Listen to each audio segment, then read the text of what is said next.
SpaceX has done an amazing job at putting themselves on the map. In 2002, Elon Musk founded SpaceX to make more affordable rockets. Its first two rockets were the Falcon 1 and the larger Falcon 9, which were designed to cost much less than competing rockets. A third rocket, the Falcon Heavy, scheduled for launch in 2017, was designed to carry 53,000 kilograms to orbit.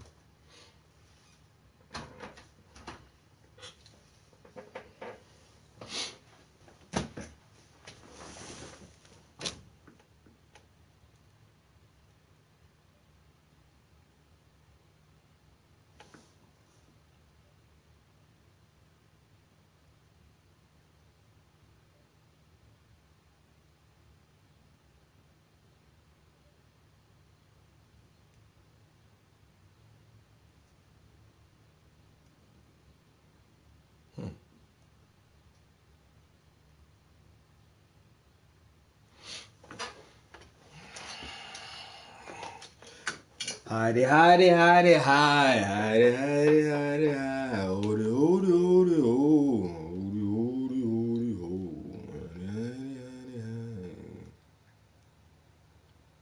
hody, hody, hody, ho.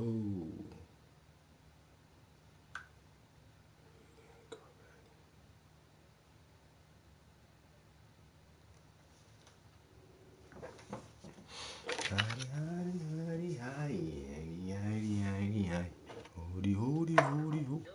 Oh, what up, bro? Shit.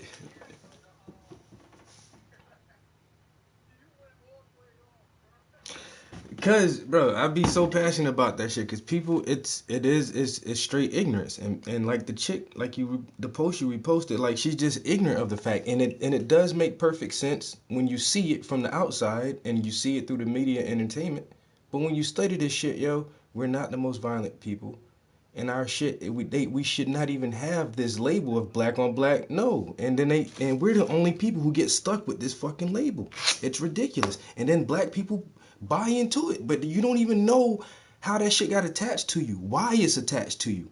It's economic and political to make us seem violent. They make money off of that shit. They make money off our violent tendencies, so supposedly. But just I say reading the comments and on your Facebook, bro, and then one of my other homegirls, she going through the same thing. She put up a little quick post saying, "Oh, everybody's talking about black on black violence, this and that," and I'm like, "Oh my God, let me say something real quick, man." How your day going though? Hello? Hello? I lost you. I don't know how the call got dropped. My bad.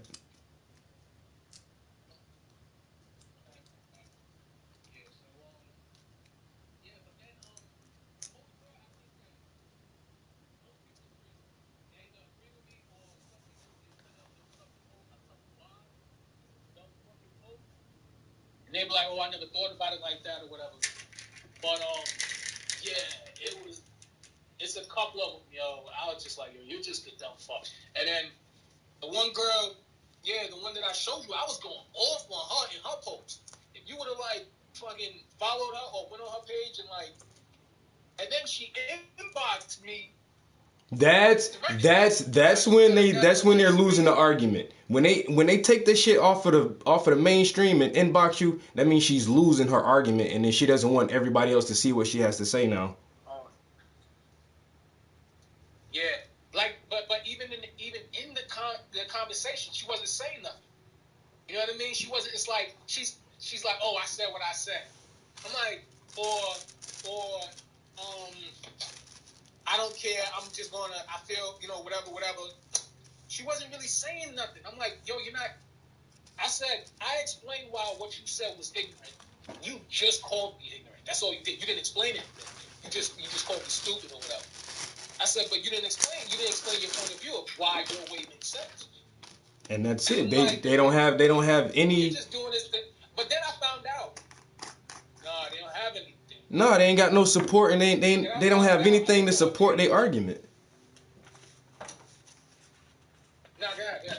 Oh, that's what I was saying. That like when she say, "Oh, it's how I feel," or just how I think about it, it's because you don't have anything to support or back up a legitimate argument. You're just saying that's what you think or that's how you feel. But why do you feel that way? It's because that's what you've been told, or that's what you've heard, or that's what you've seen, and you don't really have. You can't make your own opinion about it because you're ill informed. Right. Everybody on her page was agreeing with me. Everybody on her page was agreeing with me. And she's like, come to find out, she's like one of those self-proclaimed Instagram models or whatever. Those like do everything for clout. Like without her following, she's like she's nothing. No talent, no education. She's like you can tell when somebody is like so most of the people I spoke to, they're just like, you're just dumb. Like they're just ignorant. They just don't know any better. She was a bimbo. That's a different kind of dumb. Yeah. You know what I mean? She was like a bimbo. So I was like, damn. I was like, what am I even doing here talking to you? Like I really felt like I was talking more to her fan base. Well, at least somebody hears your arguments. That's the thing. And then her fan base is going to look at her now as like, damn, you couldn't even stand your ground in a simple argument, in a simple debate. You let dude punch you out. And then you got to jump in his inboxes because you don't have a relevant rebuttal to anything. Right. So I was listening to Dr. What's his name? Wilson? Wilson, yeah. I was listening to him on the drive, but my phone was like, I didn't have my charger, my phone was going. And I listened to like 3 videos, and I'm like, because when I tapped the link, it took me to a whole list. Like, I listened to his video, a whole list of it. Specific video. So I started watching him, and I'm like, oh, this dude, he's talking something. I'm like, I like this. He breaking it down in a different way. So, I was like, yeah, I gotta watch more, with a full battery. Definitely, bro. I want to get that book. If you that book could change your life, bro. I'm not lying to you. I swear to God, you read that shit, it will change your perception of reality. And I can never explain it enough verbally. That's why I just tell everybody to read it, because as a black man, we internalize this situation and we feel it and we know it, but we can't really express it or understand it. Yo, that book breaks our situation down to the fucking T, and you will absolutely understand exactly where we're at right now, how we got here, and the best solutions to get out of this shit. I try to encourage everybody to read that book, bro, because it's such a stigma placed upon us. Like, we're the most violent people in the world, and we're not. We're by far not the most violent people, but we still have this stigmatism of black on black violence. I could never, even as a child, I could never understand this shit, bro. Never understood it. How we're viewed as the. I think it is, because I was thinking about it. I was thinking about it earlier, right? And what I make of it is like white people have this logic, right? And it's basically, you fuck with my family and I'll fucking kill you, right? and they fucked with us and our family for hundreds of years. So now, oh shit, the blacks are free. They're gonna fucking, by our logic, they're gonna fucking wait and they're gonna kill all of us and they're gonna Nat Turner all of us. Right? And black people is just like, yo, are y'all finally done fucking with us? Can we live now? We just want to live. And that's it. What we want to do. And the white people's like, they can't get it. Yeah, if we let them be, they might grow too powerful and then overtake us. Right. And because they can't comprehend that we're just gonna live. They can't comprehend that we're gonna enslave them at one point. That's their fear. Niche. Yeah, that's their greatest fear. We're gonna be the slaves, and I'm like, motherfucker, ain't nobody trying to enslave. Like, well, shit. But nowadays, like with all the immigration that's been going on in this country for the past 50 years, the Spanish population, and a lot of the Spanish people actually categorize themselves as Caucasian, and that helps boost up the nation's population of Caucasians in this country when it's really not that high. If you take out everybody who's Egyptian or fucking Arab or fucking Spanish or whatever who call themselves Caucasian, man, the white population in America is really small, and it's getting smaller, and that's why I think these times are getting so troublesome, is because as a collective group, they see that they are slowly becoming a minority in the country that they conquered and built. They are slowly becoming a minority, and as a collective subconscious, this scares them. They know they will not, and if they keep at this rate, they will not be able to maintain their power for another 200 years. It won't last because we're outbreeding them. The average white family only produces literally 0.5 kids now. Like, it's so weird. They don't reproduce as much. Their death rate is high, their birth rate is low, while at the same time you got the Spanish family down the street. These motherfuckers got 8 kids. The black family down the street, they got 4, 5 kids. The white family, they're all college educated and they have businesses, but they only got like 1 kid. So there's so many layers upon layers upon layers of what's going on in this country right now. And for the most part, a lot of us on both sides of the spectrum don't see it because it's so subtle, and a lot of the things is mental. It's the mental state which we view our reality, and there's blocks and borders on our mentality that makes us think this is the only way it is. This is the only way it will be. But we got to educate ourselves out of this shit. Yeah, I do have to say that, obviously, like, this particular situation has a much larger response than that of all the other ones prior to it. Like, as far as from the white community, you know what I mean, and other. I want to say that they're starting to, like, get tired of being silent as their relatives are racist. Because I'm like, yo, all these racist people, they the aunts.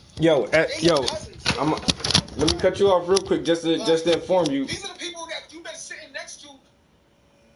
Huh? Yo, let me cut you off real quick. I'm live on YouTube right now, and your voice is being broadcasted live on my YouTube channel, just to let you know. You just went on? We've been on here since I called you, yo. 13 minutes into it, we've been talking live the whole time. People are listening to our conversation. But you sound good. You're doing good.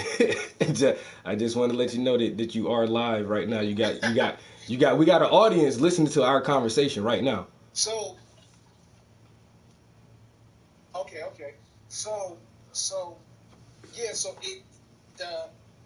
a lot of the white people have these relatives in their family who are, and they knew this for a while, but they've been, kind of like passive about it. And I think that now is just kind of like, nah, I'm gonna speak up. You know what I mean? And I think that I gotta be honest with you. I think some of them are doing it because it's trendy. But that goes for everybody, not just white people. Some people are just stepping up now because it's trendy. That's guaranteed, bro. That's just the generation that we live in.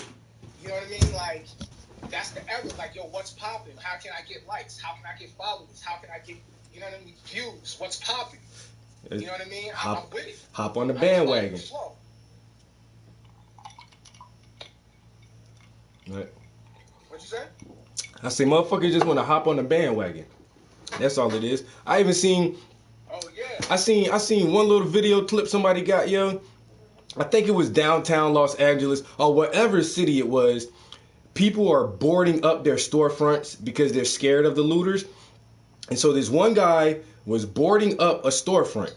This white girl walks up to him and said, "Hey, can I take a picture with your drill?" And so she holds the drill like she's actually helping work. Her boyfriend takes a picture of her holding the drill next to the boarded up building. He snaps the picture. She hands the guy back the drill and they get in the car and drive off. What she's gonna do with that photo? She's gonna post that shit all over her social media and say, "I'm out here helping my community. I'm putting in work and all this other shit." Motherfucker, like you say, they doing this shit for likes, yo.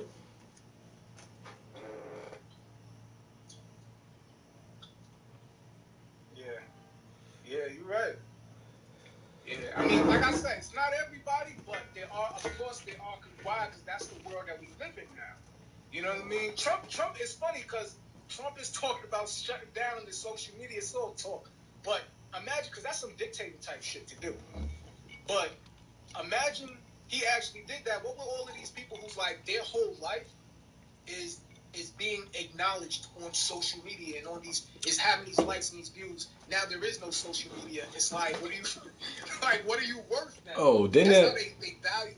yeah, they'll see how heavy reality really is, bro. They'll see how heavy that shit is. And like that one little quote, imagine you woke up and Instagram was off. Boom, now you're not a model anymore.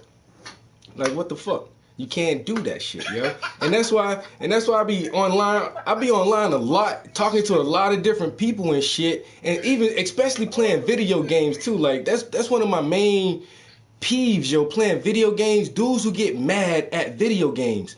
Oh, nigga, you fucking up. You ain't getting no kills. Da da da da da. Bro, it's a fucking game. It's a video game. If this is the only thing you're good at, I feel bad for you, bro. Like, this ain't your fucking life. It's not real life, nigga. Are you good at anything in real life? We're just playing a fucking online video game. You know what I'm saying? Like, motherfuckers don't realize if they lose these little bits of things that are completely irrelevant, then what do they have substantial to care about? To, you know, I swear, bro. I swear. What? Yeah, you're right. But shit, man. What you getting? Putting a lot of thought into this stuff. What you getting into, man? What you say? What you doing?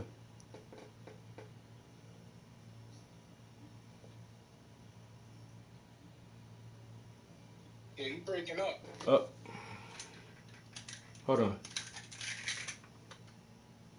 Can you hear me? Hello?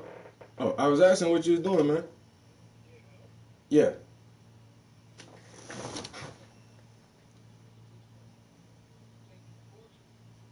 See, I ain't want to stop you. I agree to tell you to just come through for a minute and chill. I got some drinks and shit, and we could bust it up for a minute. But if you in the studio working, I ain't want to pull you away from that.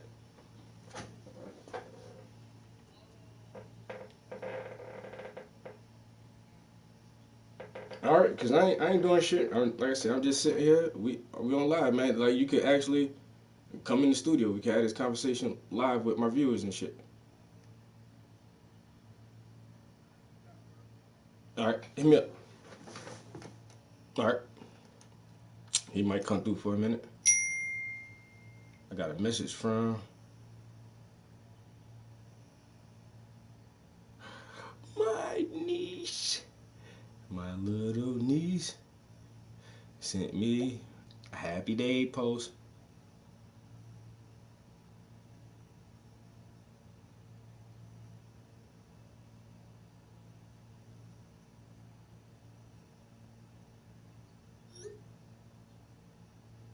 Yo, your boy 39 years old. I feel like I'm 29. I don't even feel like I'm 29 yet. I feel like I got homework that need to be done for school tomorrow. That's how young I feel, yo. I feel like, damn, I ain't gonna pass that test on Friday, that English test. I ain't read that shit. I still feel like that, yo. Swear to fucking God, I feel that young. But about to be that 40 next year. Boy, 40. The comments froze. I'm about to pull up YouTube so I can see if y'all saying anything. Comments froze. I'm about to pull up. Facts. Ooh, Bozy and Wayne. What up, though? I might not even do no painting tonight. I ain't even gonna lie to you, man. I'm just chilling with y'all peoples, man. Just chilling with y'all.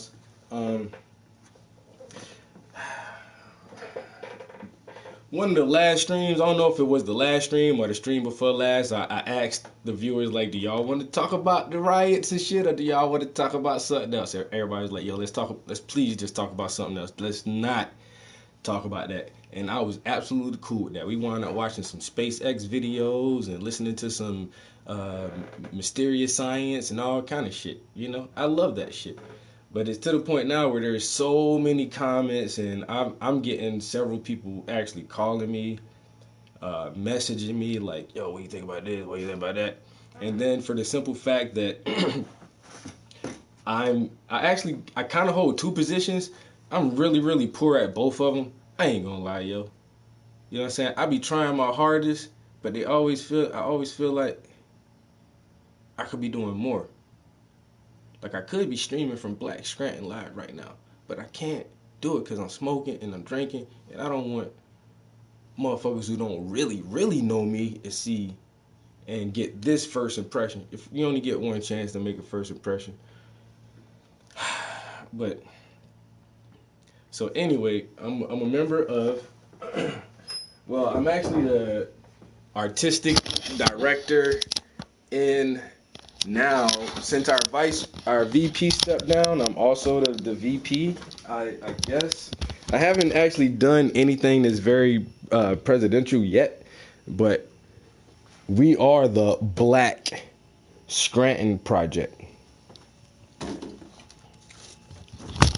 Once again, yo, this is the Black Scranton Project.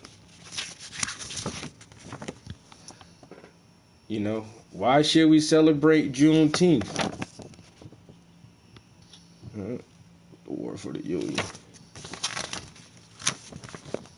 The Black Scranton Project is a special collections archive of non-profit organizations dedicated to cultural empowerment and preservation of the rich Black and African American heritage within the city of Scranton. In addition to the archival work, Black Scranton Project is founded on showcasing the hidden histories and contributions of the city's Black community.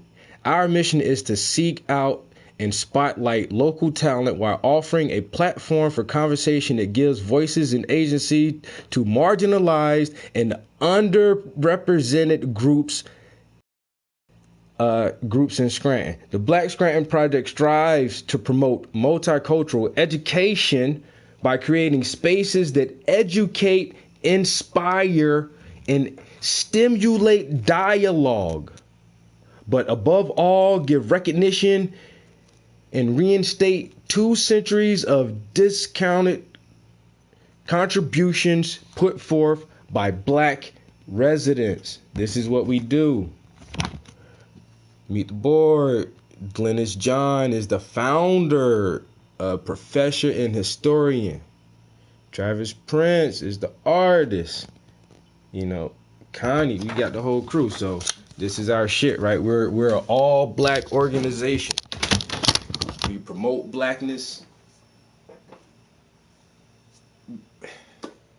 We predominantly promote Blackness in people of color. You know what I'm saying? POCs, Asians, non-whites. If you're non-white, you're a person of color. You cool with us. We got you. We got your back. But this is, we want you to know, this is the Black Scranton Project. The Black Scranton Project. But everybody's welcome.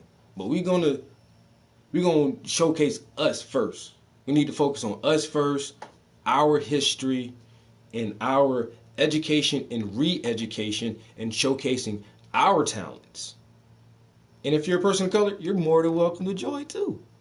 You know? And so since this whole shit has been going on, you don't even know how bad this fucking Black Scranton media has been blowing up. Yo, what are you guys doing? What are you doing? What can we do? People just, all these white people just asking for suggestions, asking for help and tips, and how can I as a white mother in the suburban community, how can I educate my white kids not to be racist? And it's like, And are you guys going to start a protest? Is Black Scranton protesting? Why hasn't Black Scranton been out in the public protesting this? And then we're like,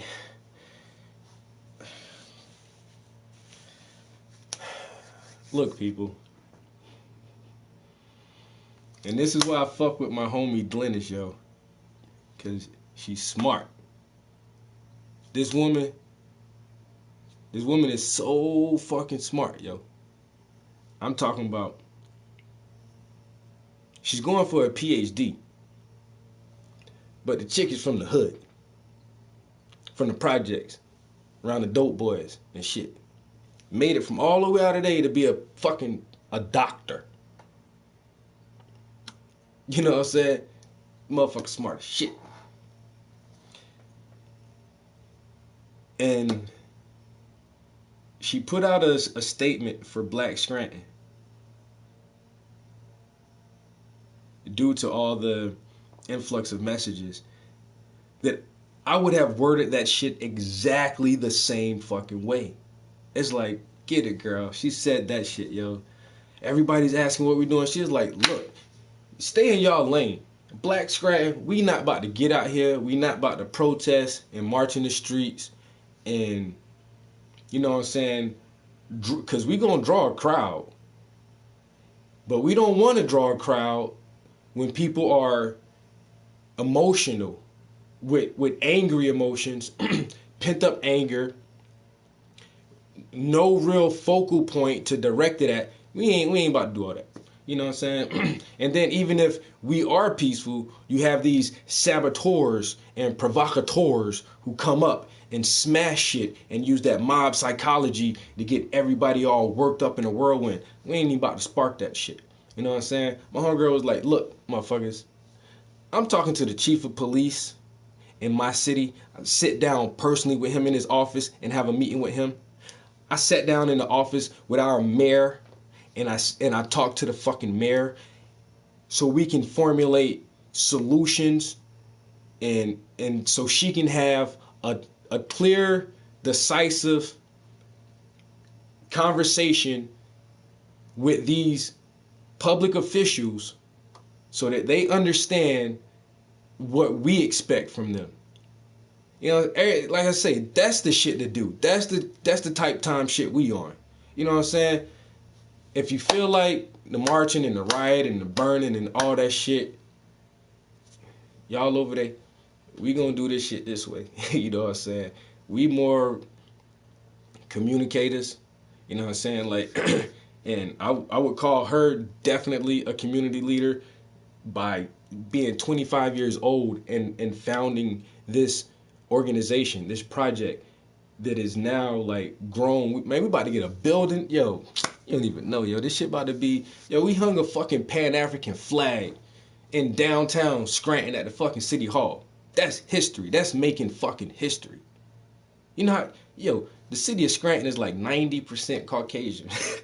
We had a Pan-African flag hanging downtown on fucking City Hall. That's what kind of type moves she making.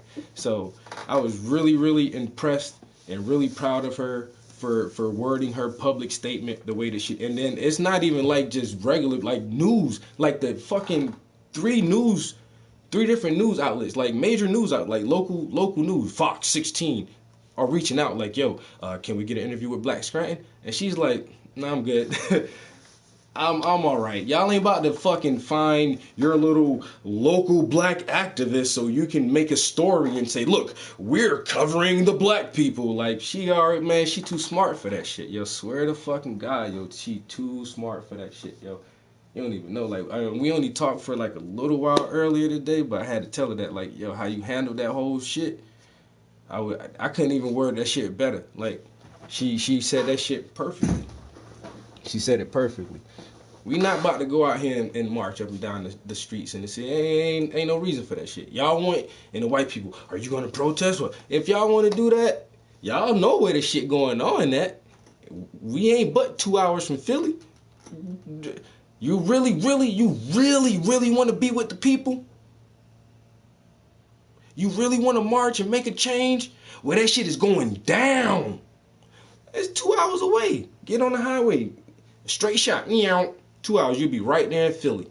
You can, that ain't even a day. 2 hours to get to Philly, you can go down there and show love and support and protest and donate some bailout bond money for 3 hours. So that ain't but 5 hours. And then a 2 hour ride back home. That's 7 hours. That's a regular work day. You still come home, cook dinner, barbecue, have a couple beers, sit back, watch the new episode of The Simpsons, you know what I'm saying? And still feel like you did something.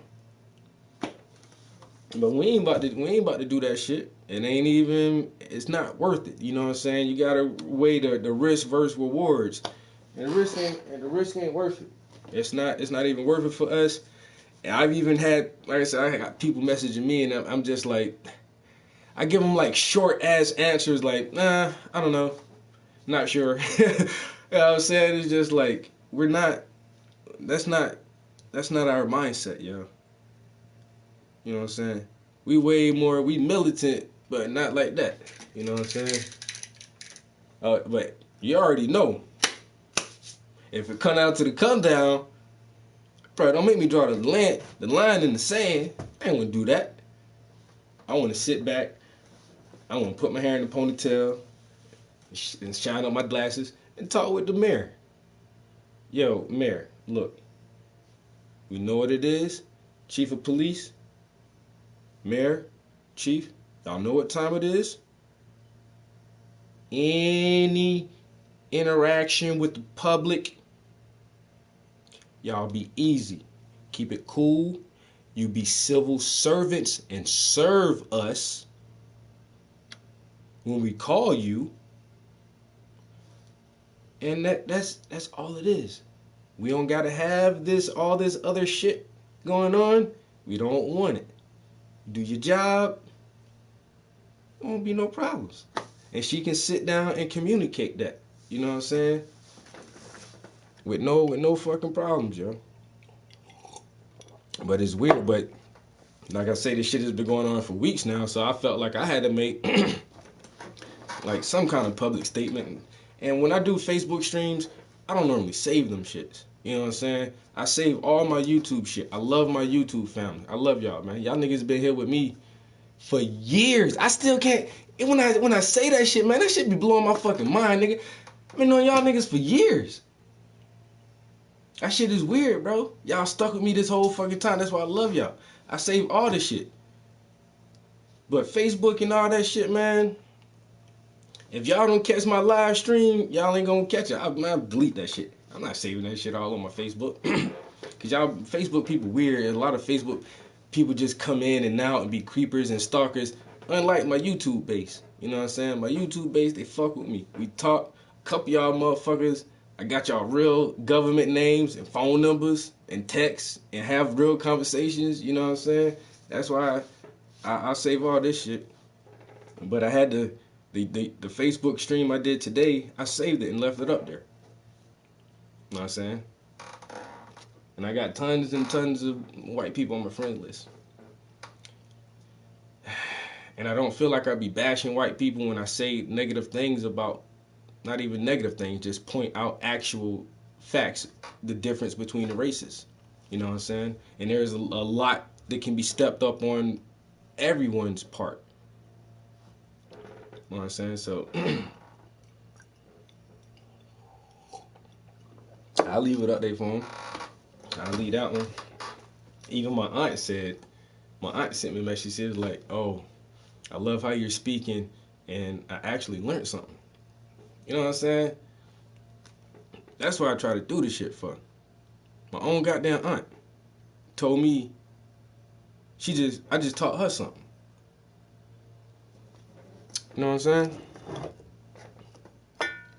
That's why you can't stop educating yourself. You can't stop spreading the information you acquire.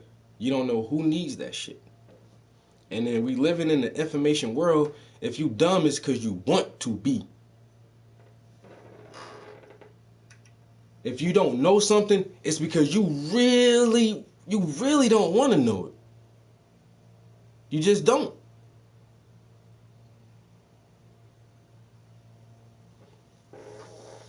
Motherfucking YouTube University and Google Community College. You can't tell me you can't know every fucking thing there is to know. I could probably give myself a vasectomy right now watching a YouTube video. I don't want to have babies no more. If you don't want to know some shit. But all this information, we can't know everything. And everybody can't focus on everything. You have to, like, not generalize the studies, but hone in on one area, get proficient in that shit, and share that shit. And then if you good at English, and your homie good at math, and your other homie good at science, then together, they ain't nothing y'all don't know or can't possibly figure out.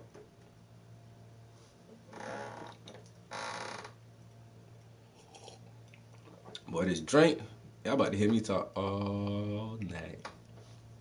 What you doing for your birthday, Trap? Nigga.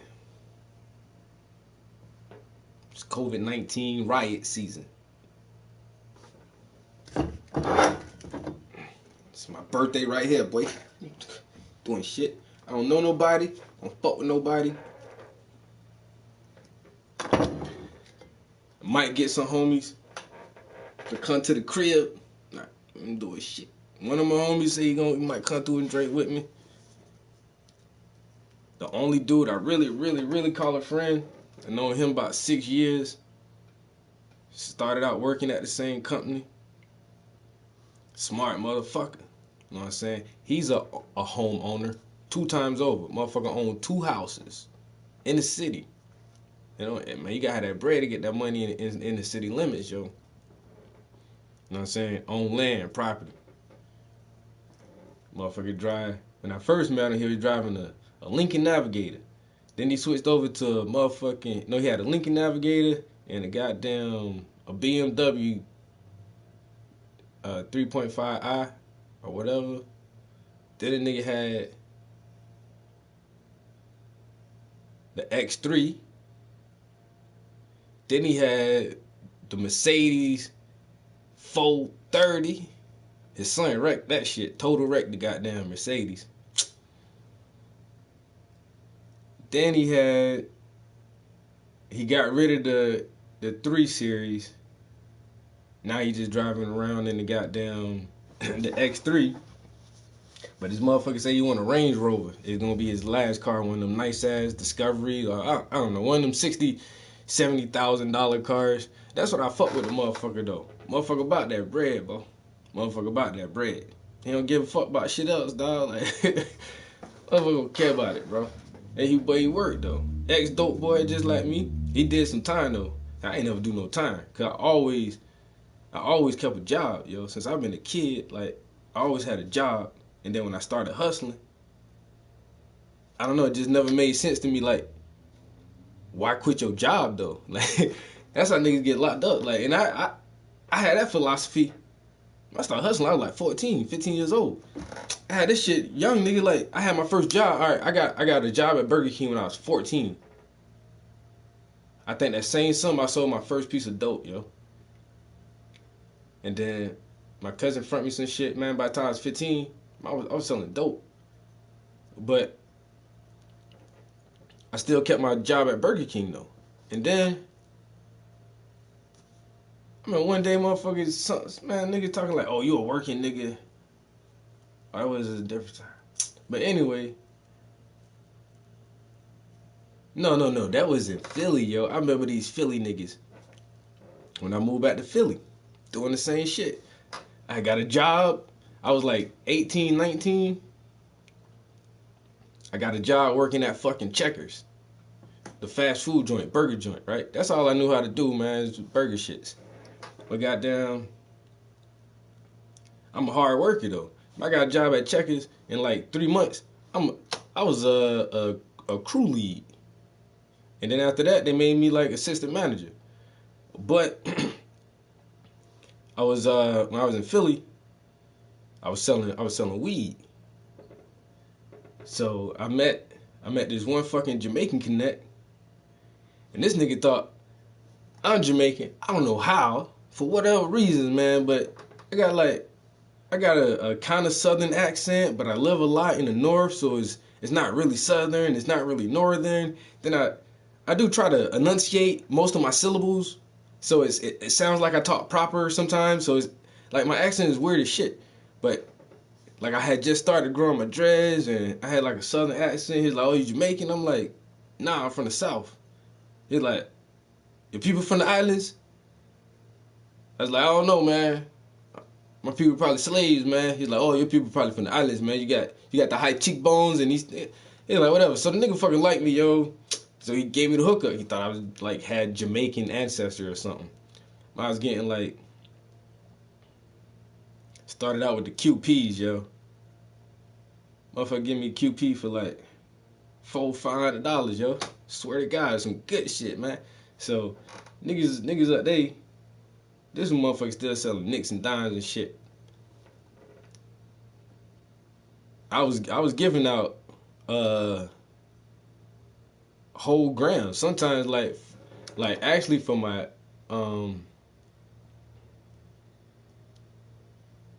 I think I gave out like 2.5 for a dime. I give you one gram for the $5. You want 2 grams. I mean, you want if you spend $10, I give you 2.5. I busting their head open. You know what I'm saying? That I remember one time, yo, cause it was weird, yo. Blocks sectioning off, and these niggas had their own little block and shit. Nobody can hustle on their block if you don't get permission from the captain. But I still fuck with these niggas though. And then one of the dudes in they set was like, "Ah, nigga, you ain't no real hustler. You a little fake ass hustler, nigga. You don't be out here all day, nigga, like us, nigga. We out here all day grinding, nigga, early in the morning. You be taking your ass to fucking work." And I had on my work clothes too. He's like, "Look at you in your little busted ass work clothes." I like, look, dog. I find it weird as shit you don't have a job, bro. So you telling me, like, all right, how much money you got in your pockets right now? You got $1,000 in your pocket. Cops roll up on you. You got dope, guns, and $1,000 on you. You gonna lose all of that shit, nigga. You about to lose all of that and go to fuck the jail. You know what I'm saying? Motherfucker, cops roll up on me, nigga. I don't work. I got work clothes on. I don't hustle. I got a job. I got pay stubs to show you that, you know, the $1,000 in my pocket. This is dope money in my pocket now. Now I put all my legal money in the bank and save my money. My drug money, that's my play money. So cop roll up on me and I got work clothes. I got $1,000 in my pocket, nigga. I work. I earn this money at my job. And then on top of that, that's 2 sources of income. You know what I'm saying? I got a guaranteed check. As long as I work my hours, I'm guaranteed I'm going to get that money. And I got all this other extra money coming in because y'all motherfuckers selling little teeny ass bags of weed, and I got bigger bags and better quality because I got a better connect. Motherfucker hating me, bro. Hating me. Always keep 2 income. And then on top of that, I was stealing from checkers too. I ain't gonna lie. I was hell, boy. I was hell. They done made me assistant manager. What, nigga? I can hire who I want to? Bruh, stop playing. I gotta count the money and do deposit drops. Get the fuck. You want me to handle the money? I was like 20 years old. Man, get the fuck out of here, bro. Yo, me and my homies had this shit set up so good where, like, there's always waste. No matter what. You gonna drop buns or meat gonna be bad. Something. There's always some kind of waste, yo. But I actually made it so good, yo, and had like cleanliness and order in my fucking on my shift so good, and my crew was so good, yo, that we had very, very little waste. Very little waste. And I made sure of that because shifts had high waste, and I would make my waste high. Like, oh, we lost, 37 buns, 28 patties, a whole bag of French fries, this and that added towards waste, and that's kind of average. But if my crew could make very, very little waste our shift, we would make orders. Yo, we had the best system. Yo, motherfucker will order whatever you order. 2 number 2s. Okay. You want 2 number 2s? That's $7 a piece. That's $14 for your order. Well, we gonna ring you up for a small fry. That's $1. Now you gonna give us $14.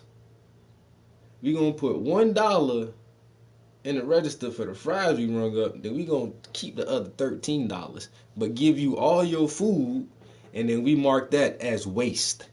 They got thrown away because it was dropped on the floor or damaged or something. Man, at the end of the fucking shift, man, we had like $100 a piece. Yo, it was only 3 of us.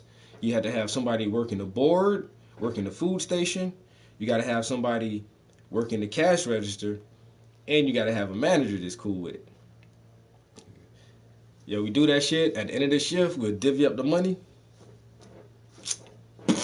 Like $100 a piece. Boom, boom, boom. Every fucking night, yo. Every night. You work 5 nights a week. That's $500 out the register. And $500 paycheck. You're making $1,000 working at Checkers in a week. And I'm making like $500 worth of weed sales because I'm selling at work. Sometimes motherfucker come through the drive-thru like, yo, Trap, you got, what's good, bro? You got something? Like, oh, I got you. Boom, right at, put it in their bag like a toy or a snack or some shit, yo. Too much money. I cut all that shit out though, man. That shit played out. You gonna risk your freedom doing that shit. And then I had got this one dickhead. Yo, I had got this one dickhead. Yo, oh, happy birthday. I had got this. Yo, they put this one like I was assistant manager. Then this dude come in, this new GM come in, yo. And my and like the thing is like this motherfucker tried to work on everybody's shift to get to know everybody, and that's cool. But he seen like, man, my numbers be too perfect. Like my drawers, like sometimes people leave they change or a cashier gives out too much change, so your drawer is gonna come up short or a little bit over. Yo, my drawers would be coming up perfect every time. My shit was I did have my shit too perfect, yo. I should have made like some mistakes and errors to make it look natural, but he was like, yo, all your drawers come up good every time. I was like, yo, I got the best employees because I get to hire my own people, yo. You know what I'm saying? I got the best employees. Everybody know how to count niggas and calculate on the cash register how you not get the right change back. You know what I'm saying?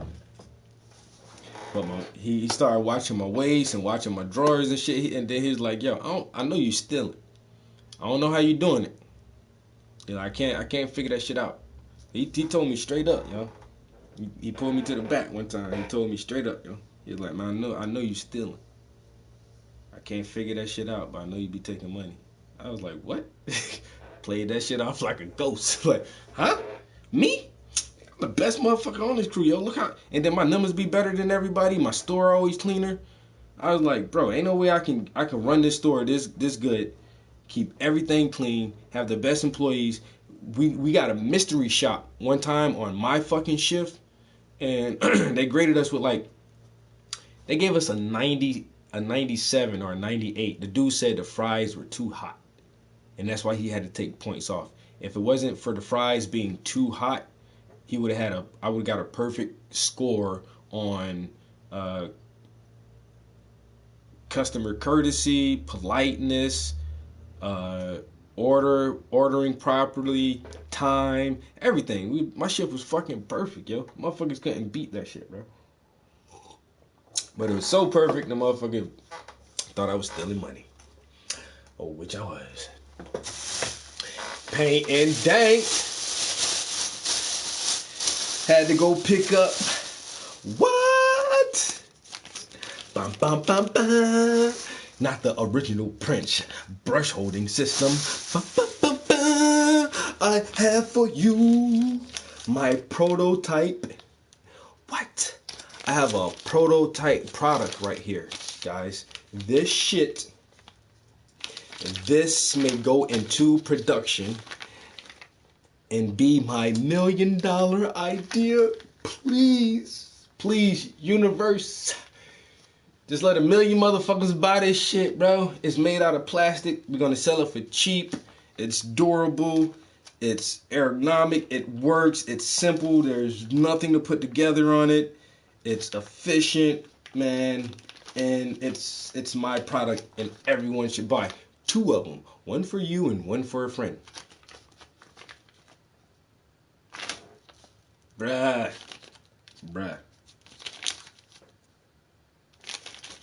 Don't that shit look official, son? I gotta get some better tags, man. You don't even know, boy. You don't even know. I've been waiting 39 years for this shit. 39 years. Huh? What? I got a product, man. I ain't gonna lie. I'm so excited. I don't even want to take this shit out of the pack. But my man who actually made this prototype, he told me to use it. I want to keep it in the pack though, because the pack look official. That shit is official as shit. That shit like it didn't be hanging in the store. Got my name on it. I like seeing my name in print, because it's Prince. You have to print Prince. Get it? That drink kicking in, boy. That drink kicking in. Damn. I don't want to open it for real though. It's gonna fuck up the packaging. Y'all want me to open that shit, yo, and assemble it and put it together and use it? Bruh.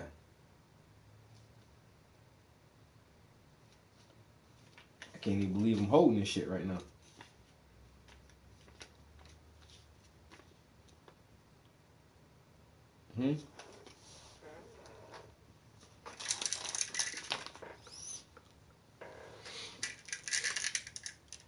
Whoa. I'll open it up soon. But essentially, oh shit, it's a better version of that. Which is a pretty good version. Man, I've had that shit for over a year now. You see how sturdy it is? It's just sitting there like it's supposed to be there. It's cardboard though. I definitely can't sell that nowhere. Nobody's gonna buy a piece of cardboard. But if it's made out of this, it comes in a package. Somebody might buy this. I think people will buy this, yo. So they can have one of these, but an official one. Don't that look good? Man, listen. I got the real thing. I really cannot believe it. I can't believe I got the real thing, yo. The real McCoy. It's right. It's what? What in the hell?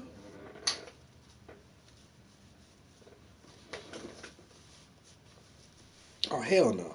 Oh. Boy. I'm about to say.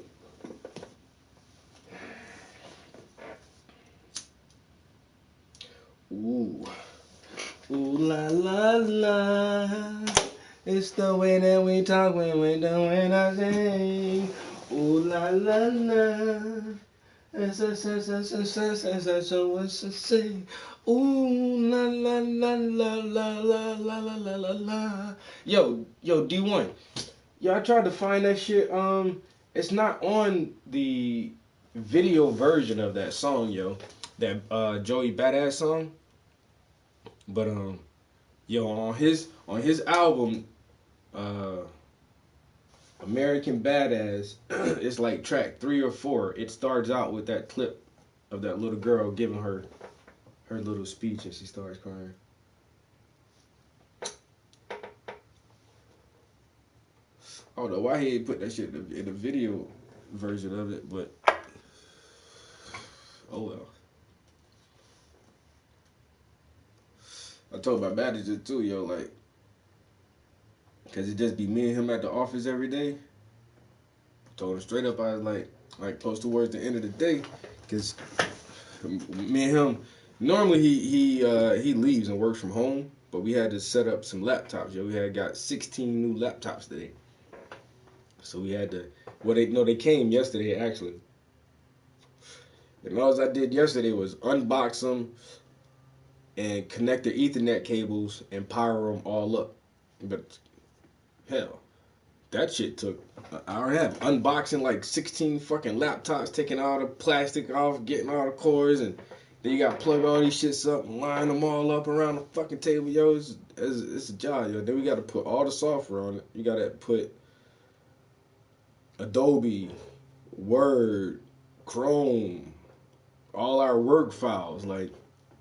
So we just tackle that shit together. 16 of them. So he's doing 8 on one side, I'm doing 8 on the other. Got to connect it to our servers. Got to connect them to our printers. Make sure all the programs are downloaded. Yo, that shit took all fucking day to do that shit. But damn, like close towards the end of the day, I was like, bruh. I was like, day my birthday. Like, oh, really? Congratulations, man. Happy birthday. I'm like, yeah. That's what's up. Thank you. I'm just saying, because I'm going to drink tonight. So, I'm going to come to work tomorrow. I am not going to be 100%. I'm just letting you know. But me and him already know. There ain't shit to do at work. It's just me and him there. And right now, I'm just working on a mural. That's all I do is I just sit there and paint most of the day. I ain't even in no real rush to do that. Like, I ain't even paint the past couple days. Yesterday I did Monday. We did yard work Monday. So we got a big ass campus where our office is at, and we got to cut the grass. So me and him went out there. He weeded. I drove the fucking tractor. Then he had a meeting to go to, and I had to do some weeding and do the blower to clean off all the walkways and the patios and shit. Man, after I doing yard work, I ain't gonna lie, I ain't do shit else the rest of the day. We got this one little room with this, we call it the marshmallow chair, yo. It's this big, soft-ass, lazy boy recliner, and it's like this little, small-ass room. That shit ain't even half as big as this room. It's almost like a big-ass fucking closet. You got a chair, a table with a lamp and a phone, another little chair, and 2 bookcases. That's all that's in the room. I go in that bitch, turn the light out, throw that easy boy back. Man, I be playing spades, Sudoku, until it's time to go home. I'm not lying. Yo, what up, Black? That's all I be doing. So I already told him, though, tomorrow, don't expect much out of me. Don't say shit if I come in a little bit late. If I'm like 5 or 10 minutes late, don't say nothing. I'm here.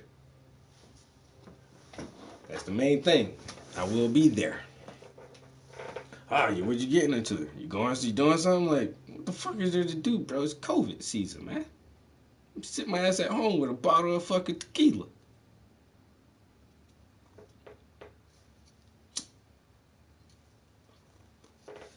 Not a bottle of tequila. A big bottle. I'm sitting back with a big ass bottle of tequila. Shit. You see that shit already past the neck, boy. That shit's strong, man. You can't really drink that shit like that. One thing though, I like that shit because I have not had. Well, I don't really drink to get drunk. Like I feel tipsy now. I may finish this drink. May have one more. I don't want to be drunk. But this shit right here is like, if I drank the same amount of any other liquor, like I would already be feeling bad, yo, for some reason. And then have that little headache shit start coming. And it's like, But it's fucking tequila. And then I'm mixing it too. So this isn't, it's half and half in there. With the master of mixers. Whiskey, sour. I can't drink like I'm a fucking lightweight, yo. So this is my second one. I said I'm already tipsy as shit, but if I was at the bar with y'all be mad at me, cause I'll be ready to go home right now. I'm like, yo, bro, I'm about to finish this drink. I'm about to bounce. Like, nigga, we just got here. I already had 2 drinks, dude. Like, you know what I'm saying? I already drank 2. I'm good. Ooh. Or try that, y'all. Whenever y'all get a chance to, Just buy the little bottles first and try that shit. Some motherfucking Jose Cuervo. Get the silver John, not the gold. The blue agave silver. And then get you a little bit of this right here. Handcrafted. Cocktail mixer. Throw you that whiskey sour and that tequila. But that shit tastes like Margaritaville. Margaritaville. Or however that song go.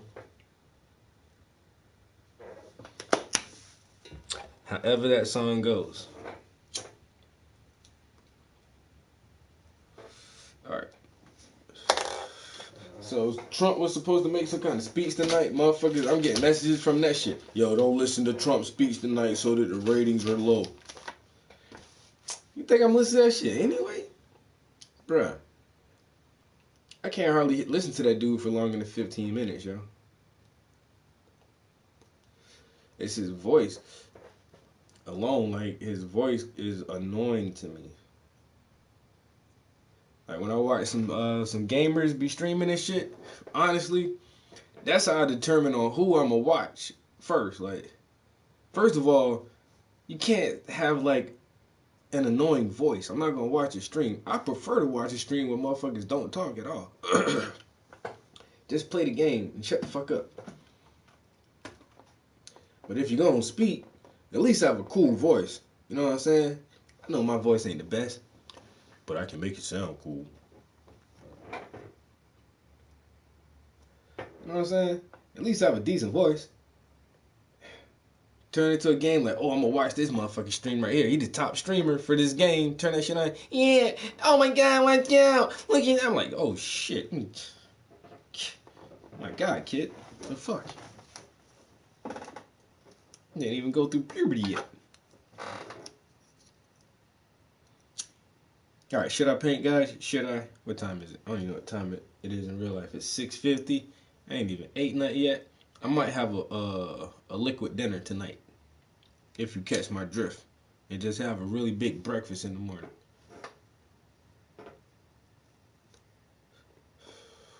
Make sure I eat a lot of toast tomorrow.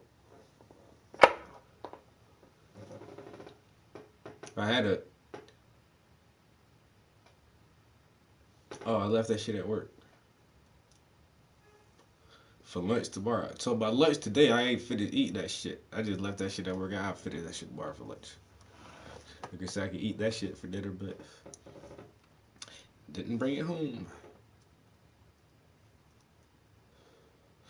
I feel like I've been smoking this little joint for a long ass time, yo. And that shit's still burning. I'm gonna have to set that down. I'm too strong, like a blunt you had to put out.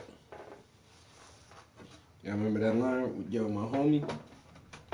I wonder if he got some music online still, yo. But my homeboy, Bam Bam, that nigga used to rap his ass off. I'll never forget that bar, yo. He was like, I'm too strong, like a blunt you had to put out. Damn, nigga, like, I'm good, I'm done. Shit too strong. Alright. Something you guys may have never seen me do before. Something I don't do a whole lot either. So don't judge me.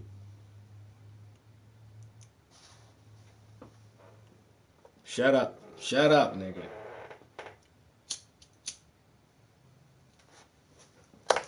It's my birthday. Smoking in the studio for my birthday.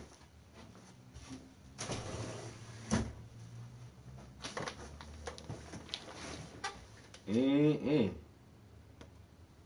cigarette. I gotta stop smoking these shits though, man. Making my teeth yellow.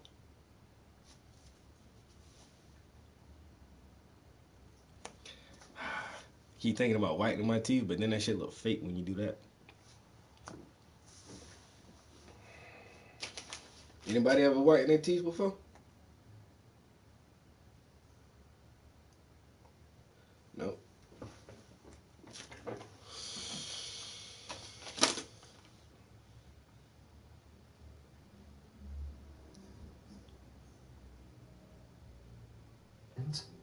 nearly twice that of its largest competitor, the Boeing company's Delta IV Heavy. They've recently made the news for launching their Dragon spacecraft. It took US astronauts to the International Space Station where they were able to dock. Elon was overwhelmed with the achievement. After all, it was a massive moment for SpaceX. SpaceX engineer John Feederspiel said the following: "When we wanted to take Dragon and make it human-rated, I think we took a different approach to spacecraft design that had previously been done, because we wanted this to feel like a 21st century spaceship." Yeah, but did you see their Many fucking people suits the world though? over watch as man once again enters. Yo, when you look at the spacesuits they had on compared to like the old spacesuits from the 60s, like the old spacesuits, all the pieces interlock. So the pants would interlock at the waist with the chest part. The sleeves interlock at the shoulders and at the wrist where the gloves went in, and then helmet would lock down around the collar. But the spacesuits these guys had on, it was clothes. It was clothing. They had on like pants and a jacket. And that's the only thing I question about the whole thing. I'm like, y'all going to space with some, it looked, I swear to God, it looked like um motorcycle gear. It looked like a leather racing jacket and some gloves and some leather pants. I'm like, but then when you think about it, like inside the spacecraft, motherfuckers don't have the suits on anyway. But still, I don't know. They gear seem kind of light, yo. That shit seem super light. Nigga, y'all just got on some racing gear. What the fuck? You can go in space with that? That's space regulated? I need to start copping some of that NASA shit everybody be wearing. No? Space, proving that when we work together we really can achieve greatness. It wasn't long, however, before people started to notice some interesting things about the mission. In fact, one individual claimed that during the mission they spotted an unidentified flying object. What? The person posted the image to Facebook, which in turn created an interesting discussion. There's those that said the object in question does look interesting, and that it could be an unidentified flying object. Well, I don't know, because it looks like apparently there is like some kind of black shard or something that's been floating around our planet for decades now. I forgot what they call it. It's called. Fuck.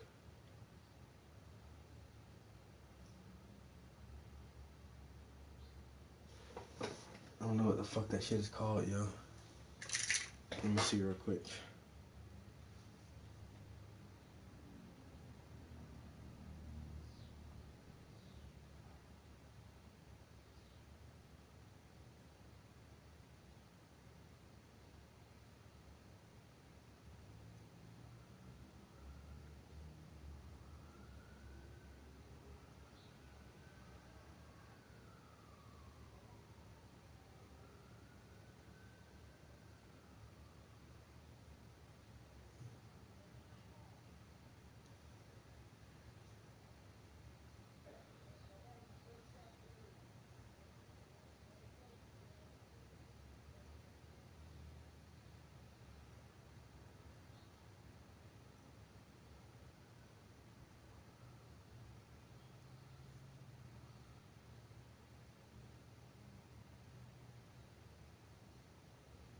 I can't find that shit.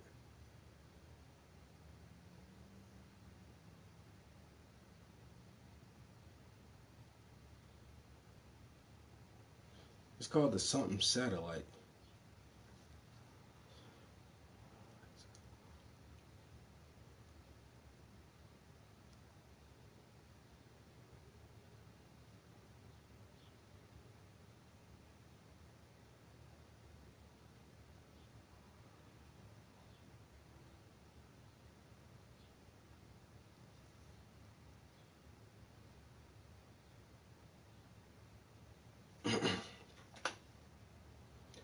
This shit is called the Black Knight Satellite. If y'all ever looked that shit up, yo. The Black Knight Satellite. It's some weird ass shit. And now they're saying that's what they saw. They saw that shit during the fucking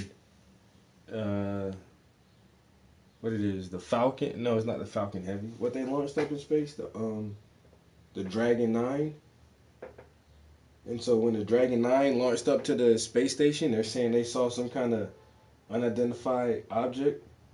But from this clip, it looks like the Black Knight satellite. But I heard about that shit like years ago, yo. Just look into that shit, yo. The Black Knight satellite. That's probably what they're seeing. While others suggested it was just a piece of space debris, or something that could have fallen off of the rocket. One person said the following: "Space is interesting, and it seems that whenever we send cameras up there, we always manage to capture something. While watching it live, I also saw a few things fly by.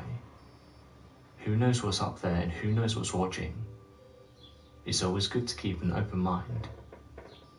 While others weren't open to the claims, with another person saying the following: "The photograph is blurry and doesn't show anything that can be identified. What we are most likely looking at is just a piece of space debris that happened to fly past." Various people over the years have claimed to have spotted strange things on live cams, causing many people to put forward different theories for what they could be. NASA have said the space above our planet is littered with debris. A study in 2013 said there's over 170 million bits of debris outside of our Earth that's smaller than 1 centimeter. There's over 670,000 pieces of debris between 1 and 10 centimeters, and around 29,000 larger pieces were estimated to be in orbit around the Earth. As of right now, Elon Musk has said he's not stopping anytime soon, and that SpaceX has plans to land on the Red Planet. He is currently working with experts and astrophysicists that are in the process of devising new ways to replenish the Martian atmosphere. Not only that, but they also plan to repair the planet's ecosystem to make it more suitable for human life. They hope to have achieved this by 2030. If this fails, NASA have said they're also looking at putting people on the Red Planet, saying they hope to do this by 2030. So my question to you guys is, what do you make of this image? And did you watch the... I thought it was 42, like 2042, 2030. That's in 10 years, really? I don't think they have windows for Mars. Smoker's cough. I thought Mars is only close enough every 15 years or something like that. But 2030, having people on Mars in 2030? I don't think so.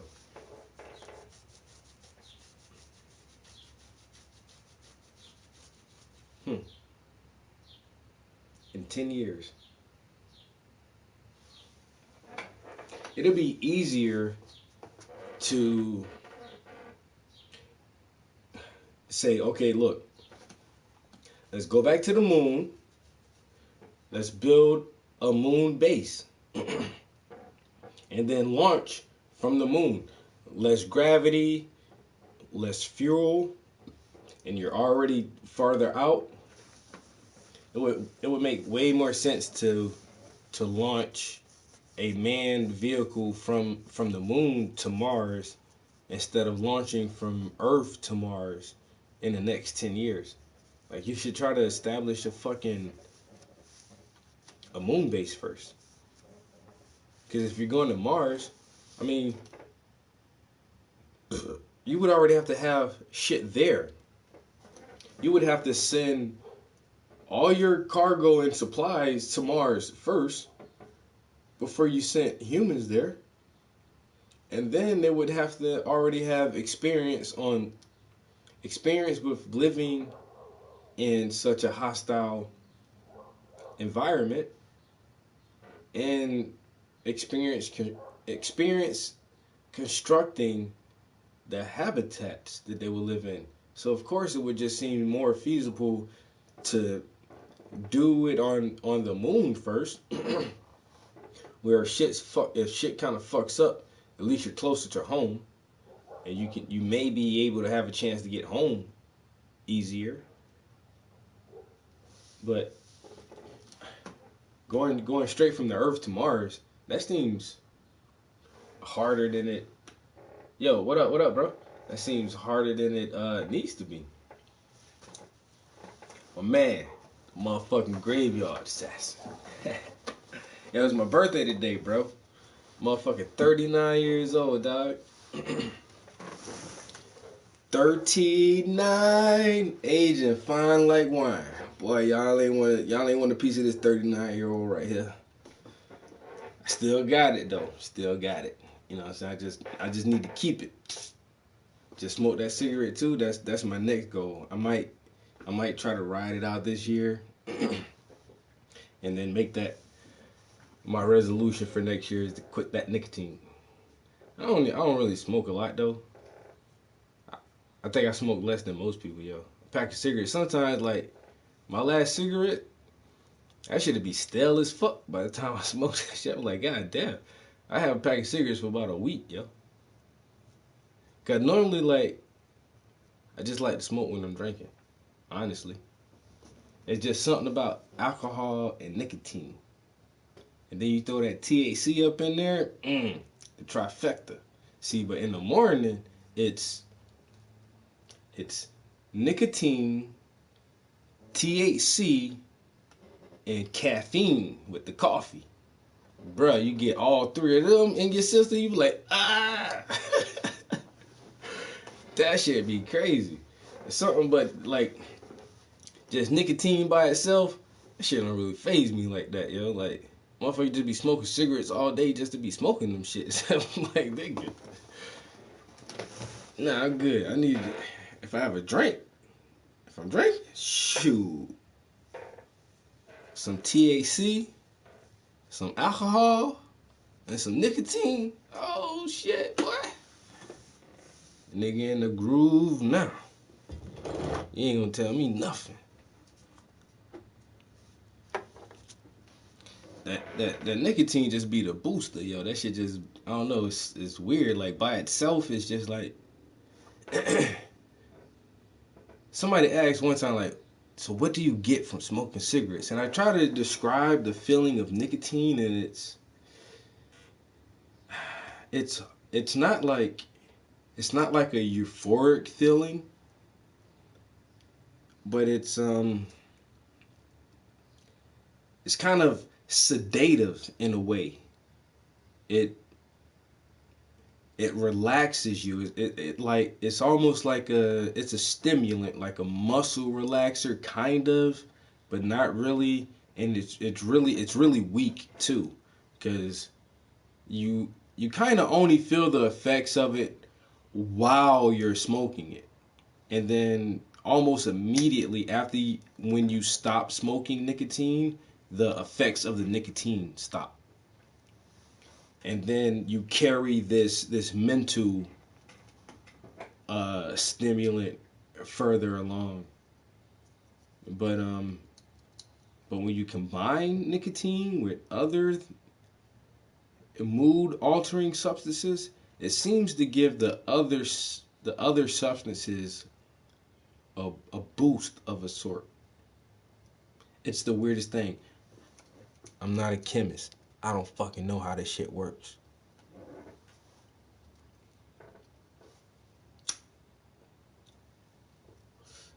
I could just describe somewhat how I feel.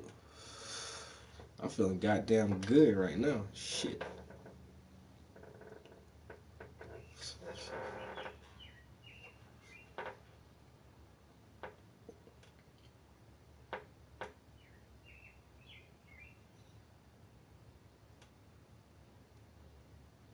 A nerve pacifier. I've never heard it like that, but that's the best way to describe that shit.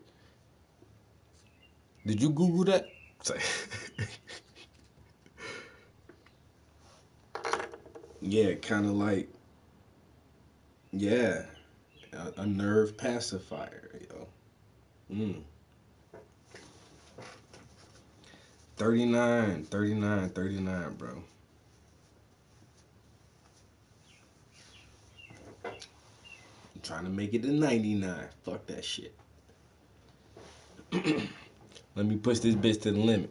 I might go vegan on my 40th birthday. Plant-based from here on out.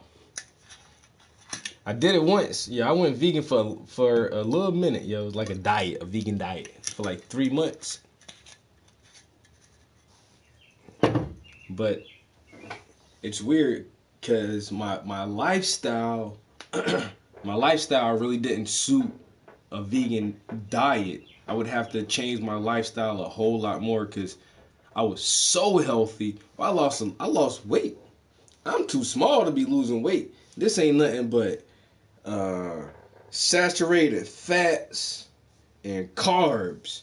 I need that shit to even look this big. Man, I went vegan. I had all the fucking energy I could want.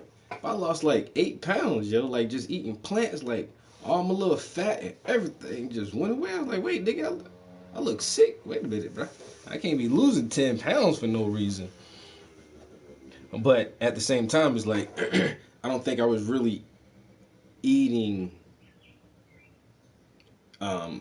some foods that can help you stay bulky. And there's tons of fucking not tons of them, but there's several bodybuilders who are completely plant-based. And a couple years ago, one dude broke some records, yo, in his weight class for benching or something. And he a vegan. Motherfucker don't eat no meat. Big as shit. Motherfucking shoulders. God, yeah, you see this motherfucker, yo. Big as fuck, yo. Straight vegan. Nothing but plants. But then you, like everybody say, yo, look at the biggest fucking mammals. The strongest fucking mammals. Elephants. The elephant is the biggest land mammal. Motherfucker don't eat nothing but plants. Big, strong ass beasts. Gorillas. Silverbacks. Motherfucker rip your arm off and beat you to death with that bitch, bro. Motherfucker don't eat nothing but plants, yo. Plant based. Strong as shit. Hell, all the meat we eat don't eat meat. We eat a bunch of beef. Cows don't eat meat. Cows eat grain. We eat chickens and turkeys. Motherfuckers don't eat meat. They eat grain. You know? It's weird as shit. That's why I don't believe the Bible. But even in the Bible, it said God made all the fruit-bearing trees that were good for you to eat. That's it. And he said, Adam, name the animals. He didn't say eat animals. Motherfucker said, name the animals and eat the fruit and vegetables. But now, we carnivorous as a motherfucker.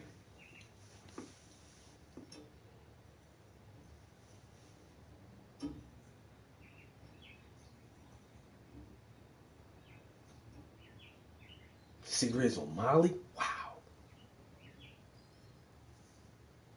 Cigarettes cause weight gain.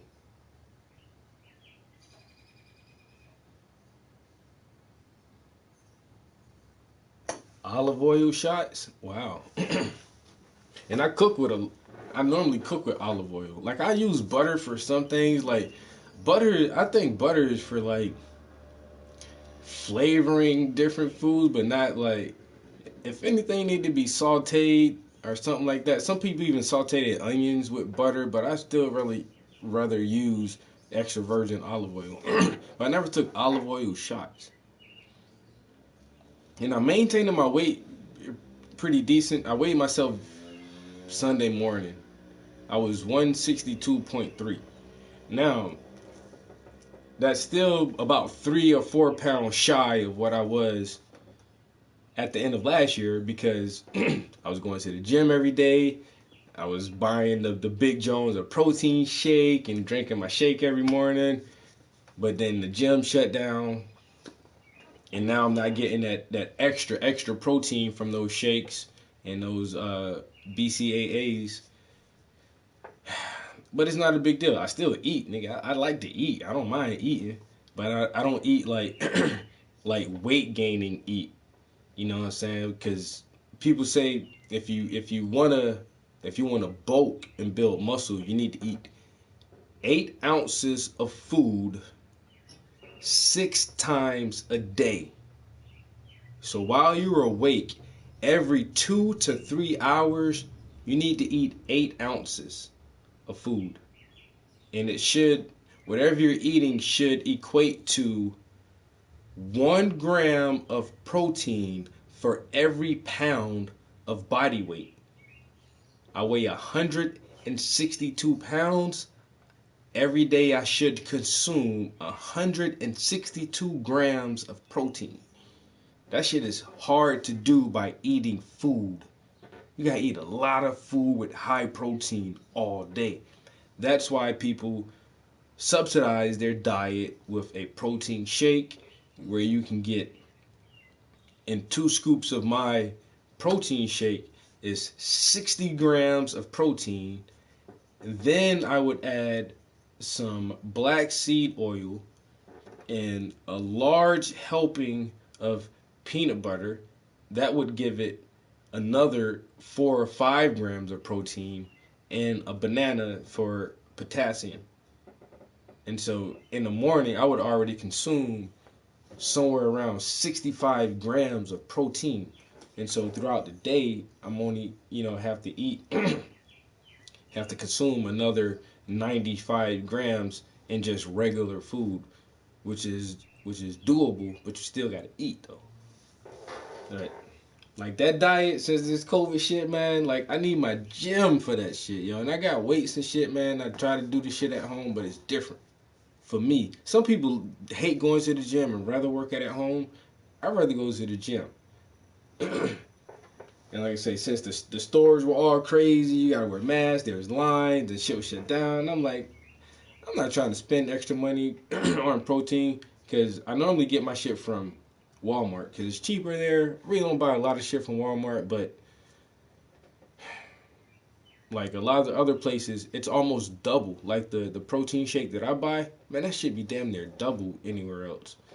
So once all this shit popped off, I was like, fuck that. So I haven't had like extra protein for months now. But still try to do some push-ups, squats, curls, chest exercises and shit, but it ain't the same.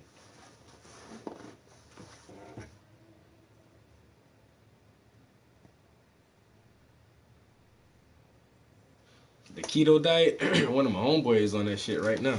He always asks me, what you eating for dinner? What you eating for dinner? I'm like, why you keep asking me that shit? He's like, man, I be trying to find different meals and different recipes for this keto diet.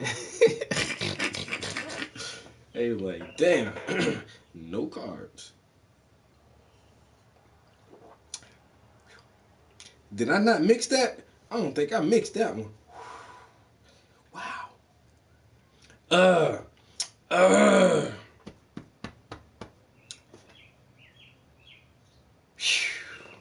Wow.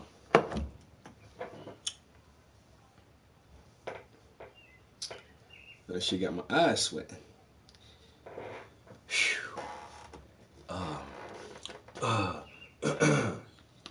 My throat ain't on fire.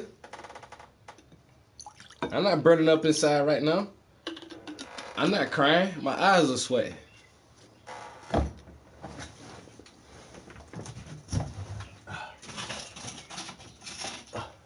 What? I just put ice in it because I want to. That's all. I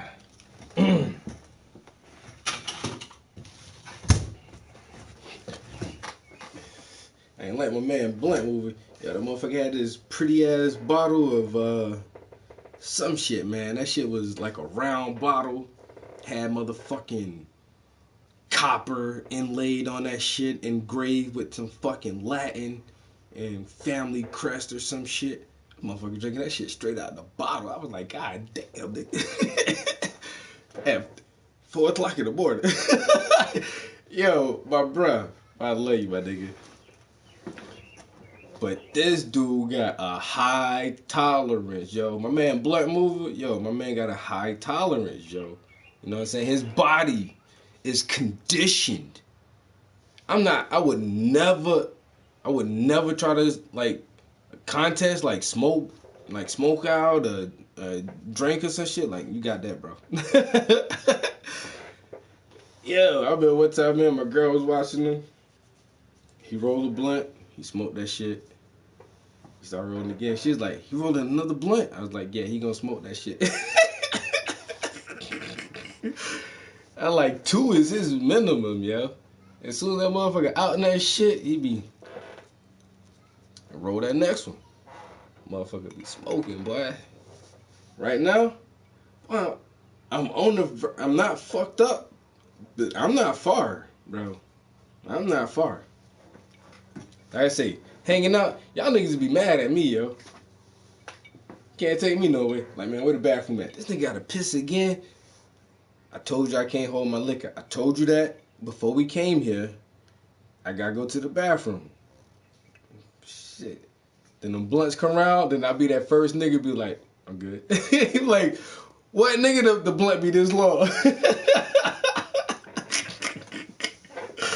Like, huh? Like, I'm good, bro. I'm straight. This nigga light. You light. I don't know what to tell you, bro. But my man Blunt, that nigga chief, boy.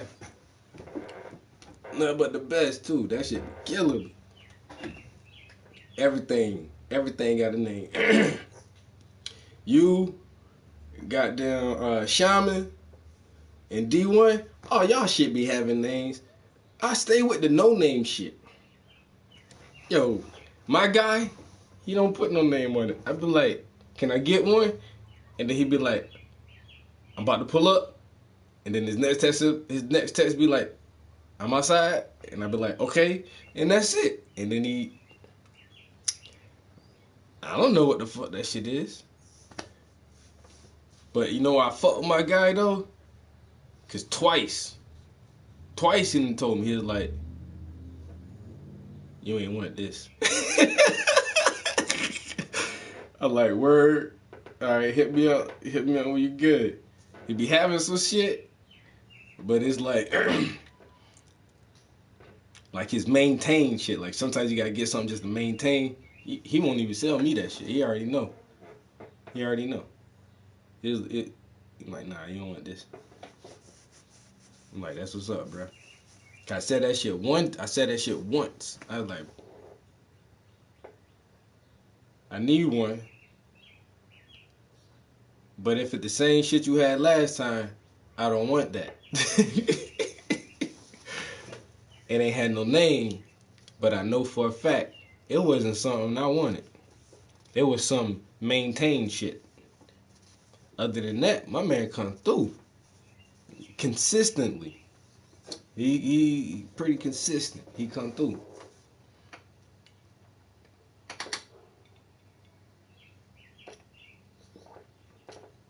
How tall am I?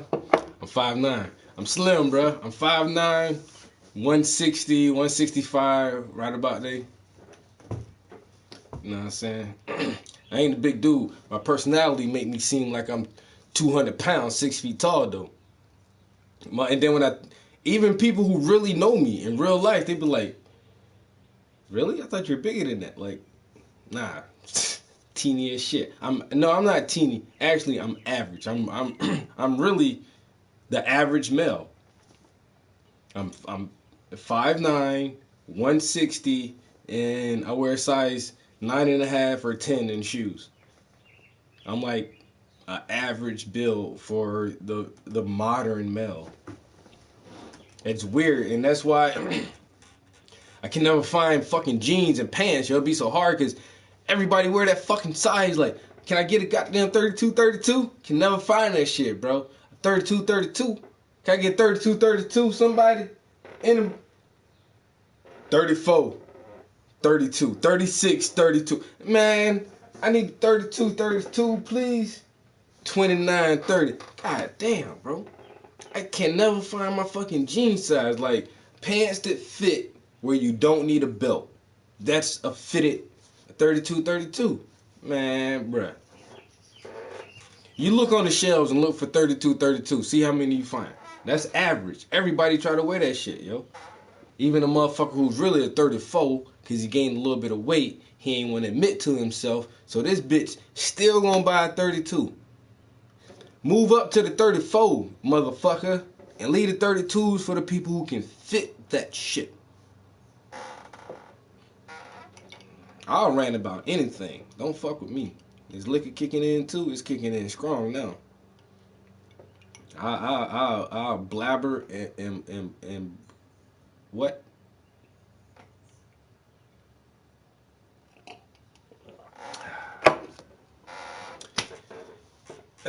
Yeah, we ain't painting this day. Alright. I ain't got no papers up here. That's ridiculous, Trap. How the fuck? What the hell? This nigga. Really? He ain't got no papers? Where the Bible at? Man, my Bible too old, yo. I probably smoke a ghost out that bitch. I ain't trying to do that shit. I ain't wanna be that high. I'm smoking no ghost this evening. King Hazy. Hey, bro, I only freestyle for the king. That's what I'm talking about. Graveyard get much respect. That's why I fuck with you, bro. Cause everybody fuck with you. That's why I don't understand how the haters you be getting, yo. I don't understand that shit, bro. Motherfuckers be sour ass dickheads. You be too real for most of these niggas, yo. I swear that's the only conclusion I can come to. Being too real, yo, everybody can't take that shit, man. You know? Even me. I try to pull back sometimes because I already know I might offend you, bitch. But shit, Blunt, that motherfucker gonna say that shit. That ain't gonna say that shit with no remorse. I said it, and what? Now what?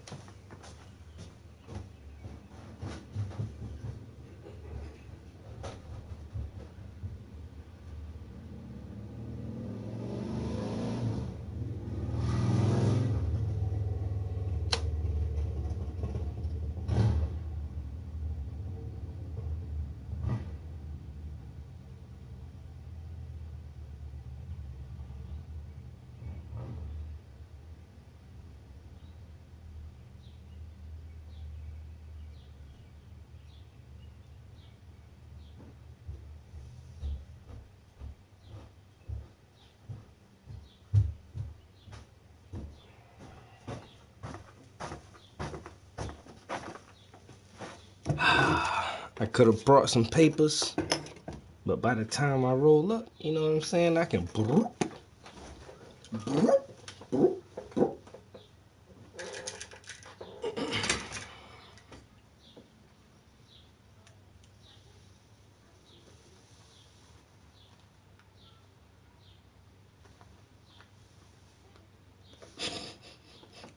Yo, Stan.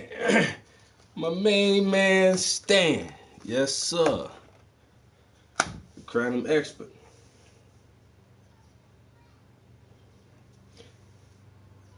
No remorse. Yo, but if you guys have never tried Kratom or Kratom, there's people pronounce it different ways. I got a southern drawl and I'm drinking, so it sounds funny. Yo. Hello? 557 South Franklin.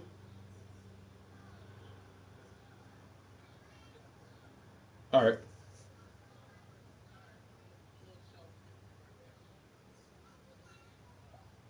All right. I'll come now. Yep. Yo, my homie about to come through.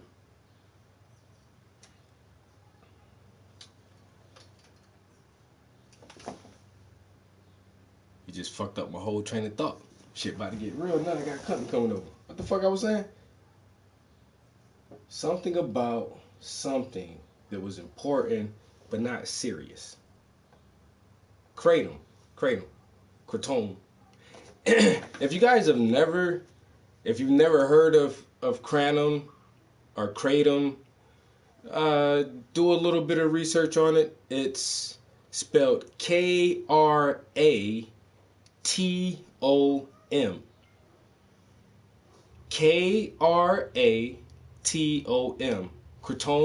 Kratom. It's a tree from Southeast Asia, and it has several medicinal effects to it. I've tried it several times. I really enjoy it. I'm getting old, like I say today. You know, I'm 39 years old today. I've done a lot of construction work over the years, and so my right side is bad because my right side is my dominant side. This is my left. But so my shoulder sometimes, my elbow sometimes, even my hip and my knees will give me pain sometimes on my dominant side. But yeah, I drank some kratom tea. That should be gone like instant.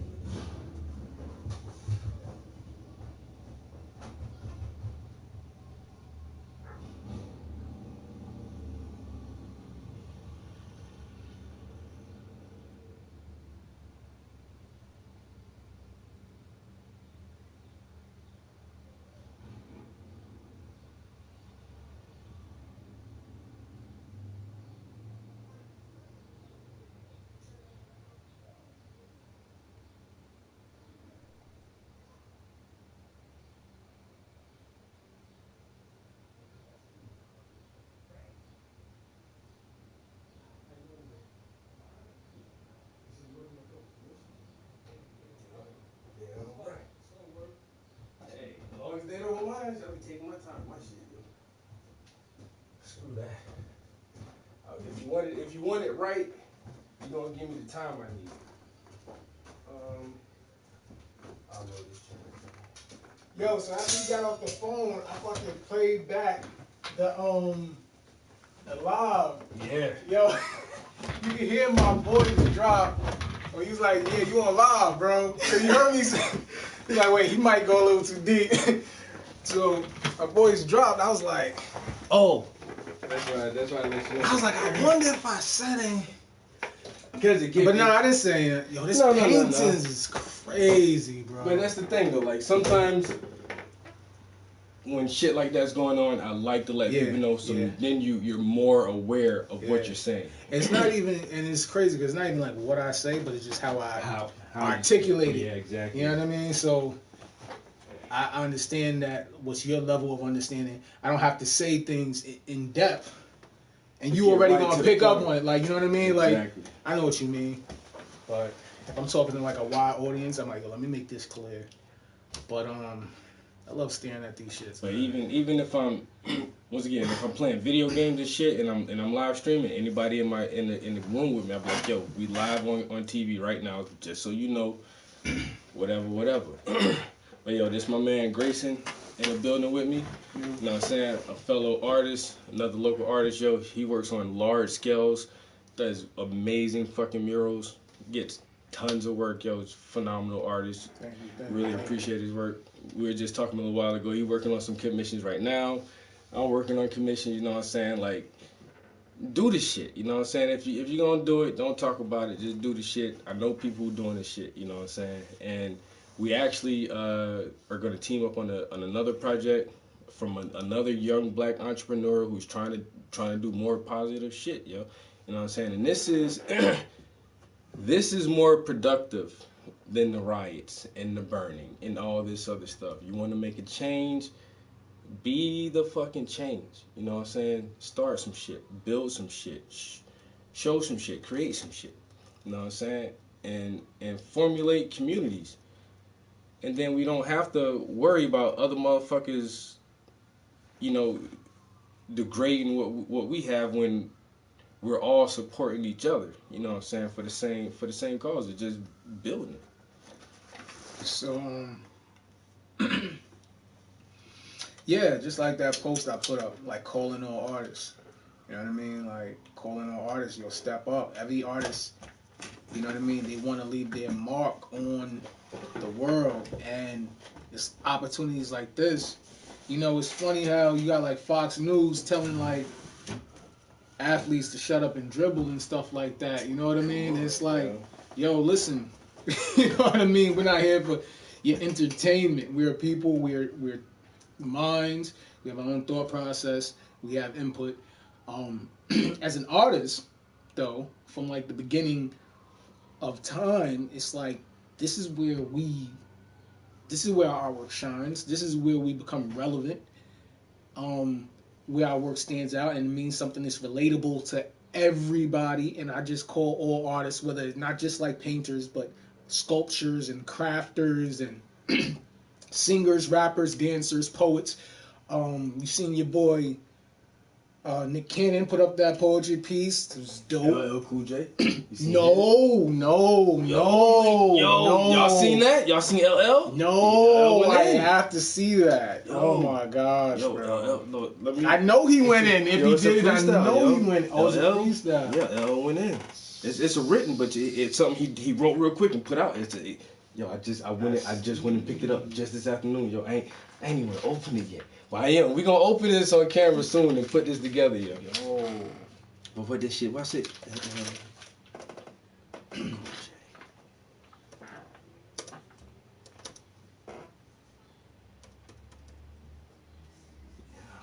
So you went online and you found these people. It's like 3D printing.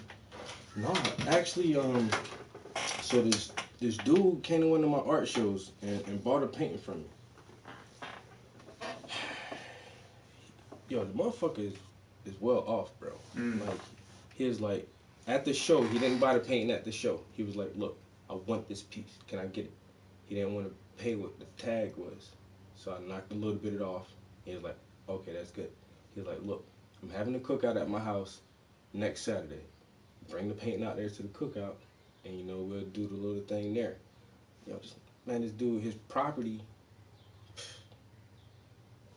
the cleared off part of his property is like 1.5 acres. He got a big ass house. Where's that at? Shikshinny. Oh. He got a big ass workstation, an outside kitchen, an outside pizza fire pit. Yo, this shit is a pool, in-ground pool. Like, this shit is nice. His whole house is just full of all this art, local artists. He's like a legit art collector. Some retired dude. He designed a couple of workout machines, yo. He made a workout bench, bro. I'll pull up the link for that in a minute. But he made a workout bench so it's like the squat bar where the bars stop the weight from coming down.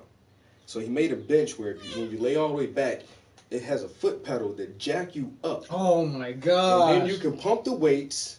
Boom, set it on the dome on a platform. Boom, and let the lever down, and the bench will go down. You can get up like that. That's dope. Yo, and then he designed 2 pieces. So I know he's done other shit, but he's like an engineer type. And he already got his money, bro. He done did everything. That's what I should have did. I could have always done the art, but engineering has always been on my heart. Bro. It's always because you get these ideas as an artist. You think like, yo. You run into a problem. There's got to be a better way. As long as you got that mindset, like there's got to be a better way. That's what I tell people. You ain't got to even invent nothing new. Just make something better. Improve it, and try to find one little way to improve on something. I go to the store. I see something I want, or I see something posted online. I'm like, yo. Some people will go, and they'll be like, yo, I gotta find this in the store. I gotta find this online. I'm like, yo, can I make that? I can make that. I made my mall stick. That motherfucker went $30 for that shit. Bitch is a stick with a piece of everything. I'm not paying you $30 for that. A brush holder, motherfucker went like $40. I'm like, I'm not paying you for a brush holder, bro. I make my own shit out of cardboard. Yeah. But the old head, he made that. I showed him the idea. He's like, I think I can make that. So you went to Shikshinny today? I mean to Shamokin. No, Shik Shinny. Oh, you said Shikshini. Yeah, but well, Oh, that's like over by me. I went. I think I know what you're talking about then. Yeah, it's not that far yet. And what he said was, he was like, send me a design for it. And so I drew up a little blueprint with measurements and everything, and I just emailed it to him. And he made that shit. He was like, if you like it. That shit was probably 3D and everything. Yeah. I drew up a little blueprint. He was like, if you like this shit. Can he draw? Oh, he's an artist too. I thought so. Engineers is like they. Yeah. But we about to try to put this shit in production, yo. You can sell a couple thousand of them shits for $15 a piece. For 400 years, you had your knees on our necks. A garden of evil with no seeds of respect. In America's mirror, all she sees is regret. Ooh. Instead of letting blood live, they begging for bloodlet. Revenge is a dish that's served on platelets. Transfusion of confusion, abusing our intellect. I can't be bought with a $1,200 check, even though $1,200 can make a meal stretch. My mama wasn't rich, but she earned my respect. She made a little bit of money for a lot of blood, tears, and sweat. Jumping up and down on police cars, I'm vexed. After Chauvin killed George Floyd, we got next. Molotov cocktails, anarchy on the set. The rich took the loot, so now we loot shit. Feeling like a caged tiger that's whipped to do tricks. That's why I started fires and yelled and threw bricks. They tried to run me over and arrest me and shit. Tase pepper spray and engage with the kid. They ran up in the state house with them AKs quick. But let a nigga try and do that white boy shit. Won't be no rubber bullets ricocheting off ribs. But the white supremacists go in the cops' face and spit. Try to barbecue, Becky call the cops on the kid. Hoping and praying it be some Emmett Till shit. Sansa wasn't bland, they hated Mike cause he brown. Trayvon should have had an Aston Martin riding around. Amadou Diallo, it's way too many to follow. Vato, how much of my pride I gotta swallow? God only knows how deep this plan goes. I was dealing with this shit as a teen in Kangos.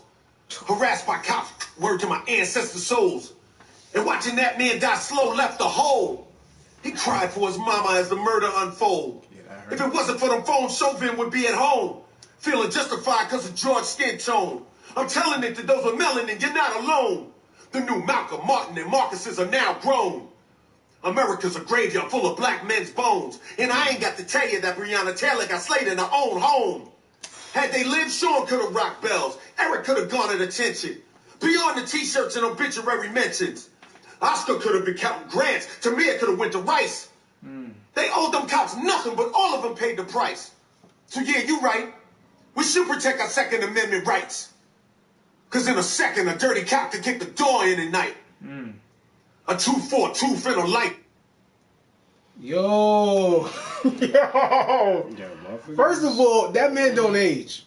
He been the same man for 27 years. Oh my God. I seen him in in JFK one time too. I was like, He was like, I was like, oh, he's with his family. I was like, oh. You know. Yeah. Just, like, damn. Yeah, he spit something. That motherfucker preserved this shit. Oh, for real.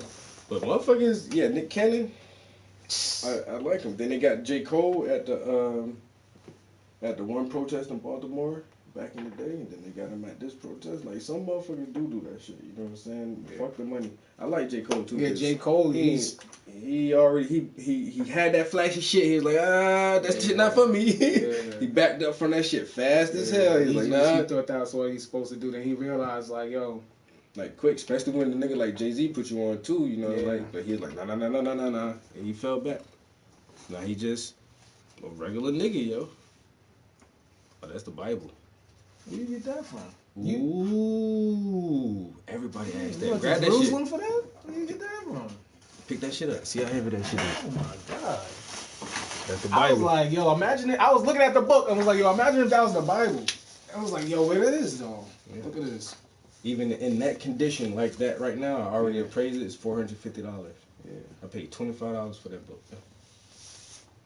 And if they said it was in pristine condition, that's a $2,000 book. Not bad. It was printed right here in PA too.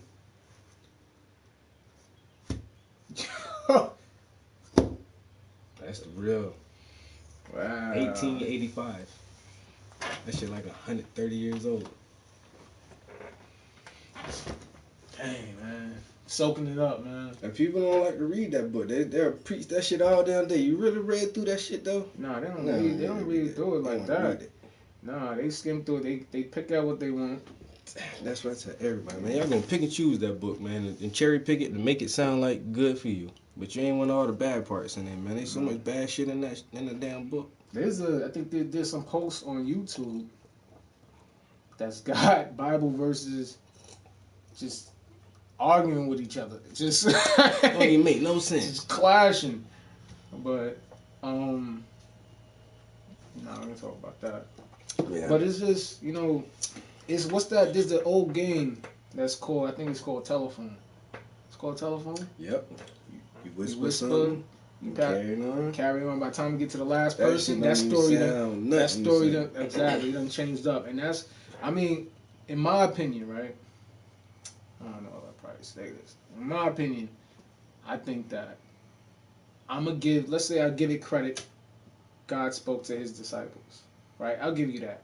God chose these guys. God did not choose every other person that passed this book along to this point. He chose, let's say he chose, okay, I'll give you that. Let's say he did choose. He chose Moses. Yeah. Let's say he spoke to the people, they wrote that book. What about King James? Yeah. That shit is a translation of a translation of a translation of a translation of an oral tradition. You can't, and there's the famous saying, lost in translation. There's some things in languages you just can't translate. Like my man said, there's one word, a German word. You say the word, it means I love you, but right now I hate you at this moment. And it's one word, and we can never really express that in English. That's true. It's something you got to be German and have that culture when or whatever it is to know what and feel that. Like you can't, you lose a lot of shit in translation. You can't tell me like that shit is still from the original, and all we got is versions now. The King James version, the New Translation version, the Jehovah's Witness version. And there's no original text from that shit. We don't have original scriptures. It's weird. I enjoy reading that shit though and studying it, but. Oh, what up, guys? What we got going on here? Ooh, rock dogging in the house. From yours, salute. Oh, Los Angeles. Damn, bro. How's it going over there, man? 85 degrees in LA? Not here. PlayStation been fucked up lately, bro. Normally we'll get comments in the comment section right here. That shit freezes, so I have to go on the fucking pull up the app, and now you can see everything what everybody's in here saying. King Hazy. Yeah, don't hate me, y'all. Don't hate me. No. Yeah. I need a drink. You got it? I was just about to ask you that. So it's your hospitality, bro. Yo, my man. You see how he gonna call me out, that nigga. We'll be right back. All right. I'll get that. That's that shit right here. He got me though. He took my reader idea. For real? Yeah. Yo, it's like no ideas original under the sun, yo. There's nothing new under the sun. I told you what happened with my George Floyd idea.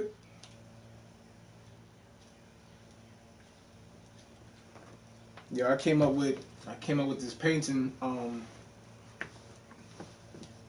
memorialize George Floyd, and halfway through the painting, I'm halfway done.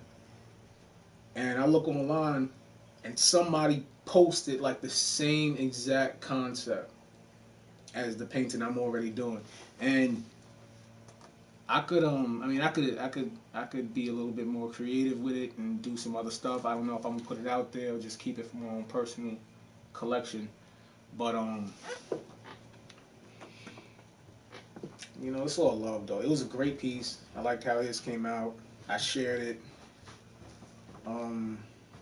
This is dope. Who's this?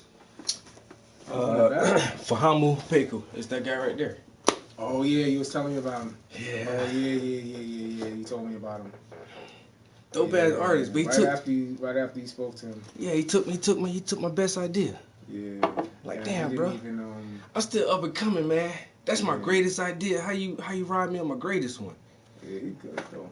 Yeah, I'll make it work some kind of way, but I actually this is the second Did he time. name it the reader? Did he name it the same shit? No, I don't think he gave his pieces individual names, but they were so similar to mine.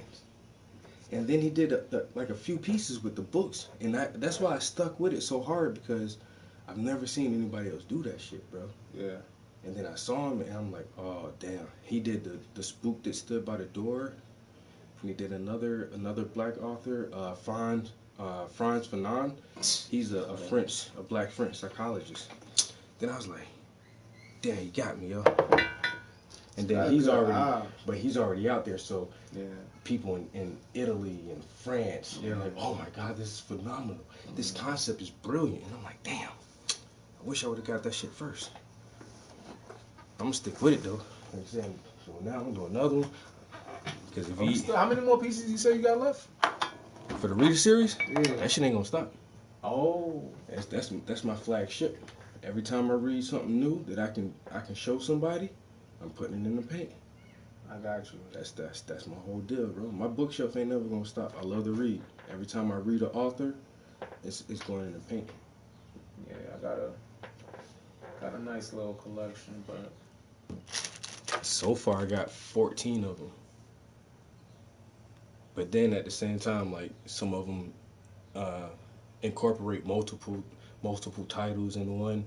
Sometimes the titles repeat, like all the individual. like if you're gonna do that right there. Yeah, like all the individual pieces. Most of the books are still on this shelf too. Have to be. Yeah, It's a lot of books. And so it's like I just highlighted that one book and show you the rest, and then now I'm highlighting this book and show you a few more. I'm gonna highlight this book. I'm gonna highlight this book. And I'm just begging people, like, just please read. If you ever be painting and get to a part, like, all right, now's the annoying part. Like, it's like, the dreadful part. The fucking lines on the books. Yeah. Like, I hate. That's Yeah, my shit. it's tedious. Straight lines. Yeah. I hate painting straight lines, bro. Yeah. That's why I do so many portraits, because the human we aren't straight lines. Yeah. Everything is curvy and flowing, and it's more natural.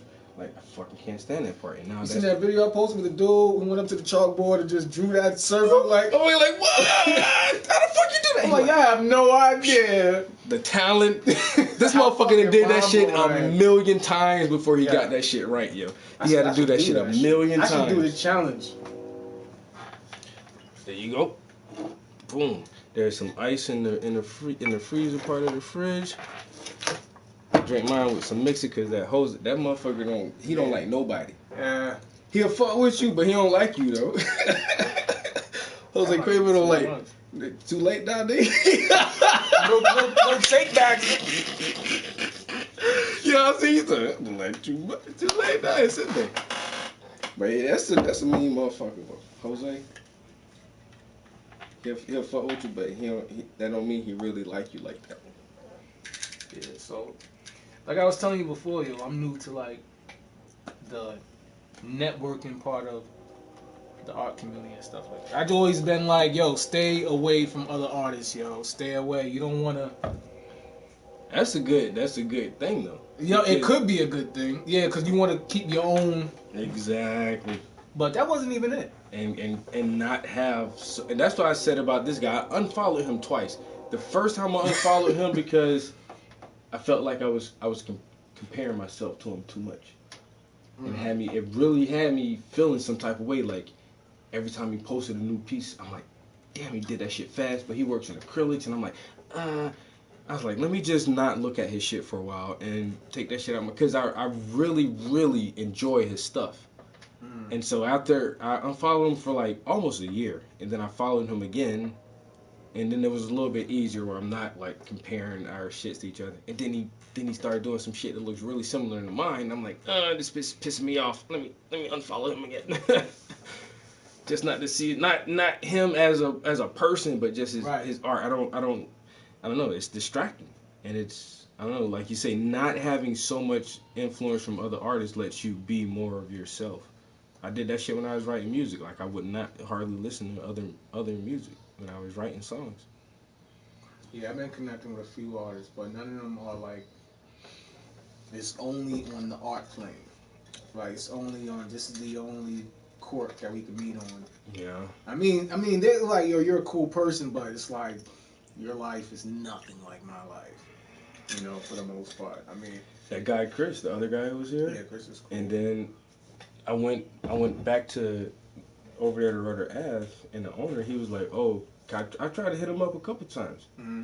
And when I talked to the owner at 900, where I met Chris, he was like, "Oh, he moved back to Florida. He changed his number. He's not keeping in contact with people." I'm Who, like, Chris? Yeah. I was like, damn, that's weird. He seemed like cool as shit, yo.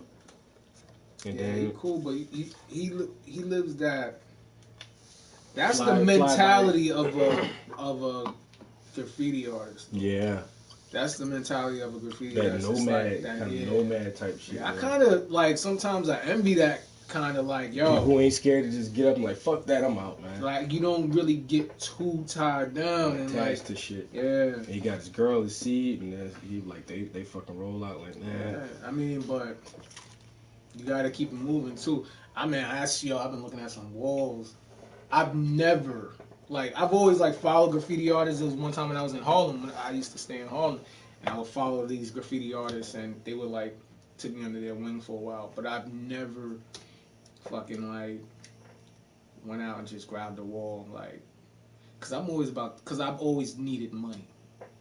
I've always needed money. I've never been in a situation. Well, you know, of course, you know, when I was coming up, learning how to draw and stuff like that. But I've never been, since I started painting, I've never been in a situation where I just like, yeah, I'm just gonna like grab this wall and paint. Even though graffiti artists, you know, they just throw it up. You know what I mean? Sometimes they'll be there for like, they'll come back to it for like 2 to 3 days and have it looking dope. But you know, once they have their tag, they can literally do that in a matter of seconds. But I've never just thrown up a tag. First of all, I don't really graffiti art unless it's like, you know, like a little complimentary, doing a little cameo in my artwork. Yeah, like, you know what as I mean? a part of a bigger project. Right. So, I know my limits. Like, I wish I was. Cause I look at them, I like follow other graffiti artists, and I'm like, how do you even make a B? Yo, that's a K. Stretch the letters and distort them shits. I can't do it. It's like, yo, think outside that box. So I can't do much it. respect to them. Yeah, I envy graffiti artists, yo. I can't do that shit. Like, everybody got their lane, like, Yeah. the anime characters, like, motherfuckers, and it's weird, like, I can't paint a person without looking at that shit, yo. Alright, yeah. Like, it gets, I tell people, I'm like, I'm not as good as you think I am You're good. in the way that you think I am. I mean, I'm good. Yeah, but not in the way you think I am. Cause they be like, yo, what happened? You said you wanted to drill. Like, I'm like, yo, look, I can do great work. I can't do great work fast. I can't just draw someone. It's gonna, like, if you was to watch me, this is why I don't do what's it called? The fast videos, the time lapses. Because I feel like every other artist will look at me like, the fuck are you doing? Why are you doing it like that? And then when I finally get to the end result, they're like, oh, okay, but wow, you went left to go right. Like, you know, and it's kind of like, but that might help some other artists who probably see it the same way you see it. You know what I'm saying? Everybody ain't right-handed. Shit, a lot of people left-handed. I think you should do more. Let people in more. I think so. I tried. There was a point where I couldn't even let people, like, now that I'm doing murals, I have to let people see me paint. Yeah. You know what I mean? Because I can't help it. They're walking by. You ain't gonna stop everybody. Yeah. But there was a point where it's like I would lock myself in a room. You can't even see it till it's done. You know, or no, we doing. Oh, I'm gonna be out in a minute. Yeah. What you doing in there? You masturbating? Bitch, I'm drawing. I'm like, yeah. Yeah, I'd rather think. Yeah, I'd rather. I'm not drawing. No, I'm jacking off. I'll be out in a minute. I watch porn. Can't get this ear right for shit. You got one eye perfect, the other eye, that shit will not fucking. come out right. You know, you could look at you get to a point where you look at other people's work and you see their weaknesses, like people who avoid drawing hands. Oh yeah. You know? Or people who don't proportion their drawings, like the feet get cut off or something. Yeah. You know? And it's just like, I noticed that a lot. That's why I got one young girl I try to mentor, my homeboy's daughter, and I tell her, draw hands a lot. Yeah. If you bored and you ain't got shit to do, hold something in your hand and draw your fucking hand, yo. Draw your hands. That's all the time. hardest thing for new artists. Hands and toes. It's like they just want to get it. Like, why can't I just get it? I'm like, yo, It's something stop about- avoiding it. Yeah. Practice, practice, practice. Do it twice as much as what you love to do. What you love to do, you do already. You got that. Yeah, hands is crazy, yo. Do what you can do. I remember I just went through a phase when I was just draw everything on the list that I've never drawn. Mm-hmm. And I was like, have I ever drawn a centaur? Never drew it. Gotta do that. Done. Have I ever drawn a pregnant woman? Nope. Gotta do that. Done that. All right. And it's like, yo, now it's like I sit down and the other day I drew, what did I drew? I drew the inside of a I think a F train or something like that. And I was like, shit, this came out very accurate. Like, I didn't even know, I've never drew the inside of a train before. You know what I mean? I didn't know it was really imprinted on my brain like that. Just to do that shit. Yeah. I mean, I took enough trains to know, but it's like I could. My shit is animals, yo. The murals I'm doing now, this the most like the fish. That's the most time I ever drew animals, yo. It's a bunch of I fish. seen that.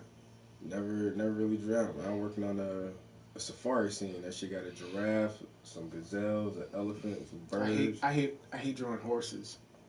I painted horses one time, but I don't And really horses do a are lot of big. animals, Horses and unicorns, and they're big. Mm-hmm. And you know, but then again, it's like when you're not painting for yourself. When you paint for yourself, and it's your own ideas, and then you sell them for the price that you want to sell them for. Like that's one thing. When you're doing commissions, it's like, all right, well, this is how much it is. It's a little steep. All right, well, what's in your budget? It's like, yo, it's gonna reflect the painting. It's gonna reflect the I'm painting. telling you right now. So it's like, but the bad thing is like when I posted it, I'm like, I don't even want to post it. It's good, but it ain't great. Like I could have done it a lot better, but it wasn't in their but budget. it wasn't in their budget. And there's I like to post. There's a lot of memes about that, about Yeah, you know, a like $800 drawing versus a goddamn $8 drawing. That shit don't look the same. it's not gonna look the same.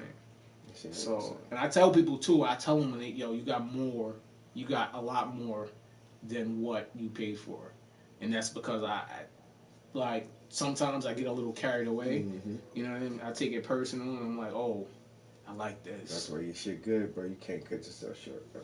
No. That's why I call you in on the mirror shit. And with Monica, Yeah. it's like I don't want to hurt her pockets, but I'm gonna give her the price. Whatever we come up with, we gotta come up with a price that we want. You know what I'm saying? And she either gonna do it or she not. I want to talk to her again by this weekend, maybe. I'm gonna come up with some more shit and then sit down and talk to her. I want to show you some shit too. I'm actually thinking about like, what did I message her on? I think I might have her cell phone number. But yeah, with the artists I met, like you don't. It's funny when we was at that meeting and you was telling me about Shorty who plugged us together. So Keith Harrington. Nice. Like maybe on the, like this is the three The garage 3D doors garage at the back. doors, yeah. Have the tunnel or something, or the subway in the middle one, and have like some Keith Haring or something on the sides of it or some shit like that. Then she wants the Johnny Punk, got kind of like a little reference of that. I mean, Banksy is a fucking a UK artist, but he's really popular here too. Maybe He's everywhere. yeah, man. like copies kind of a Banksy thing, but then throw a phrase that we all agree on. Yeah. Or some shit like that, or his famous one is the dude throwing the bouquets. It look like he's throwing a Molotov, but it's bouquets instead. Or it just copies some Banksy shit. Kind of like, once again, I don't want to. Banksy he's still out, right? Yeah, he still doing his thing, bro. He an old head now, but he an OG in the game. That last stunt he did when he shredded the fucking Joan at the auction, motherfucker brought one that he put a painting in the auction, an original. Motherfucker brought that shit for $2 million, and when the motherfucker hit the gavel, somebody hit a button on that shit, and there's a shredder built inside the frame, and it fucking shredded the painting after the motherfucker said he was gonna buy it. He killed that shit, bro. Banksy still be stunting on these motherfuckers, yo. That shit was a couple years ago. That was the last big thing he did, yo. $2 million, Banksy original. And you're like, sold! And then the painting comes down through the fucking frame and out the bottom, shredded, bro, like halfway. It shreds half of this shit and stops. Like, that's your piece now. That's what you just paid for. Genius. How fucking... Now it's probably even worth more than it's... Like, and it's got a story behind it. And it happened right in front of everybody. Yeah. It happened like everybody sat there and the audience is like, what the fuck? And it just shreds that shit. I gotta see this shit. Yo, Banksy painting shred. Let's just type it in like that, yo. That shit was ridiculous. That shit. It was ridiculous. He's a genius, bro. I love this dude, yo.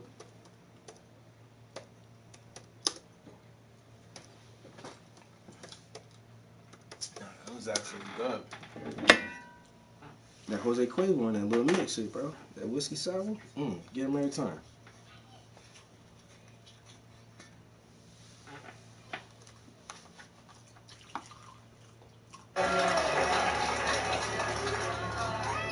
Art connoisseurs could only watch in horror as an expensive piece was shredded before their eyes.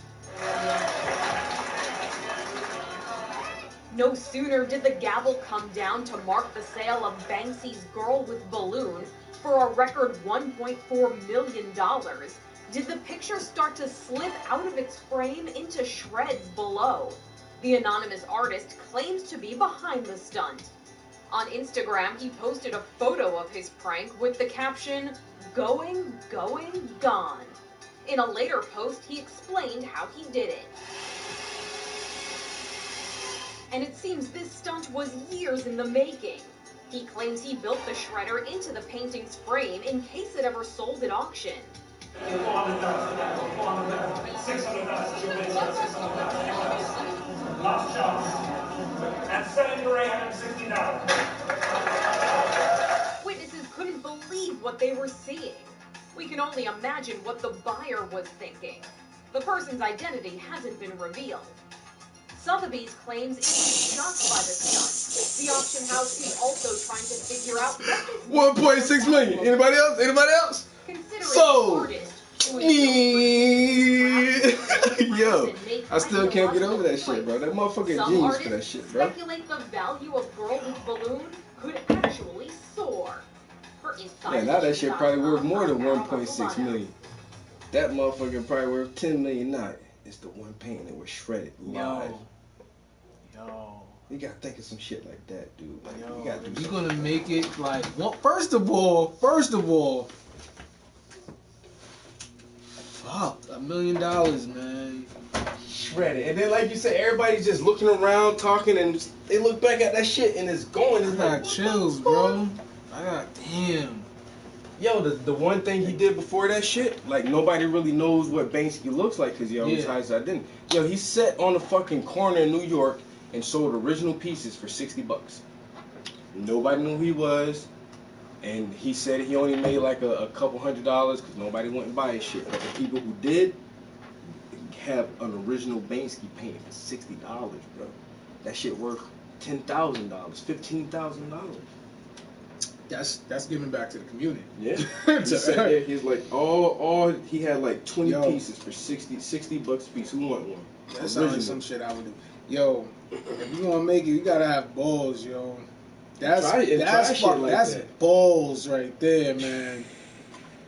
Motherfucker shredded his own art, yo. 1.6 million. Sold. So he did that shit years in advance. Like, if a motherfucker ever buy this shit, I gotta like, I should Google like what kind of art Blue is into. Baby Blue, what's her name? Isn't that like Beyonce's daughter? they kid. You know she be picking out artwork, right? No. Yeah, they take her to the auctions and stuff. She like, I want that. Shit. Oh damn. Yeah, 500,000 right there. Yeah, I want that. Damn. And I'm like, yo, they don't tell her no like that. Hell no, it ain't shit to them. It ain't shit to them. And he said that shit in that, what you call it song, that OJ song. I bought this painting for $2 million. Soon it'll be worth $10 million. Yeah. I can't wait to get this shit to my children. Yeah. You already know. Invest in. I be trying to get Swiss Beats attention, yo. Can't get it though, but because he has the Dean collection and he's buying up all black art and he's trying to promote a program where artists still get a percentage of the piece after it's sold. Just like the lady said, this piece may be worth more now. So the Banksy piece sold for 1.6. Now that seller may try to put it up for auction. It may come back with 2.5. But now the owner is getting it, and Banksy don't get anything out that second sale of it. Yeah. Swiss Beats is saying like that's your intellectual property. Every time it sells, you should get a percentage from that shit every fucking time. Because the more it sells, the more it's going to increase in value. Oh, you paid 2.4 for it, I give you 3.7 for it. Where you gotta get an original artist 10% of it. I'm not mad at that. And that's what I didn't realize either. Like a lot of artists, this one artist, he did a documentary. He was like, yo, I sold a piece for $1,000 to a private seller. This motherfucker keep it for a couple of years. He put it up at auction. He makes like a couple million off that shit. And still yet the original artist only made $1,000 off the painting himself. Nah, that blows. And that's like I said, man, Swiss, he got good ideas, yo. And he's a real art connoisseur. And I didn't know that. yeah, he has this shit called the Dean Collection. The Dean, him and what his wife? Damn, what his wife name? Alicia Keys. Oh right, yeah. Yeah, him and Alicia Keys, they all into that art shit, yo. Don't smoke weed though. I'm not trying to press you, cause it's more weed for me. Nah, My it's birthday. right. I ain't gonna lie. My guy, hit him up. Let me get one. What's up, man? How you doing today? Chilling. Like, what you getting into? I was like, shit, it's my birthday, man. Oh, is that your birthday? Yeah. I didn't even fucking Oh, know that, fuck, bro. I thought Happy you- birthday. oh, No, man. Yo, I didn't even fucking know that. I told my guy that shit. He's like, word. Give another one for free. I'm like, nigga, word. Oh, shit. It's my birthday tomorrow, too. It's my birthday for the rest of the week, bro. Come back through. Yeah, 39 I years think I saw old. somebody post something. And it's like it went right over my head, like it was an old post. My sister posted some old shit, yeah. I was like, oh, She always posts that old shit, though. that was one of his old birthday posts. Like it is like, no, it's gay, motherfucker. 2 seconds. I already told my boss, too, yo. Like, right before I left, I was like, yo, that's my birthday. He's like, word? It's birthday, congratulations. I was like, look, I'm coming to work tomorrow. I'm gonna drink tonight. Don't expect me at 100% here, bro. I'll be at 75 or 80% tomorrow. But I'll be here. He's like, no problem. I'm like, okay.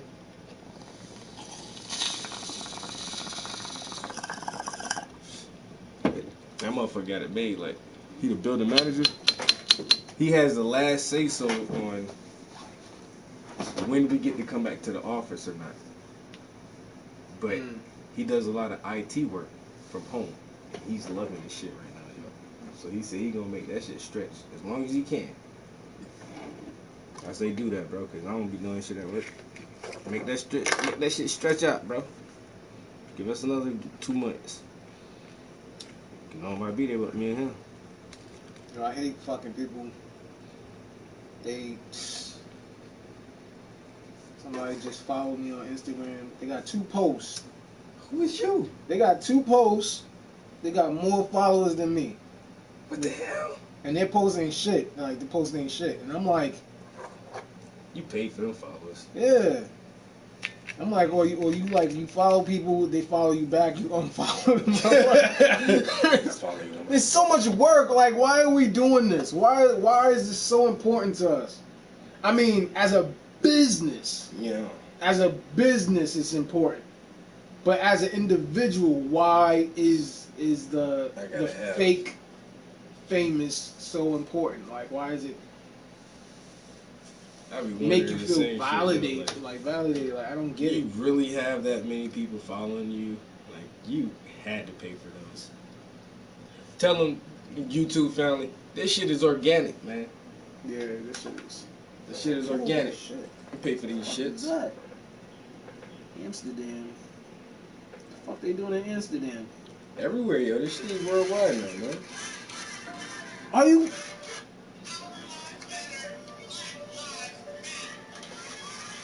That's fucking Amsterdam. I'm like, what they doing? They're not doing the Black Lives Matter shit. Everybody riding and shit, bro. Hopping on the bandwagon. Everybody hopping on the bandwagon. This shit is worldwide like that? We don't have nothing for ourselves, yo. That's why they like saying nigga. We can't keep shit for ourselves. Not even that. You know what I'm saying? Look, they too privileged to let that go. They're like, yeah, that's why. You mean I can't say that? Because it's our word now. We can't keep shit for ourselves, even without protest. I mean, I'm pretty sure there's black people in Amsterdam and everything, but that shit is weird, yo. Like, so I'm sitting.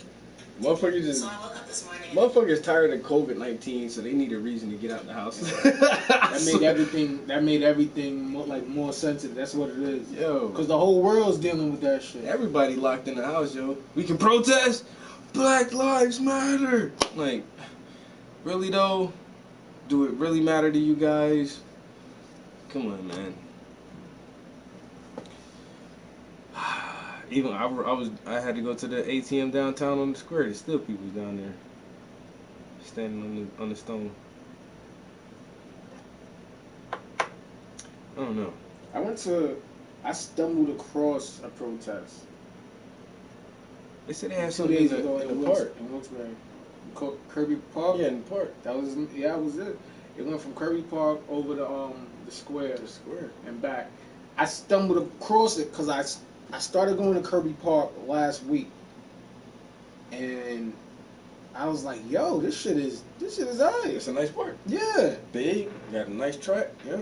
I'm finally starting to like expand my roots in Pennsylvania. Like, I've been such an introvert since I've been here. So I'm like, yo, I need to expand my roots and see what's out there. And this stuff out there, like, this stuff out there, it's not that bad. It's not New York, but this stuff out there. Definitely not New York. It's not New York, but so I go to Kirby Park. It's nice, and then I say I'm gonna go back. So I'm probably gonna be going back frequently, like go for jogs and stuff like that, bike rides, but I also know now that, you know, I gotta keep exploring too, go other places.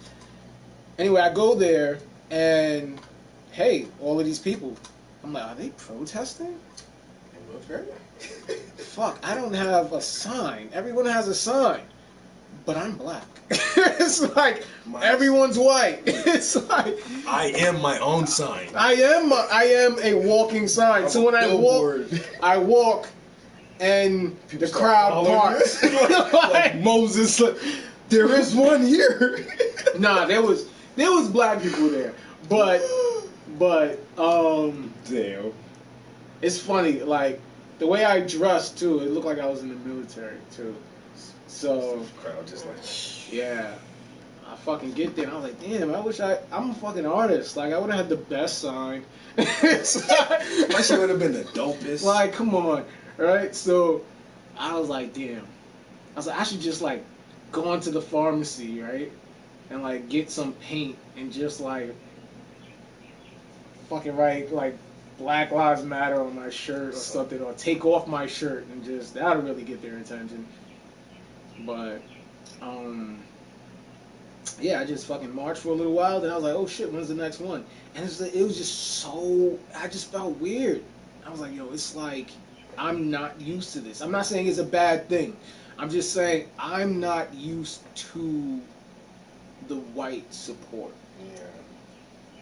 I've been to protests before in Harlem, and you know, I mean, we have to admit, like, this is different. They're fucking marching in Amsterdam. Like, this is different.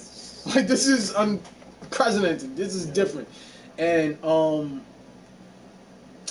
like, there had to have been like 5 to 10 black people there. There's other people, you know, it might have been some brown people there, but it was a lot of white people there. And that's fine. I'm glad that everybody should be upset. Injustice anywhere is injustice everywhere. I promote that, and that's good. I'm just saying, like, they were spearheading, like, they put the event together. Yep. And they was like, when I say this, you say that, and I'm like, really? Is that how we feel? I'm like, but he's not saying anything wrong. He's like, when I say Black lives, y'all say matter, and I'm like, it's good. It's good. It's good. It just feels weird to me. Yeah. You know, especially because I'm very active in this struggle. Like, I've been a voice for so long. I haven't been silent. If I see something, I say something. A lot of people are new to this, and they're just like, you know, like, I throw events. Don't worry, I'll take care of it. I'll throw the march. I'll like, you know what I mean? Like, I'm head of my debate team, so I'll put together the march.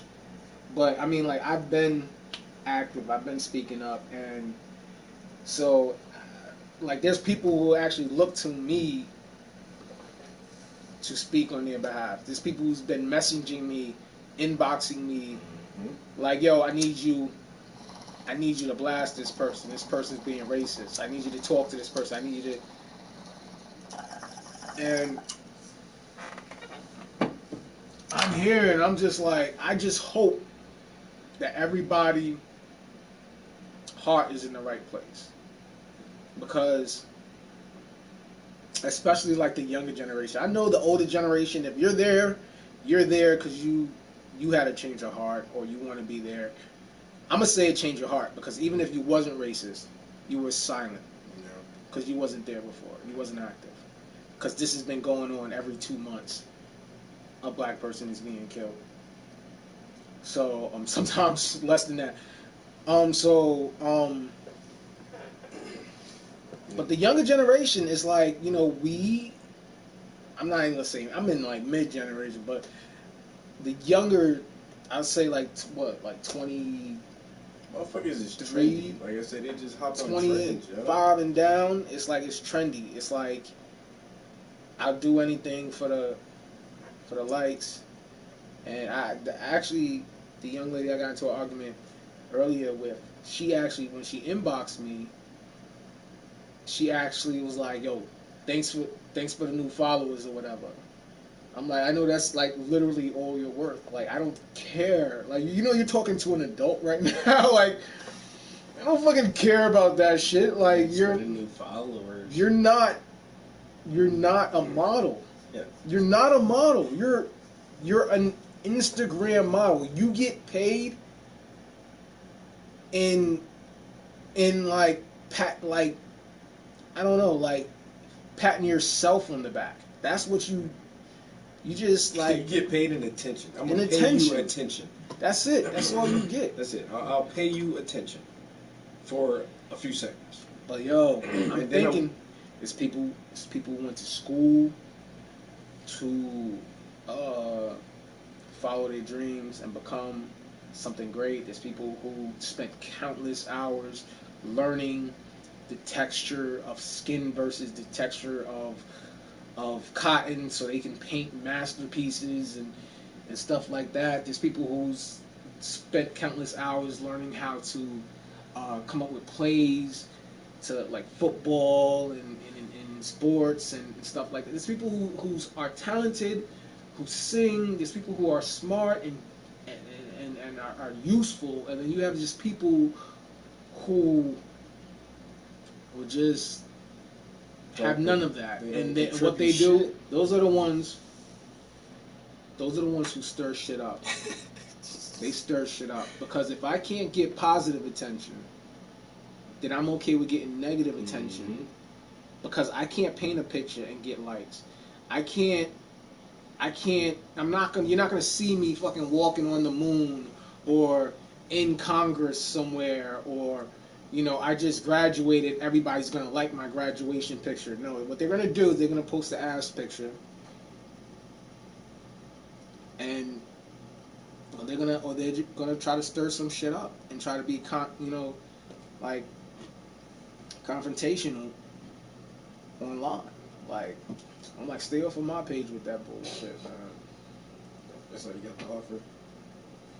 I don't know. Motherfuckers trip me out, yo. Especially with social media, is like, you can say whatever you want to say online, but let me say, what do you do in real life, yo? What do you fucking actually contribute in the real world? In real life, you probably fucking sleep on a mattress on the floor. A blow up mattress. Trying to get rent from your fucking fans only page. Got their clothes stacked up on the couch, like in the corner of the fucking room. I swear to Don't God, own a dresser type shit. I don't get it. And that's why I said too, everybody talking about, oh, what solutions, what are we gonna do? Man, spend your dollar wisely. Yeah. Invest that shit.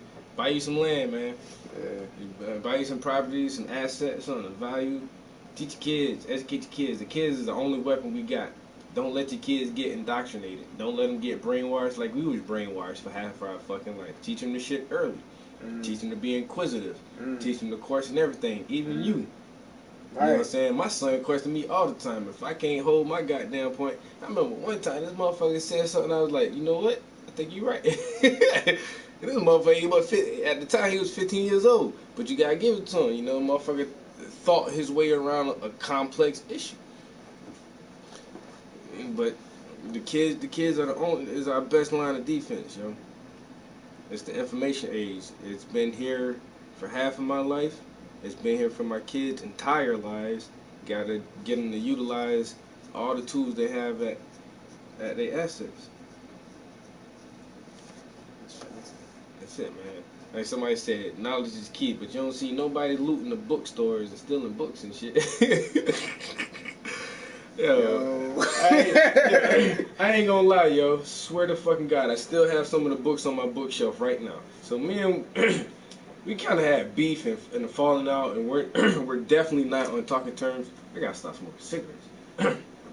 We're definitely not on speaking terms right now. I don't hate the guy though. We just disagreed on some shit and chose to leave it as that. But when we were really good friends at one time. Actually roommates, and we were roommates and we worked for the same company. We were together all the fucking time, yo. And we had this one side job where we were painting our local YMCA. And our YMCA had a bookshelf of donated books that where if you're on a treadmill or a bicycle or whatever, something that's kind of stationary where you can actually read. Maybe you're going to cycle for 40 minutes, 45 minutes. You want to read a book, and there's a bookshelf of donated books. You can grab one. So me and my man, we were painting the YMCA after hours, and we saw the bookshelf. We started looking through the books. Yo, I found Orson Scott Card's The Ender Game series on there. I was like, oh shit, I always wanted to read this shit. So I took one and I was like, damn, I think they got the whole fucking series on here. And then my homeboy seen some Stephen King shit, and he took 2 Stephen King books, and we look at each other, we was like, what the fuck kind of nerds are we? Like, these niggas here stealing books, yo. Like, I'm taking these shits home with me. And I still got my Ender Game series. Fucking one of the best space sagas ever, yo. If you want a good science fiction space drama, Orson Scott Card's Ender Game. That shit is phenomenal. They actually made a movie about it. Had Harrison Ford in it. Shit was really good too. Look at this fucking artist. He got 16.2 thousand views.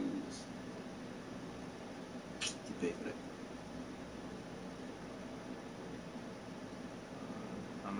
video, but He paid for all his followers. I'm like, no disrespect, No. but I mean, you know what? A 5-year-old could not do that. what are you saying though? No, a 5-year-old can't do that. But No. but a 10-year-old, you know, Consistent 10-year-old, yeah. if he tries real hard, a savant of a 10-year-old could do that. But for him to have 16 point, 16 point, yo, nigga, you paid for that shit. You don't know that many people, bro. Well, of course not. But damn, bro, that's insane. And it's nothing original.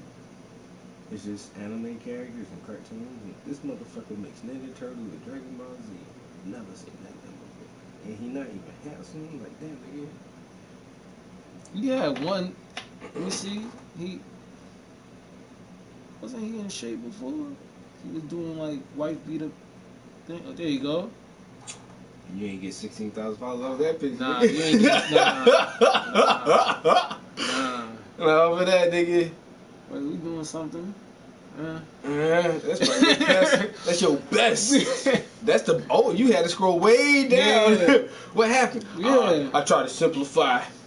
I simplified my stuff to Nah, look, To we sound not haters, better. y'all. We not haters. I'm not. But we're realists. Like we're in an era where you can buy. Yeah. Your, There is art. You can't be wrong with art. But this is it. You can see an ugly chick. You see a pretty chick. It's not. I mean, your opinion is all your opinion. I can see ugly chick, pretty chick. I can see ugly art, pretty art. It's not. That don't mean it's wrong. The ugly lady not wrong because she ugly. She just. That's just how she is. And the art isn't wrong. I ain't gonna call it ugly. It's just the technical. 16,000. He paid for that. He paid for 14,000. How much Javier got? How much Javier got? Oh, he up there. He got 20. Oh yeah, he got 20,000. But Yeah. That's not much more. I thought he should have like 1 point. Yo, and he the truth. oh my god. But he don't draw though. So I'm not saying nothing about that either. these look like photos, Yeah. bro. And that Asian guy, he got 30 something. This is who I was talking about when I hit you up and I was Yeah. like, yo, who's that guy? Who's that guy? You love gave this me shit. like 3 different people and not Javier. I didn't put him in there. No. Damn, I thought I put him in the group. And you gave me like 3 different. I'm like, who the fuck is all of this? They're holding out. But you see even the fish? He is shit, bro. And look how crisp that letter is. The shade just from the letter coming into this little highlight right there. That's like 3 or 4 different colors in that transition, man. That nigga crazy, bro. I love his shit. You would expect that he didn't have so much work. And he paint all the naked women. Like, how can you not want to do that for a living? That's where I want to get to, where it's just like naked women just be like, oh, can you paint me? It's like, yeah, come to the studio. I pull out my camera. He just goes around and gives tutorials and lessons. But does he? He does? Yeah, that's how he makes a living. So he sells brushes. He's a real artist, yo. Lessons, tutorials, I love brushes. This, that shit is crazy, bro. Skin on this. Every Nah, that's like that much. You gotta look for the canvas. You see? It's like, nah, this is not. Yeah. Like, and that's what, like, you gonna see, like, my next couple of paintings, they all gonna have that. That contrast. They all that's why gonna I have worked on that light shit effect. for a minute too, yo. I'm trying to get that real deep shadow with that real bright beside it. I think it's easier to paint white people. This shit right here. That would be killing me right there. And that Asian guy I sent you to, his hair, oh my god, dude. I be looking at his fucking hair. I'm like, You can feel, it's like you can look at the picture, you can feel the texture. That's a million brush strokes, bro. I'm looking at this one right here, though. Because this guy right here, he got that dark. Yeah, his skin complexion crazy, right? That And it's like that you got blue. Yo, that nigga but blue you got it though, yeah. man. And I was scared to put the blue in there, but I'm like, I'm seeing the blue. And then you do it, right? Yeah. And then you're like, yes. Yeah. Yeah. That's my problem. I have hangups. Like, I'm like, I go against what I'm feeling. Like, yo, I see it.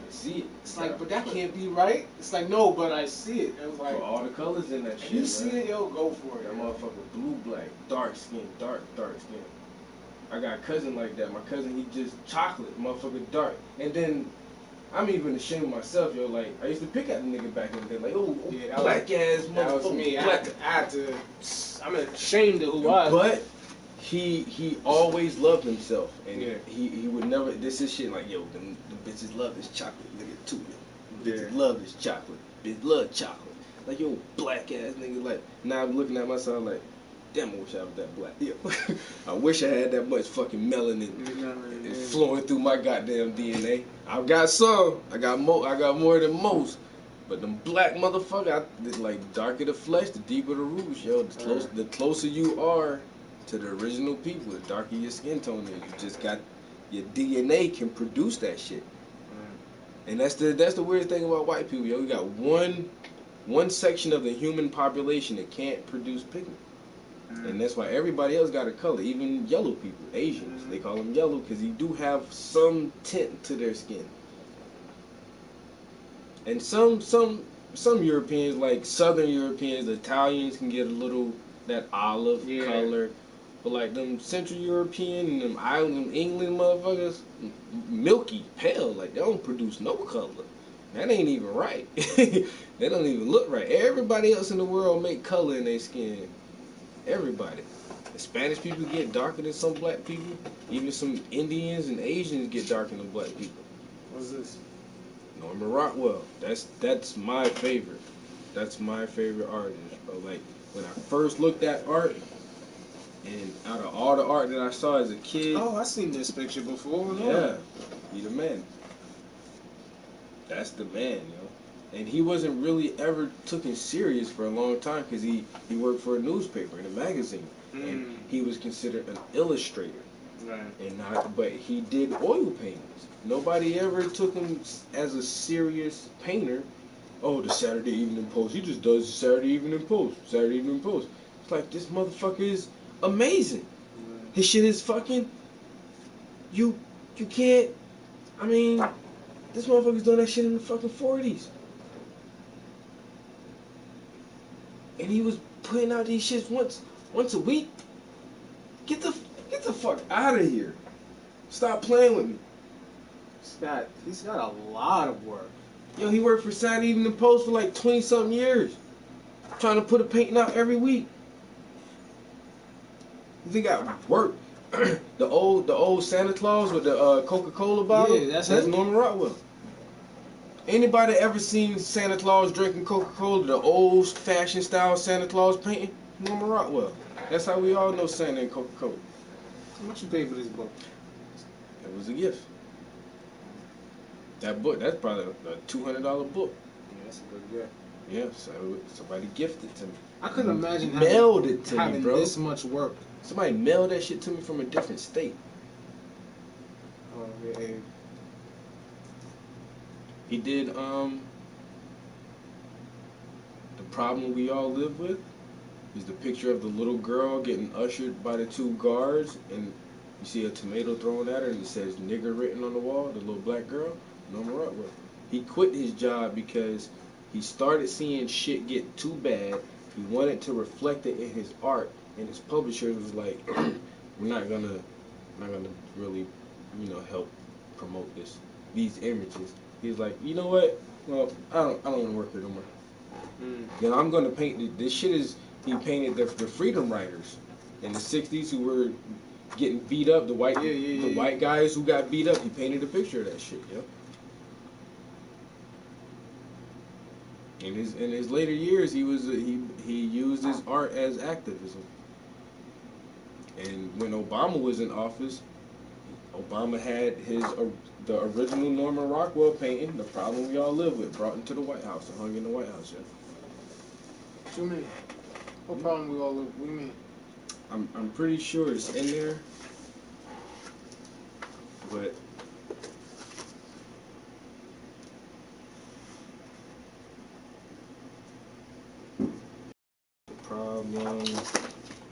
problem we all live with. That's Norman Rockwell in the studio painting it, and that's the image right there.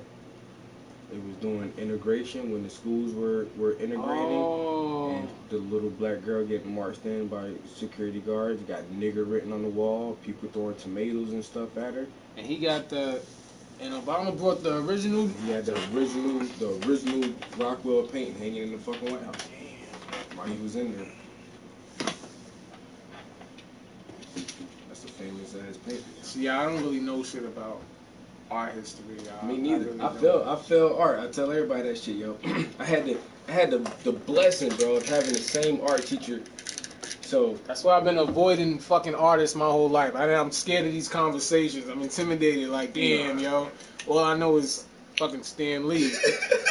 That's my man. But, yo, when I got in middle school, in 7th grade, so when I was in school, our middle school was 7th and 8th grade, and then we went to high school, 9th, 10th, 11th, 12th grade. So anyway, my 7th grade year in middle school, my art teacher, it was her first year teaching. She was fresh out of college. She wasn't nothing but 25 years old. But now that I look back at it, this young lady was fired the fuck up. She was excited. She was in her dream job. She loved what the fuck she did. That's how they normally come out. And she was good. She was a good ass fucking artist. And she loved kids. And no biases at all, because my little town was literally 50-50. Like our demographics are probably like 50% black, 50% white. So no biases, just love kids, love art. So excited she was a fucking teacher. So happy she got her first teaching job in a middle school with not little kids, but kind of older kids. Man, this woman taught me so fucking much in middle school, 7th and 8th grade. Love this lady. And then for my high school years, I got accepted into what was called a magnet school. So it was the brightest kids from the Tri-County area, and we all went to this one school together. And so I didn't go to my local high school. But at the same time, it was the first year that this school opened up. The very first year, it was government funded. It was, the dawn of the internet age when I was in high school. So there's computers everywhere and all of this new technology. And it was this really big deal. You had to pass a psychological test. You had to pass a standard IQ test. You have to have had made the AB honor roll for the last 4 semesters. And you had to have 3 recommendations from prior teachers to even qualify to get into the school. Once you were qualified for it, it was a raffle drawing whether you would get accepted or not. I don't know how the fuck I got into that shit, but I made it in there. So the first week school was going to start. Actually, my 8th grade summer, I went to stay with my family and got down in Washington State. Stayed up there for the summer. It just so happened that when we brought the plane ticket, it was a week after my school year started. So I was actually starting school a week later than everybody else. But whatever. So my first day of school, everybody else is already at school for the first week. The second week of school is my first week of school.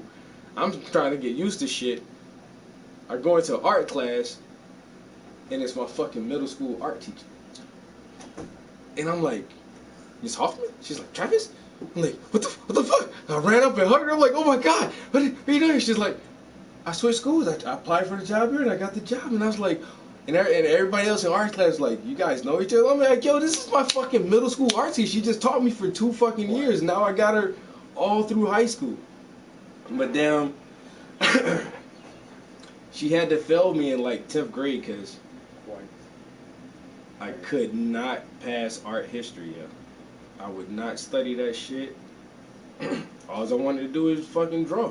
Yes. And Adobe Photoshop just came out. Yo, we literally had Adobe 1.3 or some shit. Like, we were all doing computer graphics and shit.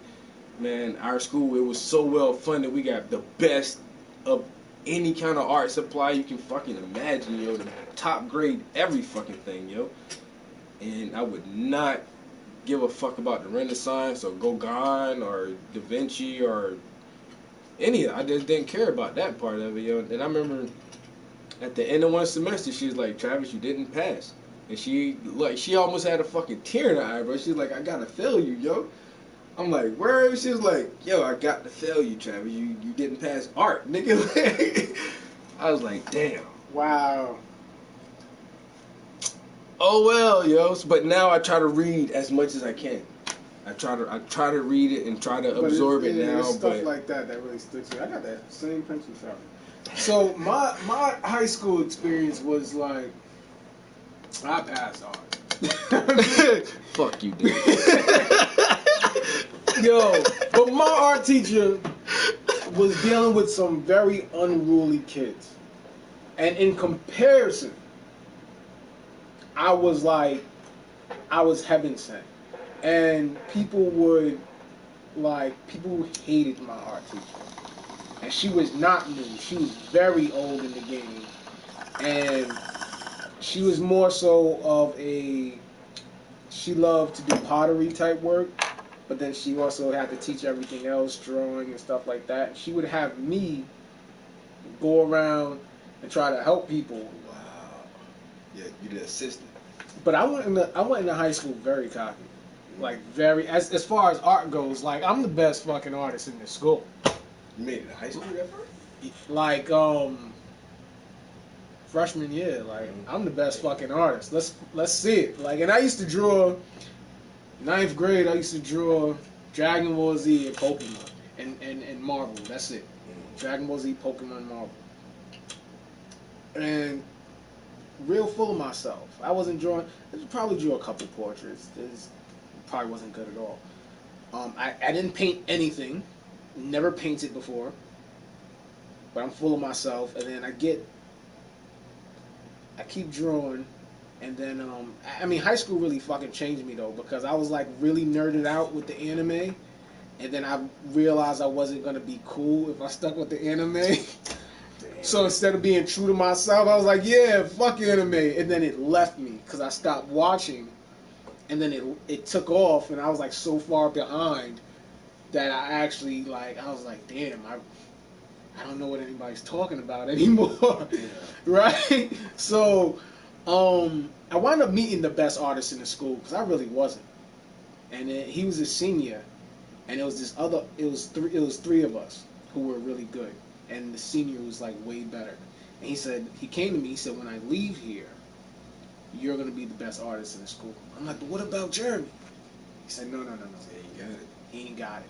You're gonna be the best artist in the school. Yeah, you got it. And from then, and I gotta tell you, I wasn't that good. Like at that time, I wasn't that. But in my mind, you was the shit. I was the shit at that time. Yeah. Like that. I mean, I was pretty young at the time, but I mean, I was heavy in the drawing. Drawing's everything. Yeah, some people like that painting shit, but that's some. Yo, I had to expand. It's like I was just using markers and pens, which is good. That's my shit too.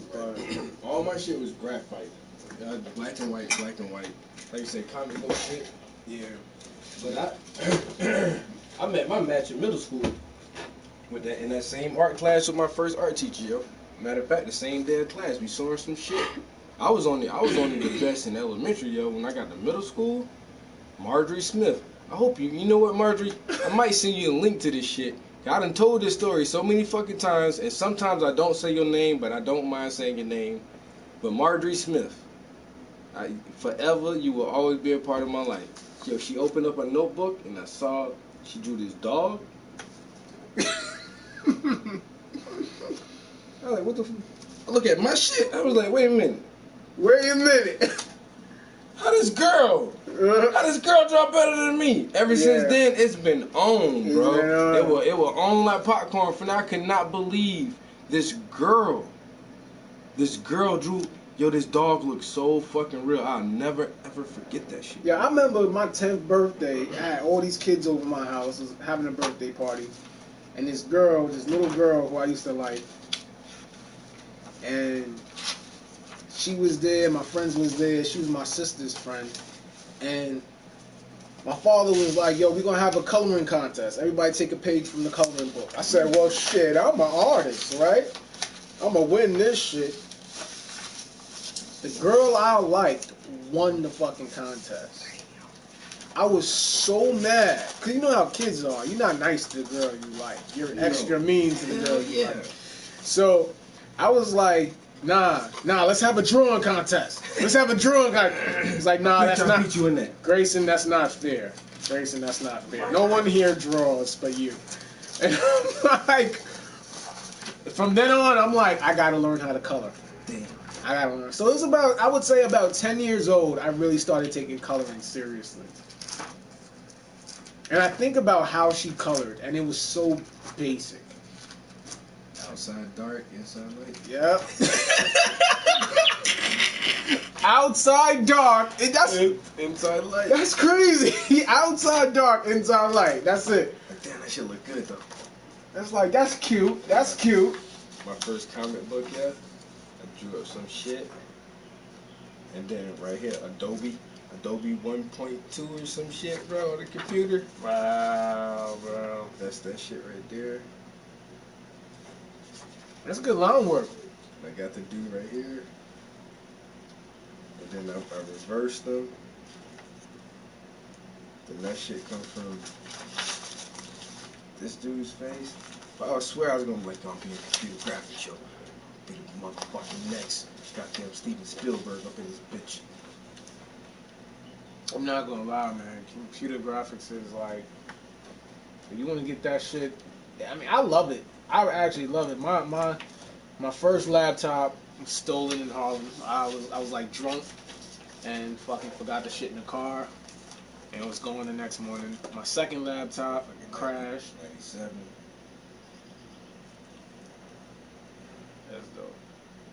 I wasn't drawing like that in 97. 97? I wasn't drawing like that. I was 16. I was a teenager, 16 years old. 16? I was drawing like that.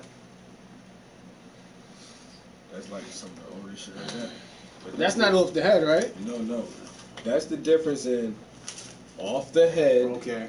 and a photograph. Right. Go back. Anything I ever try to draw from imagination, if I try, that's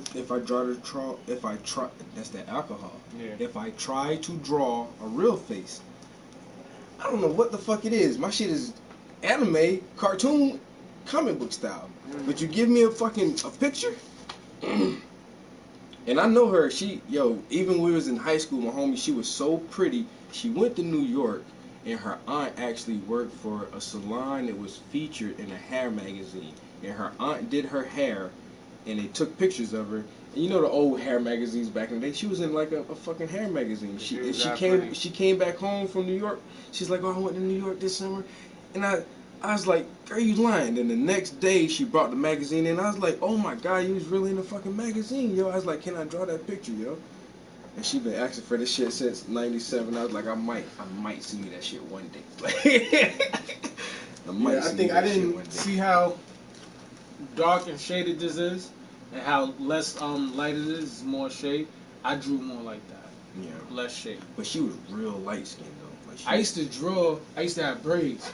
Oh, yeah? All throughout high school. I would grow them, and then keep them for like 6 months, and then I'll cut them and keep that shit. Oh, you one of them I'm one niggas. of Man, them it took me 15 years ago.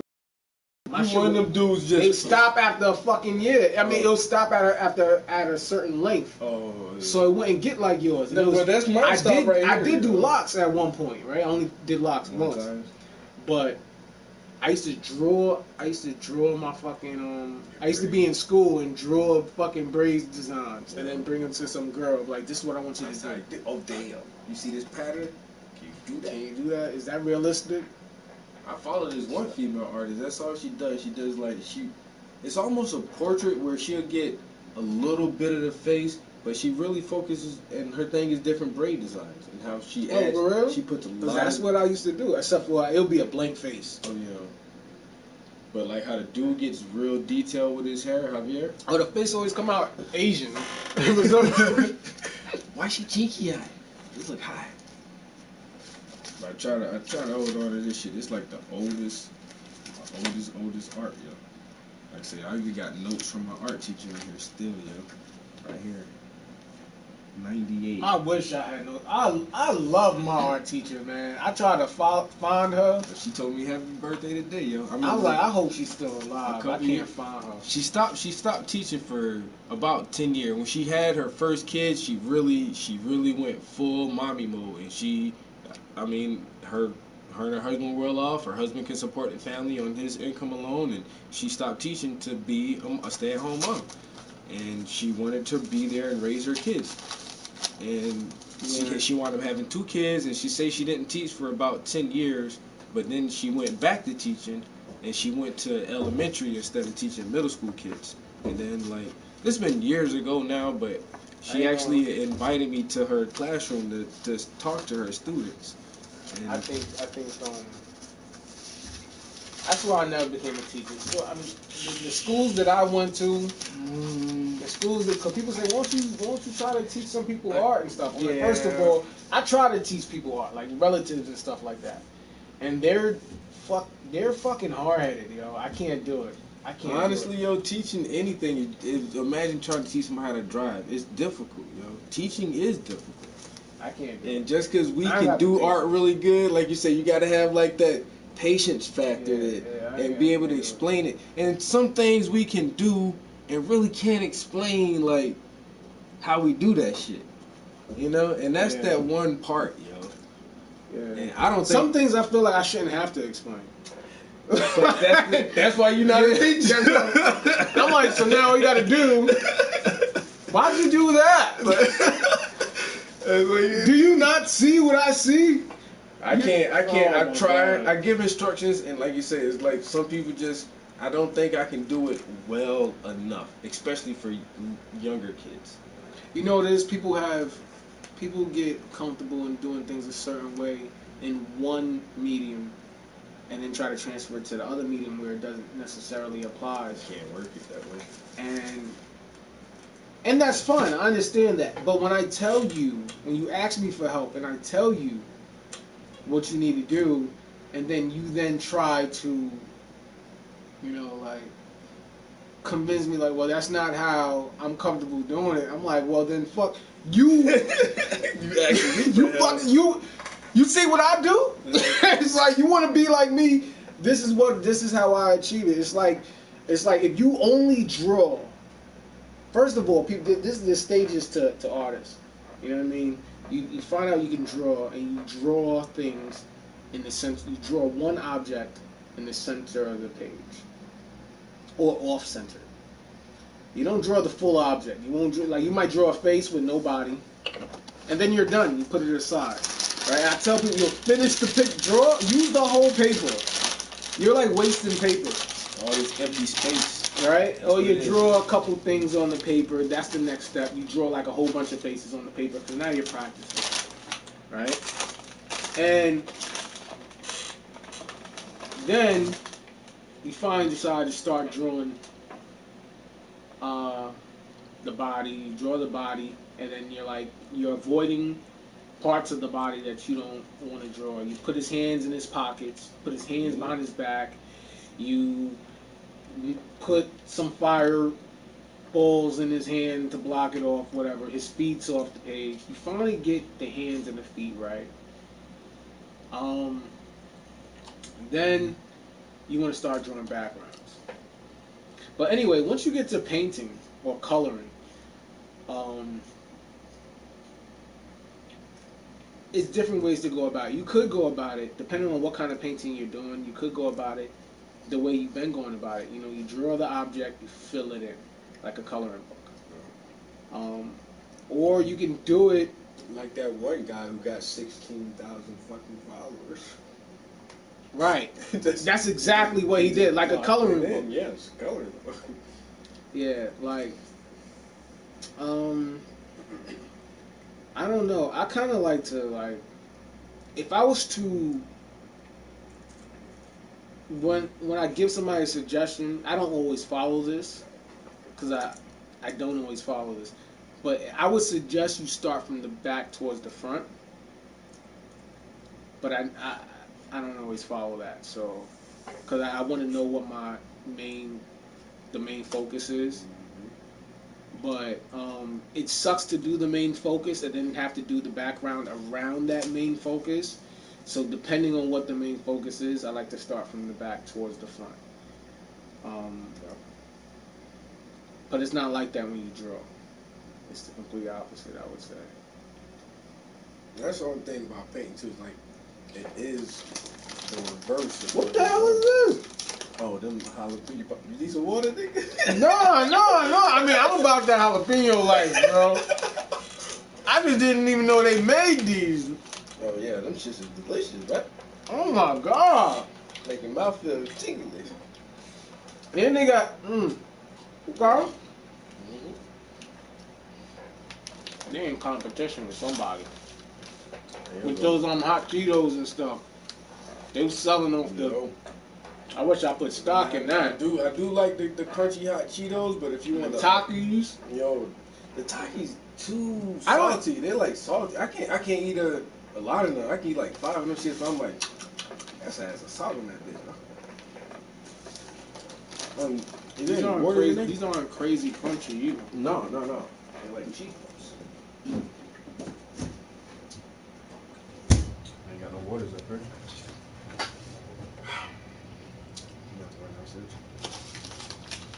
I'm tired of drinking. I've been drinking long before you got here. Oh shit! You took it down a little bit though. It was about right there when you came in. You know, it's a work night though, man. People got shit to do in the morning. They ain't gonna sit and get stupid. That's what they waiting on. What you doing with this? This is a commission? Oh no, that's my friend. Oh, so you doing the let me guess. You had a friend come over. It's like teach me how to paint. She just wanted to do something. She drew? Yeah, she drew. Oh, I thought you drew that for her. No. She did all that herself. That's like her third painting. Oh, for real? Yeah, she did all the time. Yeah. Man, I wasted some canvases on some friends, man. Just a couple. Yeah, she didn't complete it, 2 of them.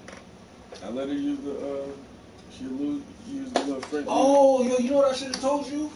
Dang, this was a while ago. I didn't even think to tell you. AC Moore, it's over in AC Moore in Dixon City. Closed What's down. going on? Yeah. Oh, I've been at that. I went in there like I had some money. I raped them, bro. I took it. But see, my shit with them was I had at the beginning of the school year when the college kids get their first semester back, they have a 70% off sale, bro. Oh. All I gotta do is stock up once a year. There's 70% off, bro. I go in there and spend $300. Mm-hmm. You get damn near $1,000 worth of shit, bro. Yeah. I do that shit like once a year. I've been doing AC Moore's. I was mad as fuck when I heard that shit, bro.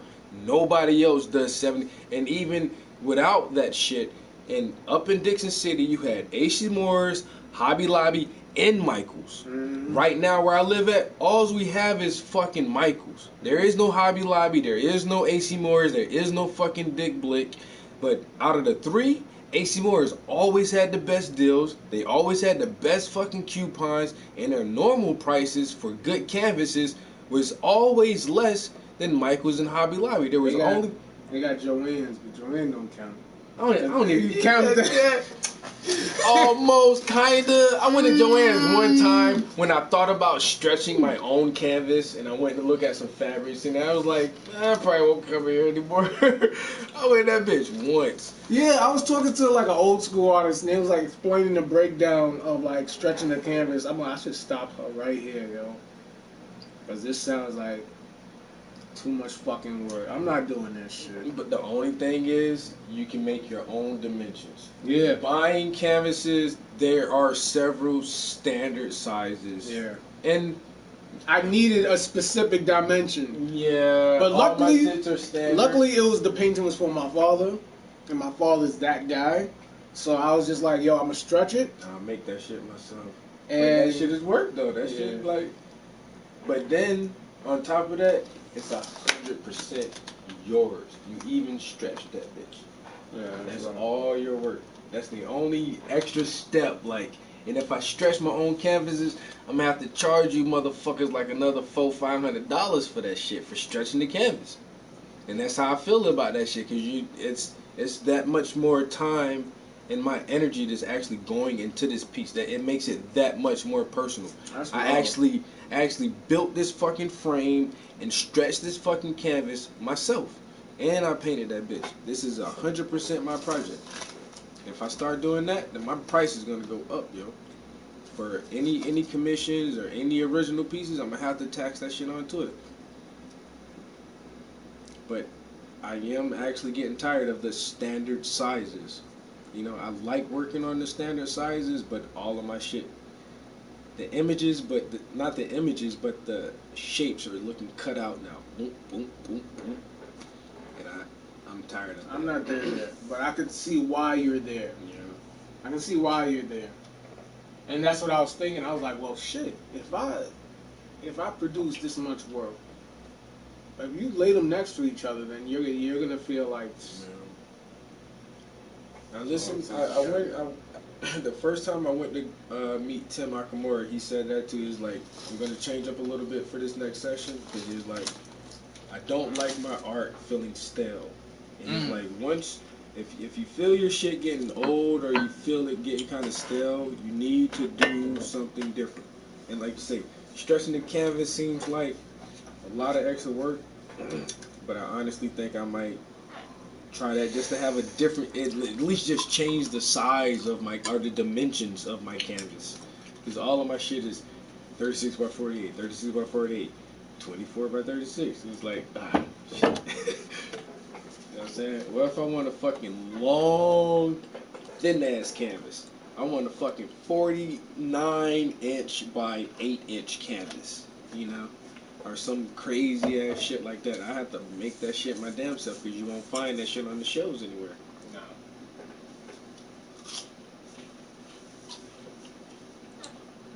I'm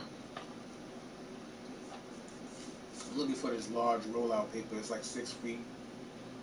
6 feet by, I don't know what, like 20, 30 feet. Damn. And what happened was, I used to work in New York at this community-based program, like Harlem Children's Black program. This is one of the programs I'm talking about. Like, this program's out there geared toward the youth to make sure they don't wind up on the streets, make sure they don't wind up in jail. I used to work over there with them, and they had this event. They had like a music studio for kids who wanted to rap and sing. They had an art studio for kids who was artists. They had this long rollout paper.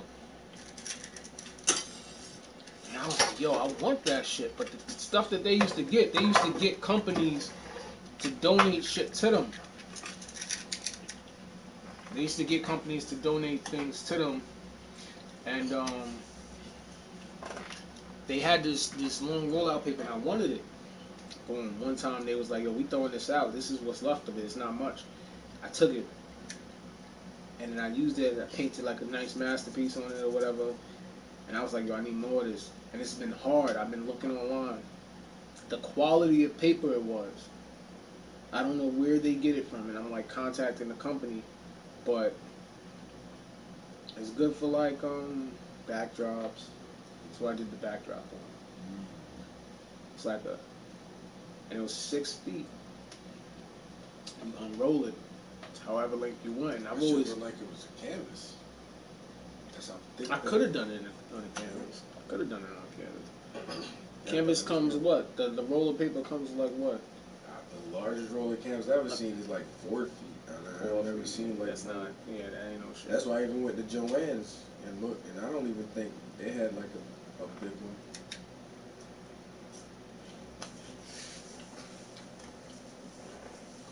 My homeboy from Jersey though, he said the company he worked for had a roll of paper one time that they didn't need and they were going to basically throw it away. And if I wanted it, I could come get it, but I was like, showed me a picture of it. But he just showed me a picture standing next to it. It was almost as tall as he was. I was like, well, open that shit up and like tear off a little piece of paper so I can see what the fibers, like what kind of quality paper. If I gotta drive all the way to Jersey to pick that shit up. And he was like, oh, that shit bundled tight. I can't open that shit up. I'm like, it ain't worth the trip, man. Yo, somebody said something that exactly what I was thinking. If I'm gonna make a canvas, it's probably gonna be an oval canvas, or like or like maybe a circle. I had this crazy idea for it. I don't even remember it now. I gotta write things down, like, cause the ideas that I get. Yo, I'm gonna tell you some shit, yo. All right, the dude. Have you ever been to 900 Rudder Avenue? Yeah. Okay. I've been there. Yeah. So the dude who owns that building, right? Yeah. His name is Dave. You ever met him?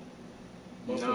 Oh, You talking about? He could walk right by me, I wouldn't even know. Yeah, he crazy as shit. But I had some art there one time, right? He was looking at my paintings. He was like, "These are really good." He was like turning around. Oh, this for the market. Mm-hmm. He's like, you know what? What if you were to paint something on the back of the canvas? I'm like, yeah, but the back of the canvas is always to the wall, yeah. Oh, okay. And no one's gonna. He's like, yeah, but that's the whole point. I'm like, this nigga crazy as shit.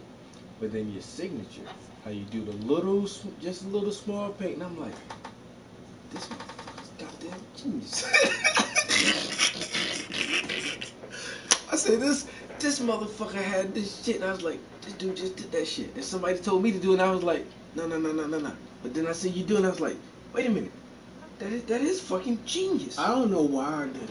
It's fucking amazing. I don't know why I did it. I just felt like it was the right thing to do. I was like, and it's not even it. And it's not even about it being seen. It's about it's there. Yeah.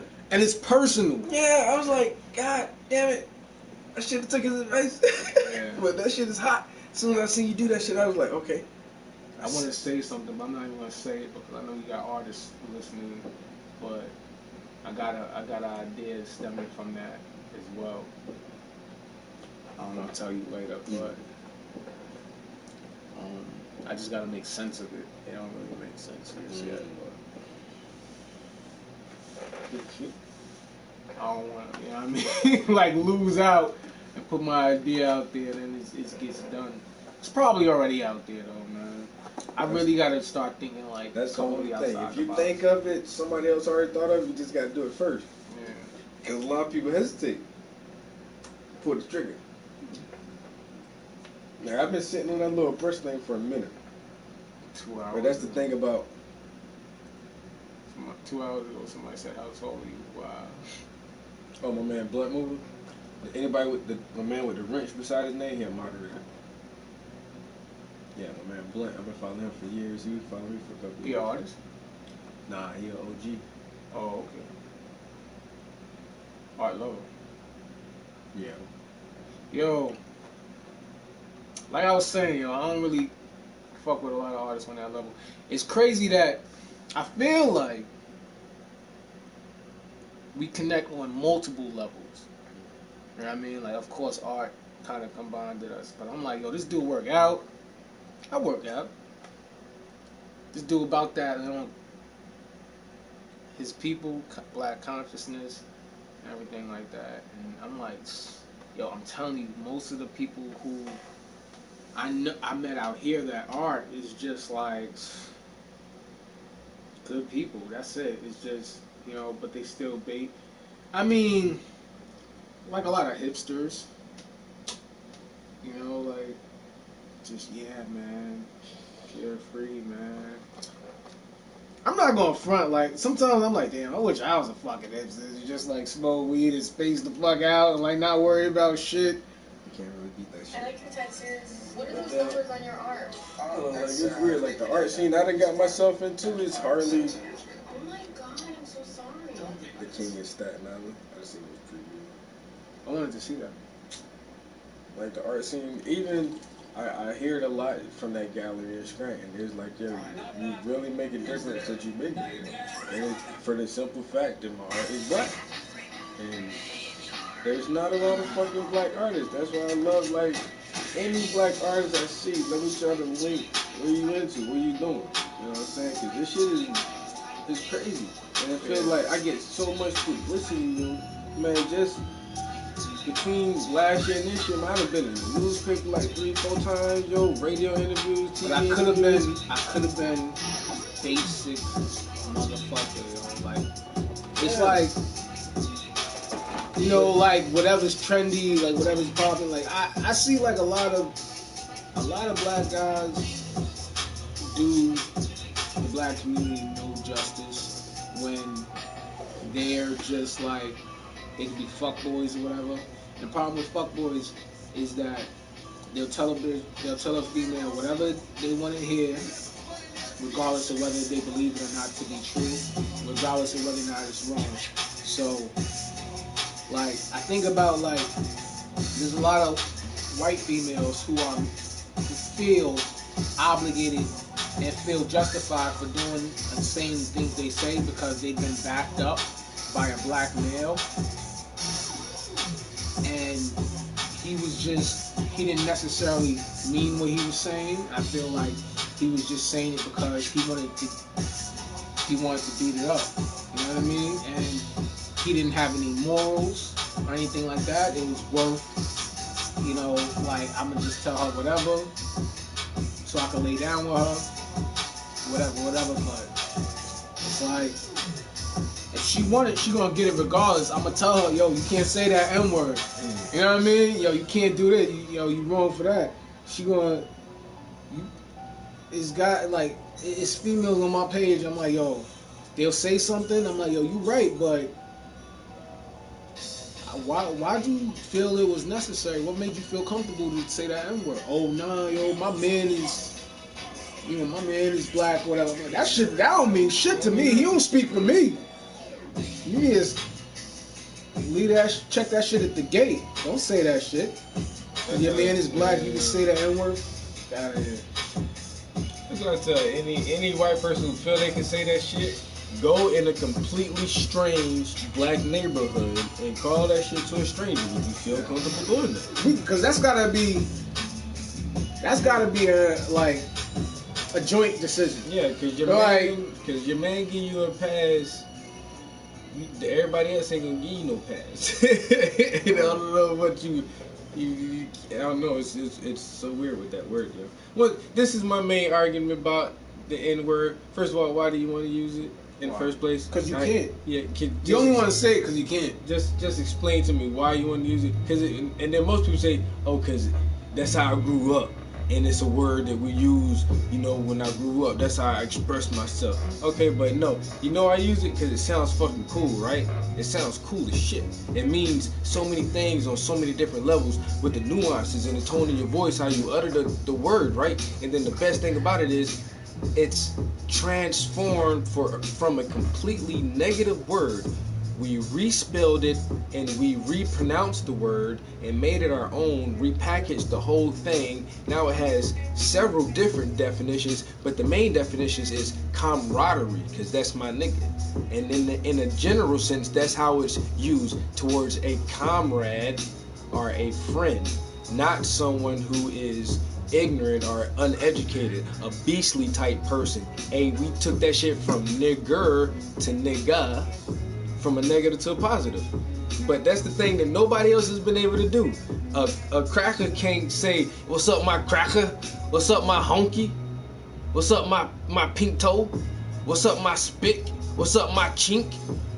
What's up my kike? That shit don't even sound right. Y'all ain't even tried to finesse none of your negative, derogative terms to even make them shit sound kind of cool at all. But somehow we always take the worst of the worst of the worst. The worst food, the worst conditions, the worst education, the worst language, the worst knowledge, and we still find a way to make that shit into the best so good that you want to take that shit back.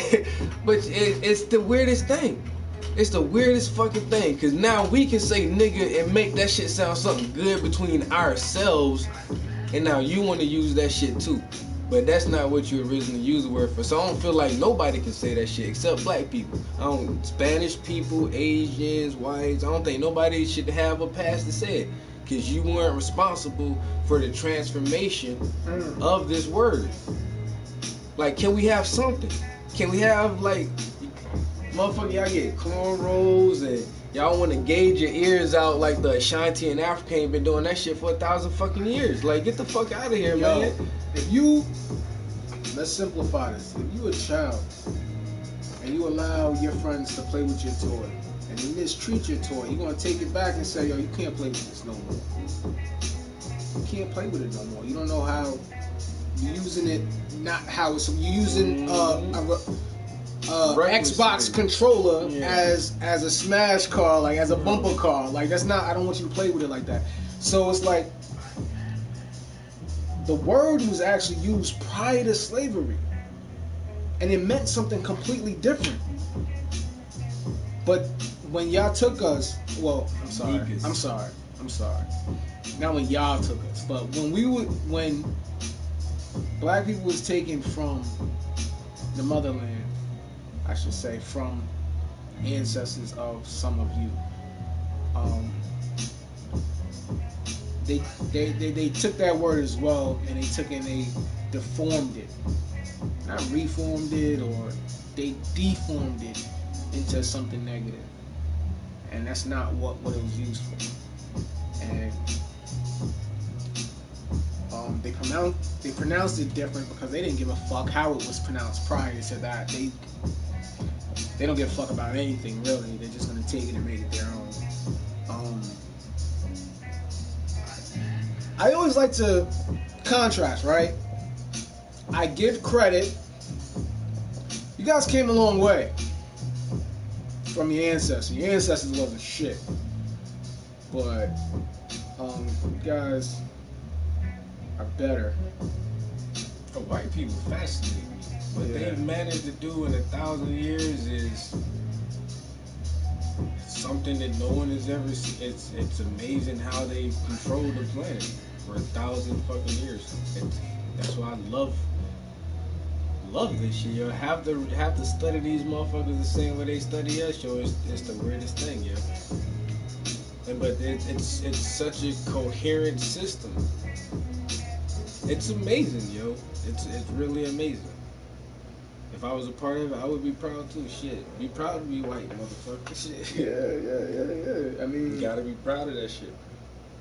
I want everybody like the Black Panther said, yo. Black power, the black people. Brown power, the brown people. Red power to red people, and white power to white people. Everybody gotta have power. Just y'all ain't gotta have all the power. Goddamn. Not all of the power. That's the only damn thing, yo. Like, everybody needs. It's funny. Somebody said to me before, "How come black people can say black power?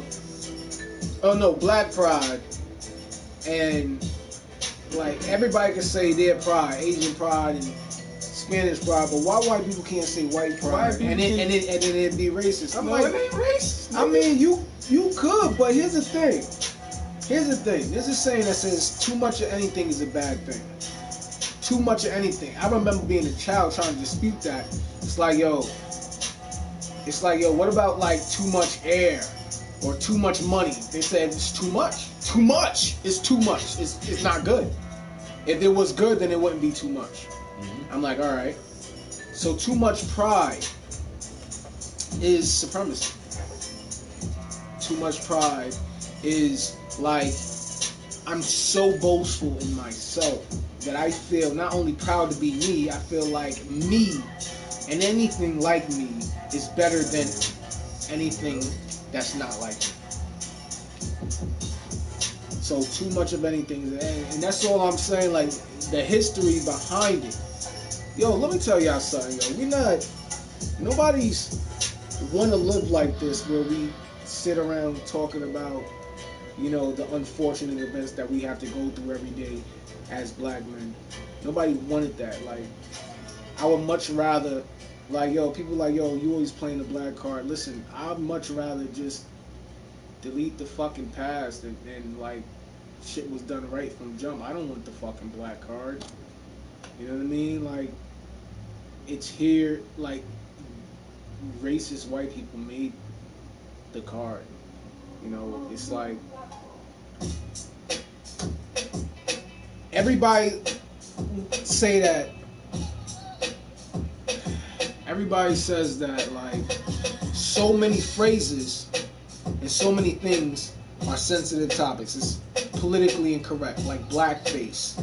And like, how come you can do blackface, but then when you make the movie like White Chicks, that's okay? There's no history to whiteface. There's no term as of whiteface. You take something that could be just an innocent comedy, an innocent act, and you turn it and you just make it something evil. Then for there on out, it's like it's a reference of that evil. So I wish that I would much rather prefer that those actions was never done, so that we could all just make lighthearted jokes and not be that serious, and we could all just. I wish the N-word had no negative effect, and there wasn't so many stereotypes and so many.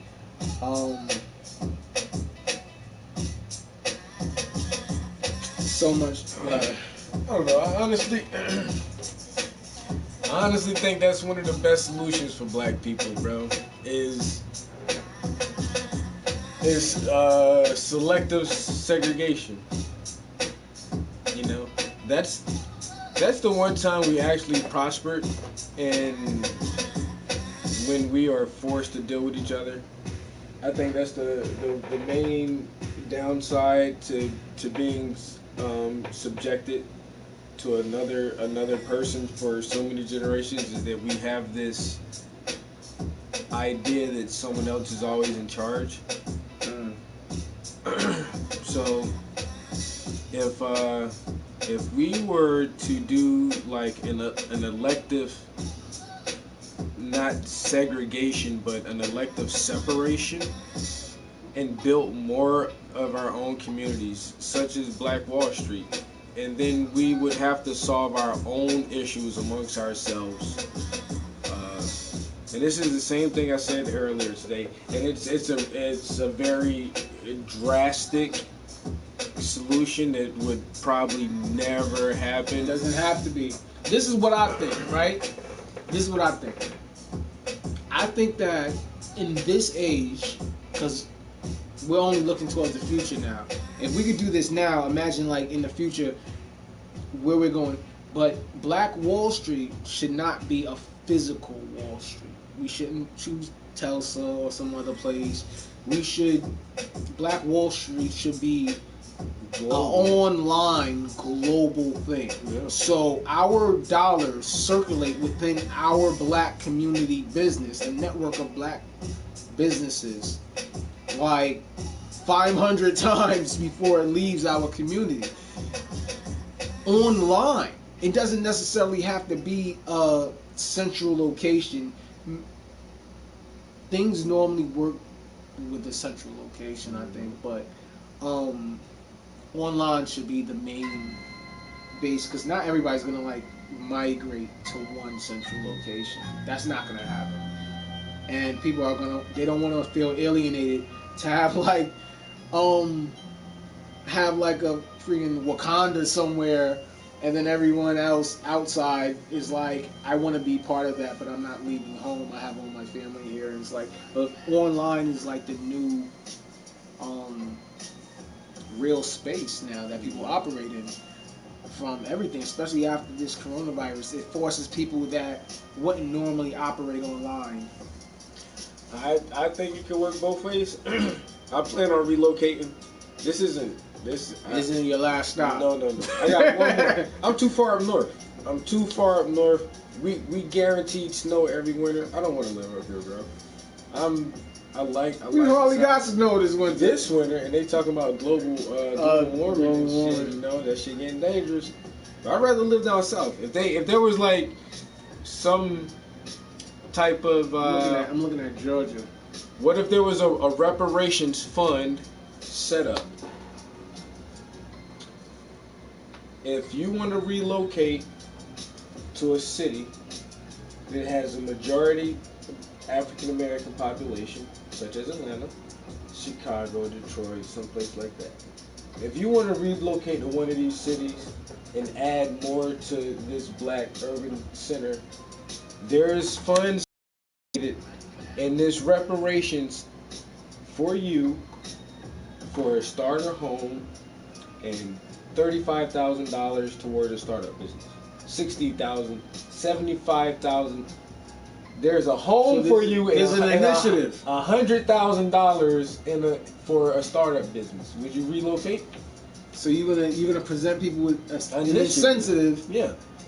Now you don't have to relocate because there's online shit. Yeah. And you know, and you may already be in one of these cities and still be able to take advantage of the reparations. Personally, I would. I mean, I'm already settled in. Yeah. No, I'm not. Are you not? I'm already like, you know, like at that mind state where it's like I'm not going to be rooted in until, you know what I mean? Like, it's a big world, you know what I mean? And we're here only because we were born here. Mm-hmm. Trust me, if we was born in freaking Ghana, or we was born in France, we was born in Japan, it's like, it would be hard to leave anywhere that we know. That's what, you know what I mean? That's just the norm. So it's like, we're only here in America because we choose to be. I'm not saying I would, you know, maybe America is the place to be, but it damn sure isn't Glenlyon, Pennsylvania, and then Wilkes-Barre, Scranton. I got 2 cousins left and never came back. Military shit. Mm-hmm. My cousin went to Germany, never came back. Oh, really? Yep. I got a cousin in Japan, motherfucker went over the military, never came back. A cousin in Turkey. And he ain't even was in the military. I think a lot of people are scared to go in fear that they don't want to change who they are right now. You go and then it's like your mind opens and it's just like, I'm here now. Like, what's keeping me there? Like, somebody made you go there. It's like, you know what? This isn't too bad. I kind of like it. The way out here was pretty good. What was it? Switzerland? What was it? I think it was Iceland. A cop killed somebody the other week, and it was like the first cop killing in the history of Iceland. Like, this never happened before. Yeah, like that shit was crazy.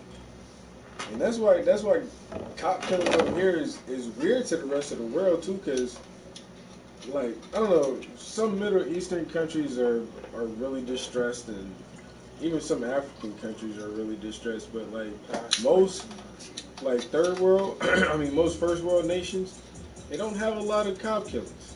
Like some countries, cops don't even carry police. They got like their special forces who come with, I mean, most cops don't carry guns.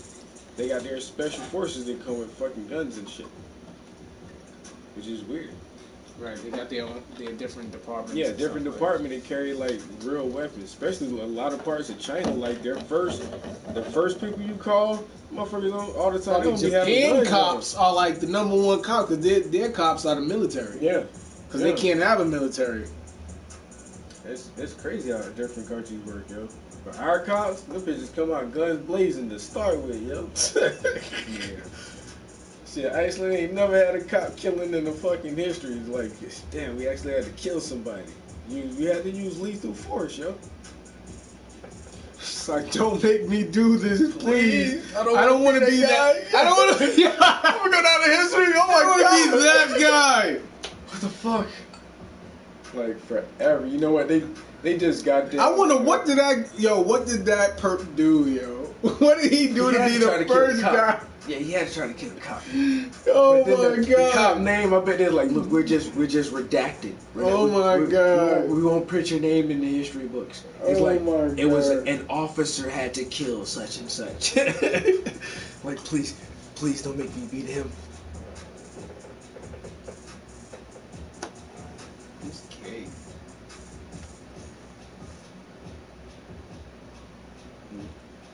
Jackson.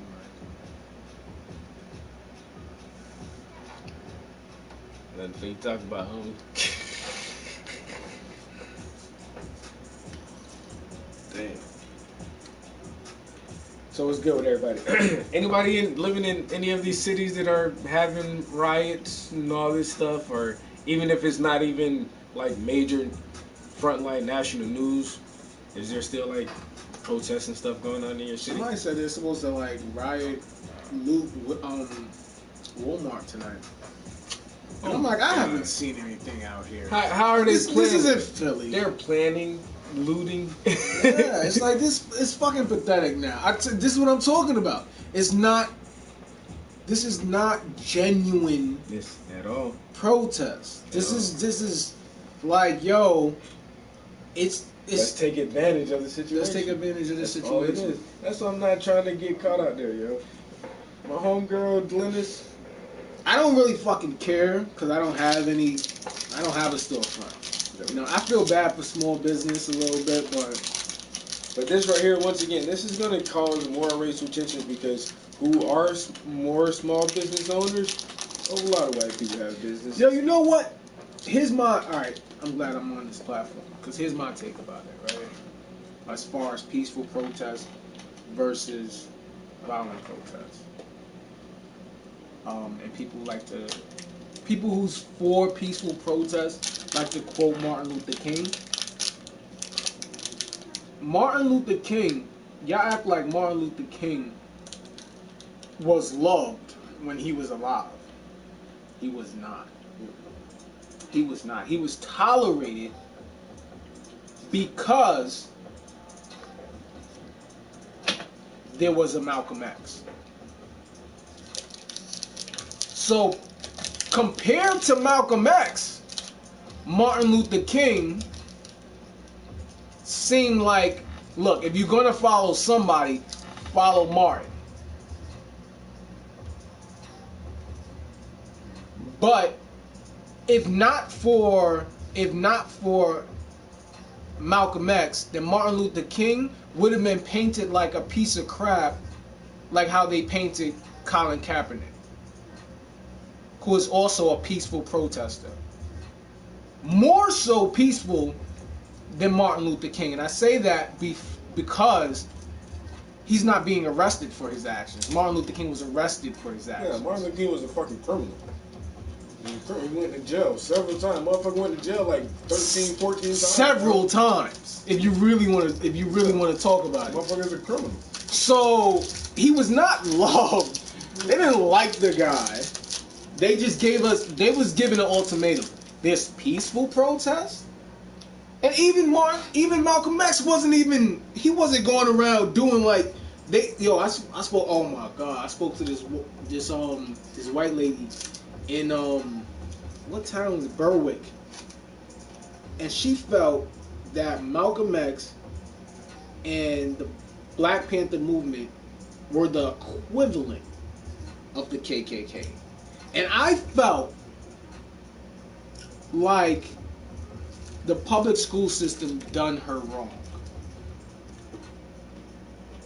I'm like, how could you, the fact that I don't even want to fucking be in your presence anymore if you feel like that. Like, that's crazy. The Nation of Islam and the Black Panthers ain't never lynched or killed nobody. No one. They basically stated, I'm like, how could you feel that way? Because she was like some redneck type chick. And it's like, as a redneck, you know, I could walk in, like, you got signs up all around your house that promotes your Second Amendment right. How could you say that? Because that's all they was about. Their Second Amendment right. Listen, I have the right to bear arms and to protect myself and my family. But were they going around lynching anybody? Were they going around killing anybody? No. They just protecting themselves. Just protecting themselves against the injustices aimed at their people. But anyway, shit ain't never changed, man. Shit ain't never changed. Anyway, going back to it, Colin Kaepernick, he tried the peaceful protest. Prior to Colin Kaepernick, we tried the peaceful protest. Every two months is a cop killing an innocent black man, or maybe not so innocent, but an unarmed black man, when they could have just took him into custody. Meanwhile, they're taking domestic terrorists, white domestic terrorists into custody for shooting up churches and giving them, what they took them, McDonald's, Burger King? Mm-hmm. Took him to get on some Burger King, yo. Put a bulletproof vest on this motherfucker so nobody don't shoot him.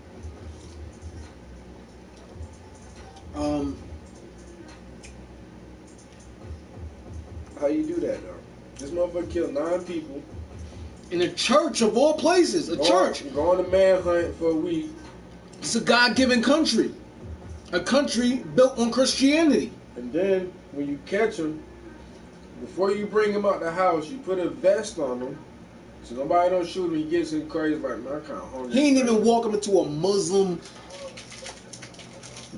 like, synagogue. He walked into a Christian church. Everybody back off. You know, everybody like taught that from school, everywhere. Big. Oh, Tupac, yeah. Give me. Talking about Trump. Push. Step. Crush.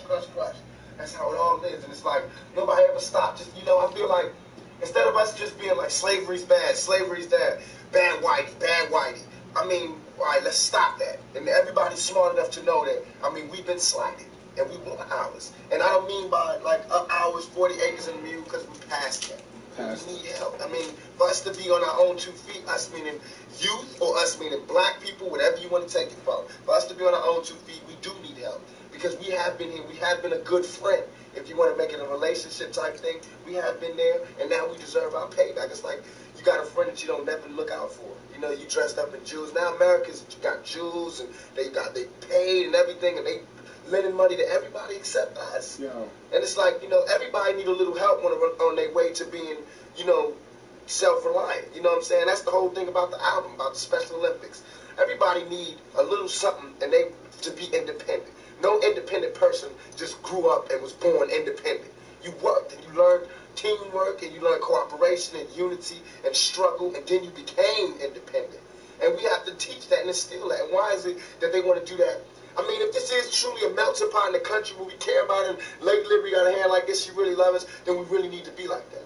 And it needs to be the black kids. If there's a white person who got money, then you need to help them. He need to help black kids, Mexican kids, Korean kids, whatever. But it needs to be real. And it need to be before we all die, and then you say, oh, I made a mistake. We should have gave them some money. We really should have helped these folks. It's going to be too late. You know what I'm saying? And then that's when you got to pay your own karma. And that's when God make you punish. When God punishes you. Because I feel like, you know, there's too much money here. I mean, nobody should be hitting lotto for $36 million and we got people starving in the streets. That is not idealistic. That's just real. That is just stupid. There's no way Michael Jackson should have, or whoever Jackson, should have $1 million, $1 billion, and then there's people starving. There's no way. There's no way that these people should own planes and their people don't have houses, apartments, shacks, drawers, pants. If they earned it, then I think that that's good. I think that they deserve it. But even if you earned it, you still owe. Because look at me, I don't have that mega money, but I feel guilty walking by somebody. I got to give them some mail. And if I know I got $3,000 in my pocket, I feel like it's wrong to give that person a quarter or $1. It's wrong. Only you know what you got in your pocket. And that's wrong. No matter what they do, if they take it and drink it, they take it and drink it. But, I mean, you got. You understand? And we all know how hard it is, and it's not about if you good or you bad. So since it's not about if you good or you bad, we know that because he don't got don't mean he was bad. Or don't mean he's a criminal, or don't mean he's crazy, or a drug addict, or none of that. It just means he don't got. And ain't it bad that you got 30? I mean, can you imagine somebody having $32 million? $32 million. And this person has nothing. Now contribute this into our time where, what's the motherfucking Ted Bezos got how many billions? This nigga was so fucking real. This, like, and that's why we are like we are, because this the people we came up listening to, yo. Real ass motherfuckers who say real shit, yo. I don't know what the fuck happened, yo. That's how you know that nigga was set up to be killed, bro. This motherfucker, do not make a black messiah. We cannot have a black messiah. And he was dealing with the fucking Nation of Islam, talking with Khalid Muhammad. And Dr. Khalid Muhammad was getting in Tupac's ear. He was about to radicalize this motherfucker. Now you're gonna have a black, young motherfucker who's radical with money in a platform. It was too much. It was ridiculous. What's it? Water? Dinner. Dinner?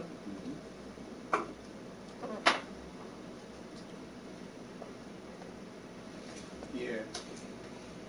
I often wonder what things would be like if he still He still had. was alive, yo. But not just him, like a couple of people, like Malcolm. Well, And not even if he was. My imagination doesn't even go that far. But if he would have been alive for like another 10 years, no, cause goddamn, but he was gonna go. Louis Farrakhan in his 80s, and Malcolm X was only a couple years older than. So X could have still been alive. He probably No. But I'm saying this type of shit he was doing. Oh yeah. But even Farrakhan, like, and no disrespect to Farrakhan, but it's like, why they let him live? They really wanted him dead. Yeah, that's that thing about him. I mean, I kind of fucks with Farrakhan, even though he didn't really agree with Malcolm too heavy, but I like the system, the structure of the fucking the black Muslims, or the Nation of Islam, but everything else around that shit, they do for themselves. They got their own schools, their own businesses, yeah, definitely, and their own shit. Like, now if we can replicate that on a national level without having like religious ties to it, it would be an awesome fucking system. I think that they would be down for that though. And that's what hurt. But I think that it's hard to shake those motives, because people will be turned off by those religious ties. Yeah. It was like, all right, we'll be down for it, but we gonna get you more. But that's when Malcolm started to separate from it. Yeah. He became a more orthodox Muslim, and was willing to deal with the Christian, the Southern Baptist movement. And that's why the nation really hated his ass. And some people say they the ones who killed that motherfucker. Yeah, or allowed the government I seen to an have him interview. killed. I seen a sit down interview between, was it Malcolm X's daughter And Farrakhan. and Farrakhan? Yeah. She told And me, I didn't know. yeah, my father murdered, yeah. I didn't know if Farrakhan could be 100 in that situation. No. I was surprised he even put himself in that situation. No. And they have the older recordings of him at Because I felt like he didn't express this same kind of hatred. I don't want to say hatred or dislike for Malcolm, as like in front of her. It sounded like, no, we kind of just, we disagree, but then I watched other videos, him like just totally talking down on the man. And I'm like, wait, I really need to like. People who don't know, they just, categorize, put everything in a. Alright, Muslims, they all. No, it's not. It's the same thing like any other group of people. You're going to have internal division. I like people for what they accomplished. But I love the way, like, the structure, like you said. I like what you do. Oh, I just don't my like you as a person. That's like Jay-Z, yo. It seemed like the answer. I was like, yo, I might be down with that. Even their marriage system, yo. Like the women, like, I think now I don't know if it's still their customs now, but reading his book, it was that in order for you to get married, your wife had to be half your age plus 7. And she couldn't give birth until she was 30 or 35 years old. And I kind of like that. So if you're 40, What specifically? yeah. If you're 40 and your wife is half your age, Plus 7. 20 plus 7, you got a 27-year-old wife, and she can't have a kid until she's 30, 35 years old. That way she has 30 years of life experience. It's not a child raising a child. It's an actual adult grown woman who has been helped to mature by an older, more mature man Yeah, but you gotta wait till you're 40 to have a kid. to have a wife. No, you don't. I mean, you even, don't. Even if you're 30, then your wife is 15 plus 7. So it don't matter. That's how it is. You're right. You're right. That's just like your wife has to be half your age plus 7. It don't matter when you get married. That's true. Yo. I like Muslims. those. They can have multiple wives. Yeah. And so they definitely have a decent structure to it, but it's that whole religious shit, you know, like that. I just can't get with that part of it. So now, what I don't know, I don't even know if I should get into it. What I don't know is, so Muslims are not, they can have multiple wives, but how are they on homosexuality? No, they don't No. know that shit. So now, you can have 2 wives, but those 2 wives can't enjoy each other.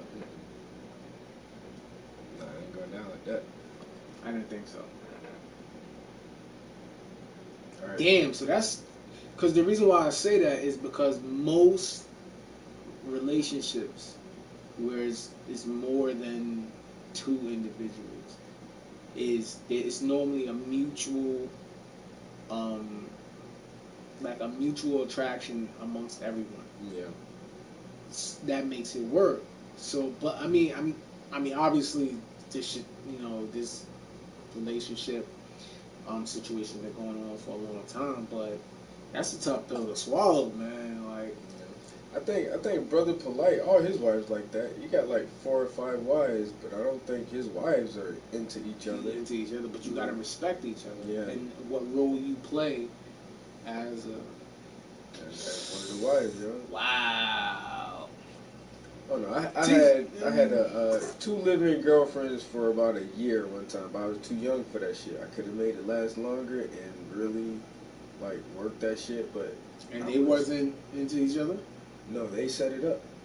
Like, so they were into each other. Yeah, so I dated a girl that she liked girls, and then see, that's what I'm saying. Is like, yeah. I feel like it's an easier transition because it's not like, I mean, technically, I don't have to be. If you have to like someone, like one of your partners, slightly more, it doesn't necessarily have to be me because I'm the man. Yeah, you know what I mean. It's like, but.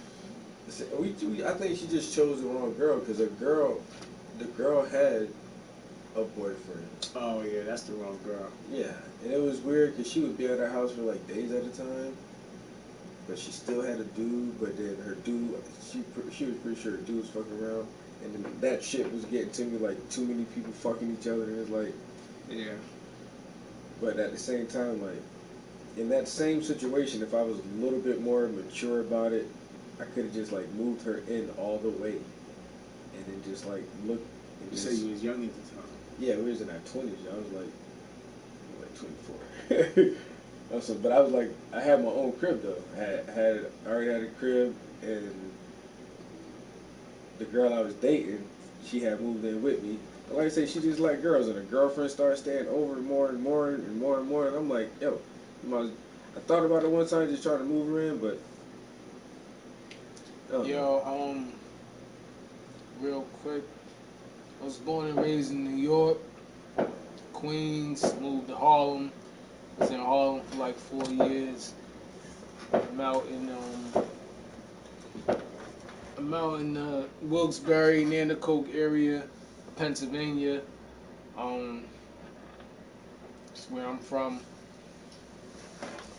Somebody asked where we from, Flip Ross.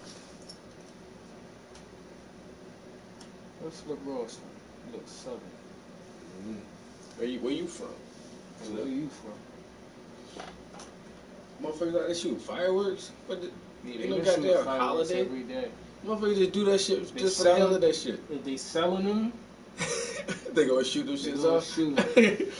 Yo, they threw fireworks in the CNN building. The cops. Yo, let me tell you something. Yo, that shit was crazy. In New York City, fireworks was illegal. You're not allowed to have fireworks in New York City. You got fireworks. I could take a bunch of fireworks right now and sell them just for twice the price in New York City. Make a killing out there. And they selling them right here in the gas stations and the fucking grocery stores and shit like that. Like, we have fireworks because people don't give a fuck. You know what I mean? Like, the cops is gonna have to catch us. But at the same time, it's not like out here. They just doing that shit on the regular. And nobody don't care. Nobody don't care. Nobody don't come say shit. Nobody don't care. I remember the first time I went somewhere, like, I'm from South Carolina, and it's just like this. Nobody give a fuck you shoot fireworks. I stayed with my aunt, and her husband moved to Georgia because he was in the military. And I went to stay with them one summer, and I brought some fireworks with me, yo. And I shot out some fireworks, yo. Woo woo! When the cops came out, they so damn fast. I'm 14. Where you said that was? In Georgia. Oh, okay. Yo, the motherfucker cop. I'm 14 years old. This bitch asked me, you got a pyrotechnic license? Oh, what?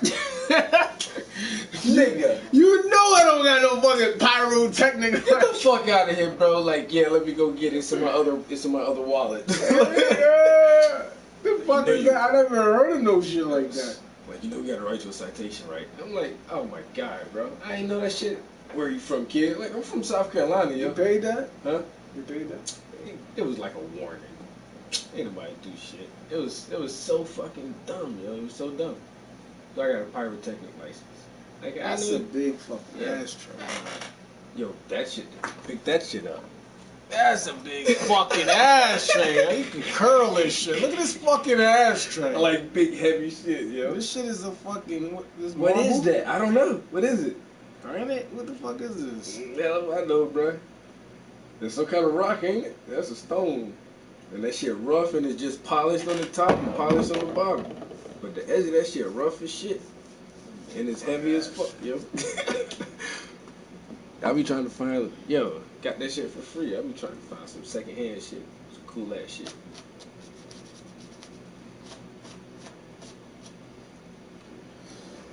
We're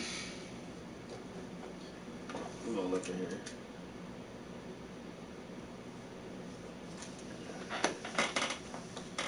My mans came through to have a couple of drinks with me, to shoot the shit on the birthday. I done went around the sun 39 times. Cannot believe it.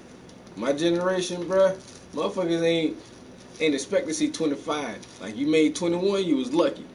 You made 23, you was old. You was old at 23. 25, you an OG by 25. I mean, Pac died, he went number 26 years old. Biggie was 27. You know what I'm saying? Motherfuckers ain't expect to live long from my generation. It was just what it is what it is, nigga. You gonna goddamn, you gonna OD, you gonna go to jail and rot in there, or somebody gonna kill your ass for some dumb shit.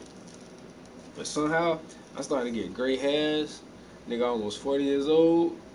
Shit, I done seen Philly and South Carolina made it through a bunch of bullshit. When I was younger, and I used to play in the park, I'm talking about young, like 7, 8, 9, 10. I would see crack pipes on the floor in the park. Just laying around, needles, you know. Yeah. Crack pipes, needles, and condoms. Now we see Reeky baggies. Y'all ain't had it rough. These motherfuckers think they drug dealers, man. Y'all ain't seen the real drugs. Yeah, this shit look like a little nugget.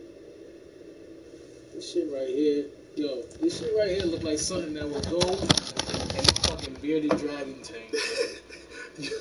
Your dragon to be just chill. Oh, make it like a little pond. Like a little pond for that, yeah. Put some water in that shit.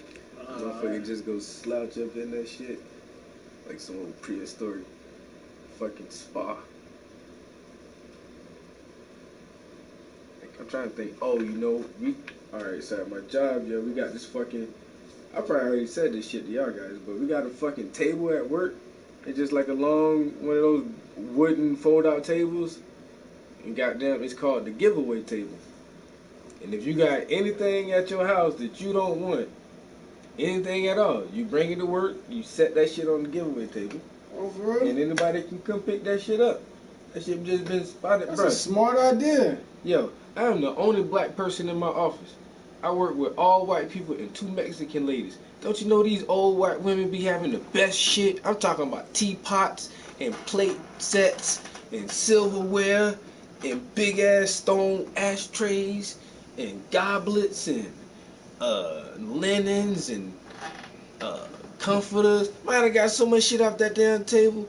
Coat racks and books. Like, motherfuckers just be giving away all the nicest shit. Like, y'all don't want that. It's a whole motherfucking candle. Yo, Why? You be killing me with these edges, yo. You don't paint the edges? No. Yo, you be killing me, yo. I stopped doing that shit, yo. I'm like, yo, it's... You see that one? Now that one painted. Yeah. But that's, you see, that one got a signature on it? Yeah. When I stopped signing them, I stopped painting edges. What do you mean you stop signing? I stopped signing them. Sign. Ooh. So you don't sign? Not sign. Nope, that's not sign. Not on the front. Are you sign on the back? You don't sign it at all? Afterwards, I sign on the back. If I stop putting it on the front, that way if you make a print, the print will look nicer, and then you can actually sign the print instead of having a copied signature and a handwritten signature on your print. You just have the blank. You still do the edges, That shit hurt people in galleries. It hurt you in galleries? Nah, it just hurt some people's eyes. They go in there just like you gritting your teeth at that shit. I do that on purpose. Like, this is such a nice. Yo, the first time I've been thinking about this conversation since the first day I came here. Yo, it's like, how do you tell somebody who paints better than you? Like, you should paint the edges. Like, I used to. That one got painted edges. Like, I used to paint edges. Now just like, yeah. I'm like, he knows about that. Some of them are painted. Because it made people grit their teeth. It's just, I don't know. It's something. I don't know. I might start back painting. Thank you for saying that. You're the first person that Really? said, swear to God. I've been waiting for this shit, bro. You're the first person that ever said some shit.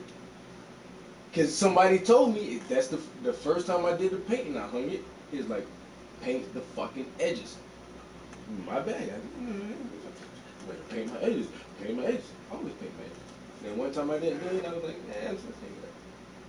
Somebody gonna say something about that shit sooner or later. I didn't know them. And it's like, really nothing to paint it a solid color. That's it. Just whatever. It's a little, it's pretty annoying. To pull all the colors back. Yeah, I to wouldn't stretch it out. Have I done that before? I don't think I've ever done that. I've done that. Pull the colors all the way around. All the way to right here, not all the way to the. Yeah, that's what I'm saying. Yeah, like right here. Yeah. I've done that. I mean, I don't think I've ever done that. It looks nice. Yeah, it really does. But if you got large images, if you got small, no, that gets a little. I mean, it's fucking easy though. You know, you don't gotta go as hard. You just. Yeah, just put. Yeah, you ain't even gotta be extra detailed. But you're working with fucking oil. That's the difference, and I have to understand that. You're working with oil. I'm working with shit dries literally in 8 minutes. But at the same time, I can paint the edges in black acrylic. I just know it. Yeah. I see. Thank you for saying. Now I'm gonna have to paint the shit together. Finally, somebody done said some shit about my edges. This nigga do not paint the edges on this shit. Even the one I just finished is an all black canvas with the gold. I ain't paint edges on this shit. All black canvas with white edges. And you know what's funny? Is I ask myself, right? Because I don't know. I don't talk to artists. And I'm like, I wonder if they paint it first or if they paint it last. I paint it last. Yeah, I paint it last. But then I always figured too, like, if it's a real buyer and they really want it to look nice, they're gonna frame it. You put it in frame, you ain't gonna see edges anyway. Really? Not when you frame it. We'll frame it. I don't know no better. I'm not really, you know, Hollywood like that. Yeah. Most people like, I like this. Yeah, you know I like it naked. Yeah. And I have very few paintings in frames, but Most people, if they really are into that shit like that, and they want it to, first of all, they like the piece, and then they want it to match the decor of their den or their living room. They'll find a nice frame to put it in. Those frames are more expensive. Like, oh, Marquise, down right there on Main Street, bruh. This shit $700-800 to get a painting frame. And I had one dude, he commissioned me a painting, and he wanted me to get it framed. I'm like, dude, you know how much I'm gonna have to charge you for this shit? Right. If you, I would have fucking went to Home Depot. you know, he told me. I would have spent like $100 at Home Depot. But you know, he wanted. I mean, I got a really nice frame for or even fucking But AC Moore's, they used to have these great ass frames. Where you get these shits for like. You know who said $30? You know who said they? I went to Habitat for Humanity. The reposter. Oh, they got all kinds. They got all, and they got the machine so you can cut it up in the at that 45-degree angle. Eddie, what up, bro? But yeah, if I do something on like if I do like a watercolor painting on I've been going hard on water. I started off painting in watercolor painting. I used to go hard, right, and try to make it look like it was acrylic. I'll do that on watercolor paper. I would frame that because you could pretty much use any framing for that. Yeah. But like photo framing, but for canvas, you know, you need that depth, and it gets a lot more expensive. And I really, like you said, I like my canvases naked. So especially if I'm going to sit up there and do the edges. Yeah, right. Want to see that shit? Yeah, I gotta hit the head, yo. Yeah. Okay. So on this floor, downstairs? On the second floor, yeah. It's right there to the left of the stairs. We gonna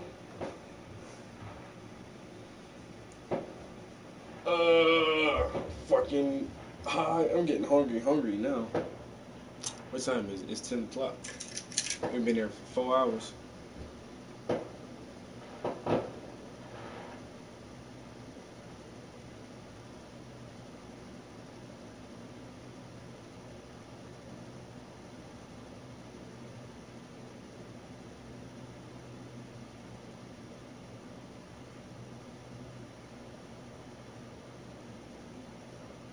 What the hell?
Oh my damn. Man, I left that video up on Facebook, yo. Getting so much feedback from that shit. So much feedback from that shit.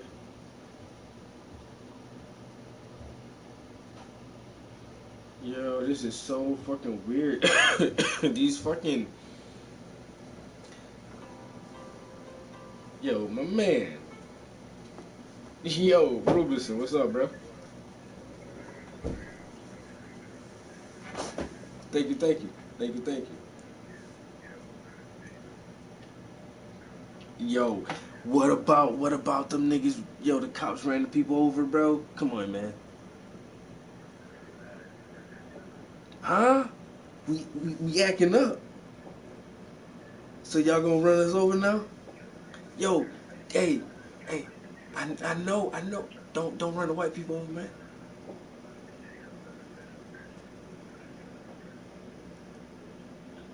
Richard shit. He's walking all of us in protest and he's hexing and orchestrating and get these little, I'm not sure they say, like, ignorant niggas acting up. Yeah, blah, blah, blah, blah, blah, blah, blah. I'm like, yo, this old white dude's running this show and nobody said shit. It's fucking disgusting, bro. But, no, the reason why they get charged to these niggas because the day before they set a car on fire with people in there, cops in there. Oh my God. Yeah, the media's not showing everything. There's lines, bro. Yo, the city's on the siege. Niggas be like this, yo, go home. People walk up to us, say his name. Okay. Yo, you busting some heads? You bust somebody's head yet, bro? Don't lie. Couple of the white people, you know what I'm saying? This nigga crazy. I'm an essential worker. I'm like, yeah. I work at Evergreen Airline. I gotta play the catch. Well, guess what? He catching that fucking plane tomorrow. That's a damn fucking show. He going to essential worker. This nigga cuffing people. You know, I'm an essential worker. I'm like, so. I'm an essential. You lucky. Yo, you putting the cuffs on essential workers, bro? Oh my God. You put the cuffs on essential workers? Nah, he's lying. I'm an essential worker. I'm like, okay, so what money have you contributed to the black community? You protesting right now for the cause. Why have you contributed? Yeah, you know essential worker. Damn,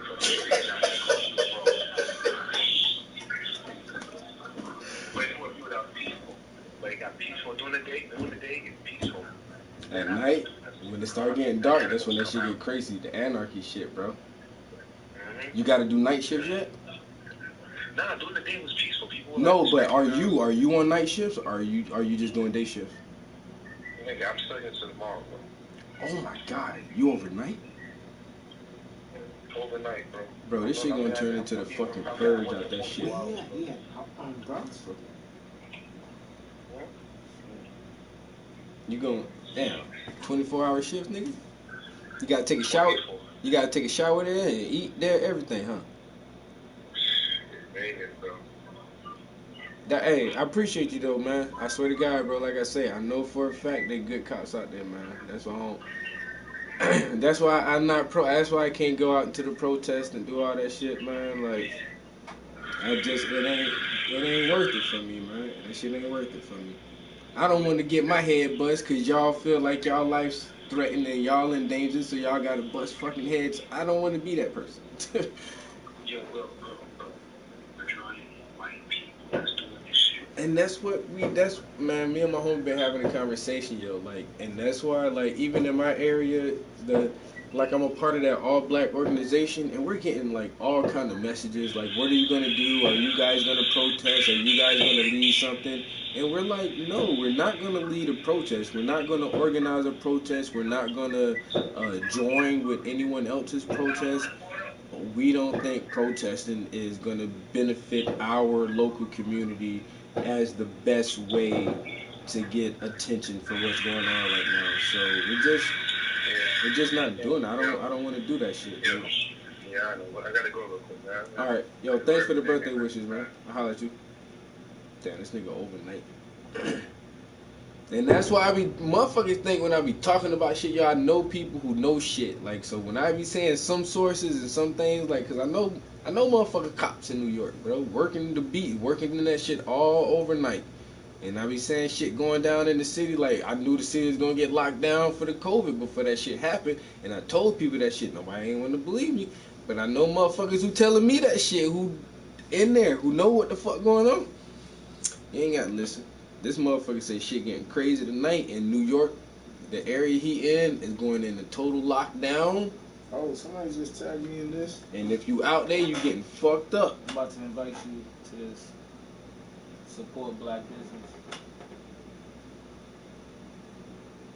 But yeah, yo, I got family in NYPD. I used to be in NYPD. Kind of blocked me out though. I remember when Black Lives Matter first came out, and we had a debriefing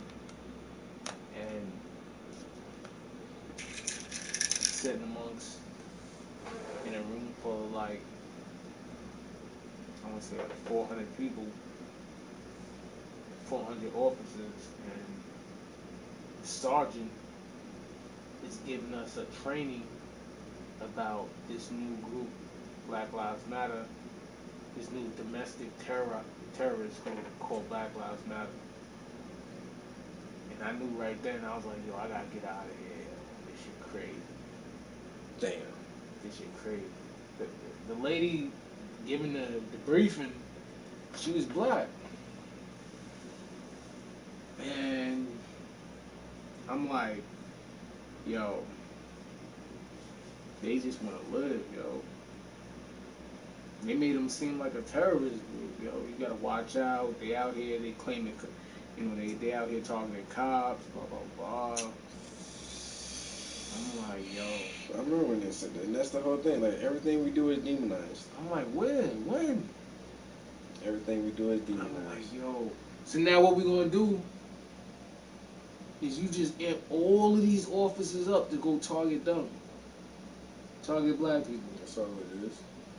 Like that You sovereign just put citizen you shit. just put a fucking target on every black person's head. Oh, you fit the description. Description of what? Black Lives Matter. Man, get the fuck out of here. That's why they had to pull back that fucking stopper first. And now he talking about, oh, I was wrong when we did that. And Yo, I used to get stopped and frisked all the time going to school. Like, unmarked car, pull up on the curb. Four guys jump out, plain clothes. Yo, get your hands out your pockets. Run your pockets. Let me see what you got. Hands up. I mean, I would see their badge on their hip, but that's pretty much it. You don't really get to ask much questions. And I was a good kid. I was just that, you know what I mean? Fucking backpack full of drawings ass kid. I got no drugs over here, man. What y'all looking for? Hanging out with, you know what I mean? I didn't hang out with bad kids and shit like that, but I was just black, young, male, standing at the fucking bus stop on my way to school.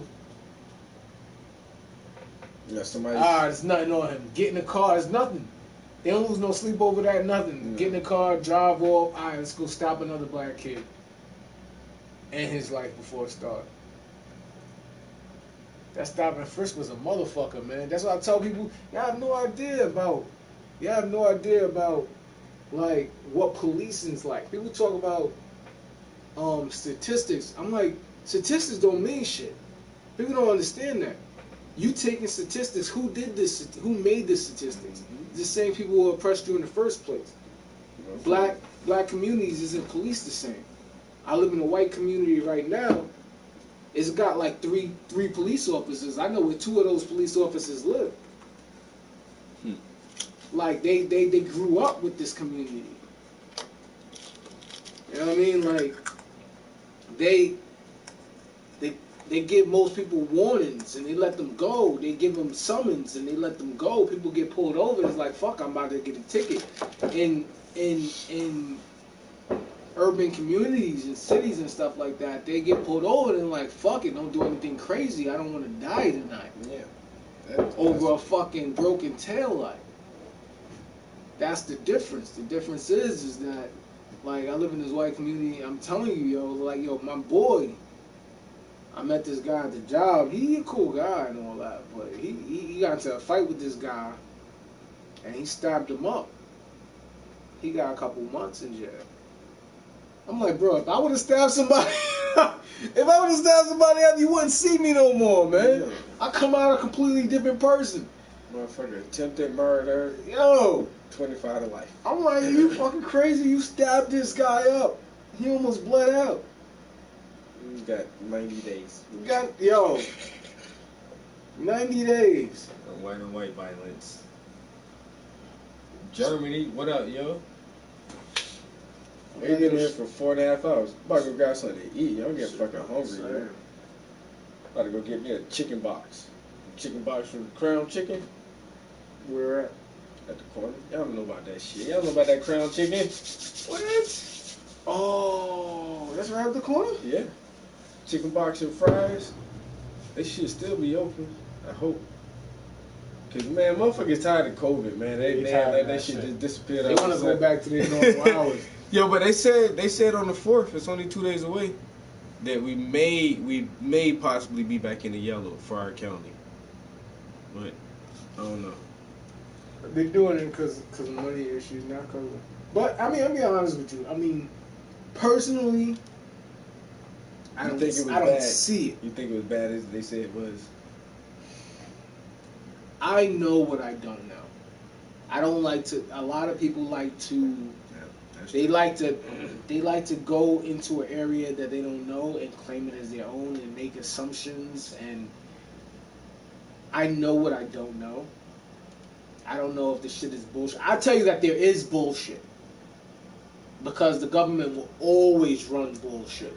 The media will always take that bullshit and run some more bullshit. Even if they don't have to. Even if they don't, it's unnecessary fucking lying to the public. No reason. Every time. But I will tell you, I don't know what to believe. And I think that's what makes me wiser. People think that the more you know, the wiser you are. But I think that it's actually understanding what you don't know. So if somebody was to tell me something, if Fox News was to tell me something, CNN was to tell me something, an update on the situation, I would understand that as per Fox News, we are in the yo. As per CNN, we are in the yo. So they're saying, oh, Grayson said, I'm like, I never said that. I never said that. I said Fox News said that. Yeah. I personally, I don't know that to be true. I'm not doubling down on that. I'm not co-signing that. I don't trust Fox News. I don't trust the government to that extent. But have I known people personally who's gotten sick? Yes. Has they been diagnosed with COVID? Yes. Is it actually COVID? I don't know. That's what they said it was. They could have just had. You know somebody who told you they got COVID? I know somebody who my ex-boss when I was NYPD, my ex-supervisor got COVID. She died. Damn. She died, and she was one of the good ones. She died, and they claimed it to be COVID. So that you feel me now, right? So now I'm like, oh, but and then a good friend of mine, her sister and her daughter got it. Her sister and not her daughter, but her sister and her sister's daughter got it, and they probably beat it by now, but it was systematic. So they didn't see any symptoms. They were asymptomatic. So I'm like, it's easy for you to. Let me tell you something. You had it, but you ain't know. Not for nothing. The number one fucking like profitable business in America is pharmaceuticals. It's pharmaceuticals. So I gotta sell you this drug.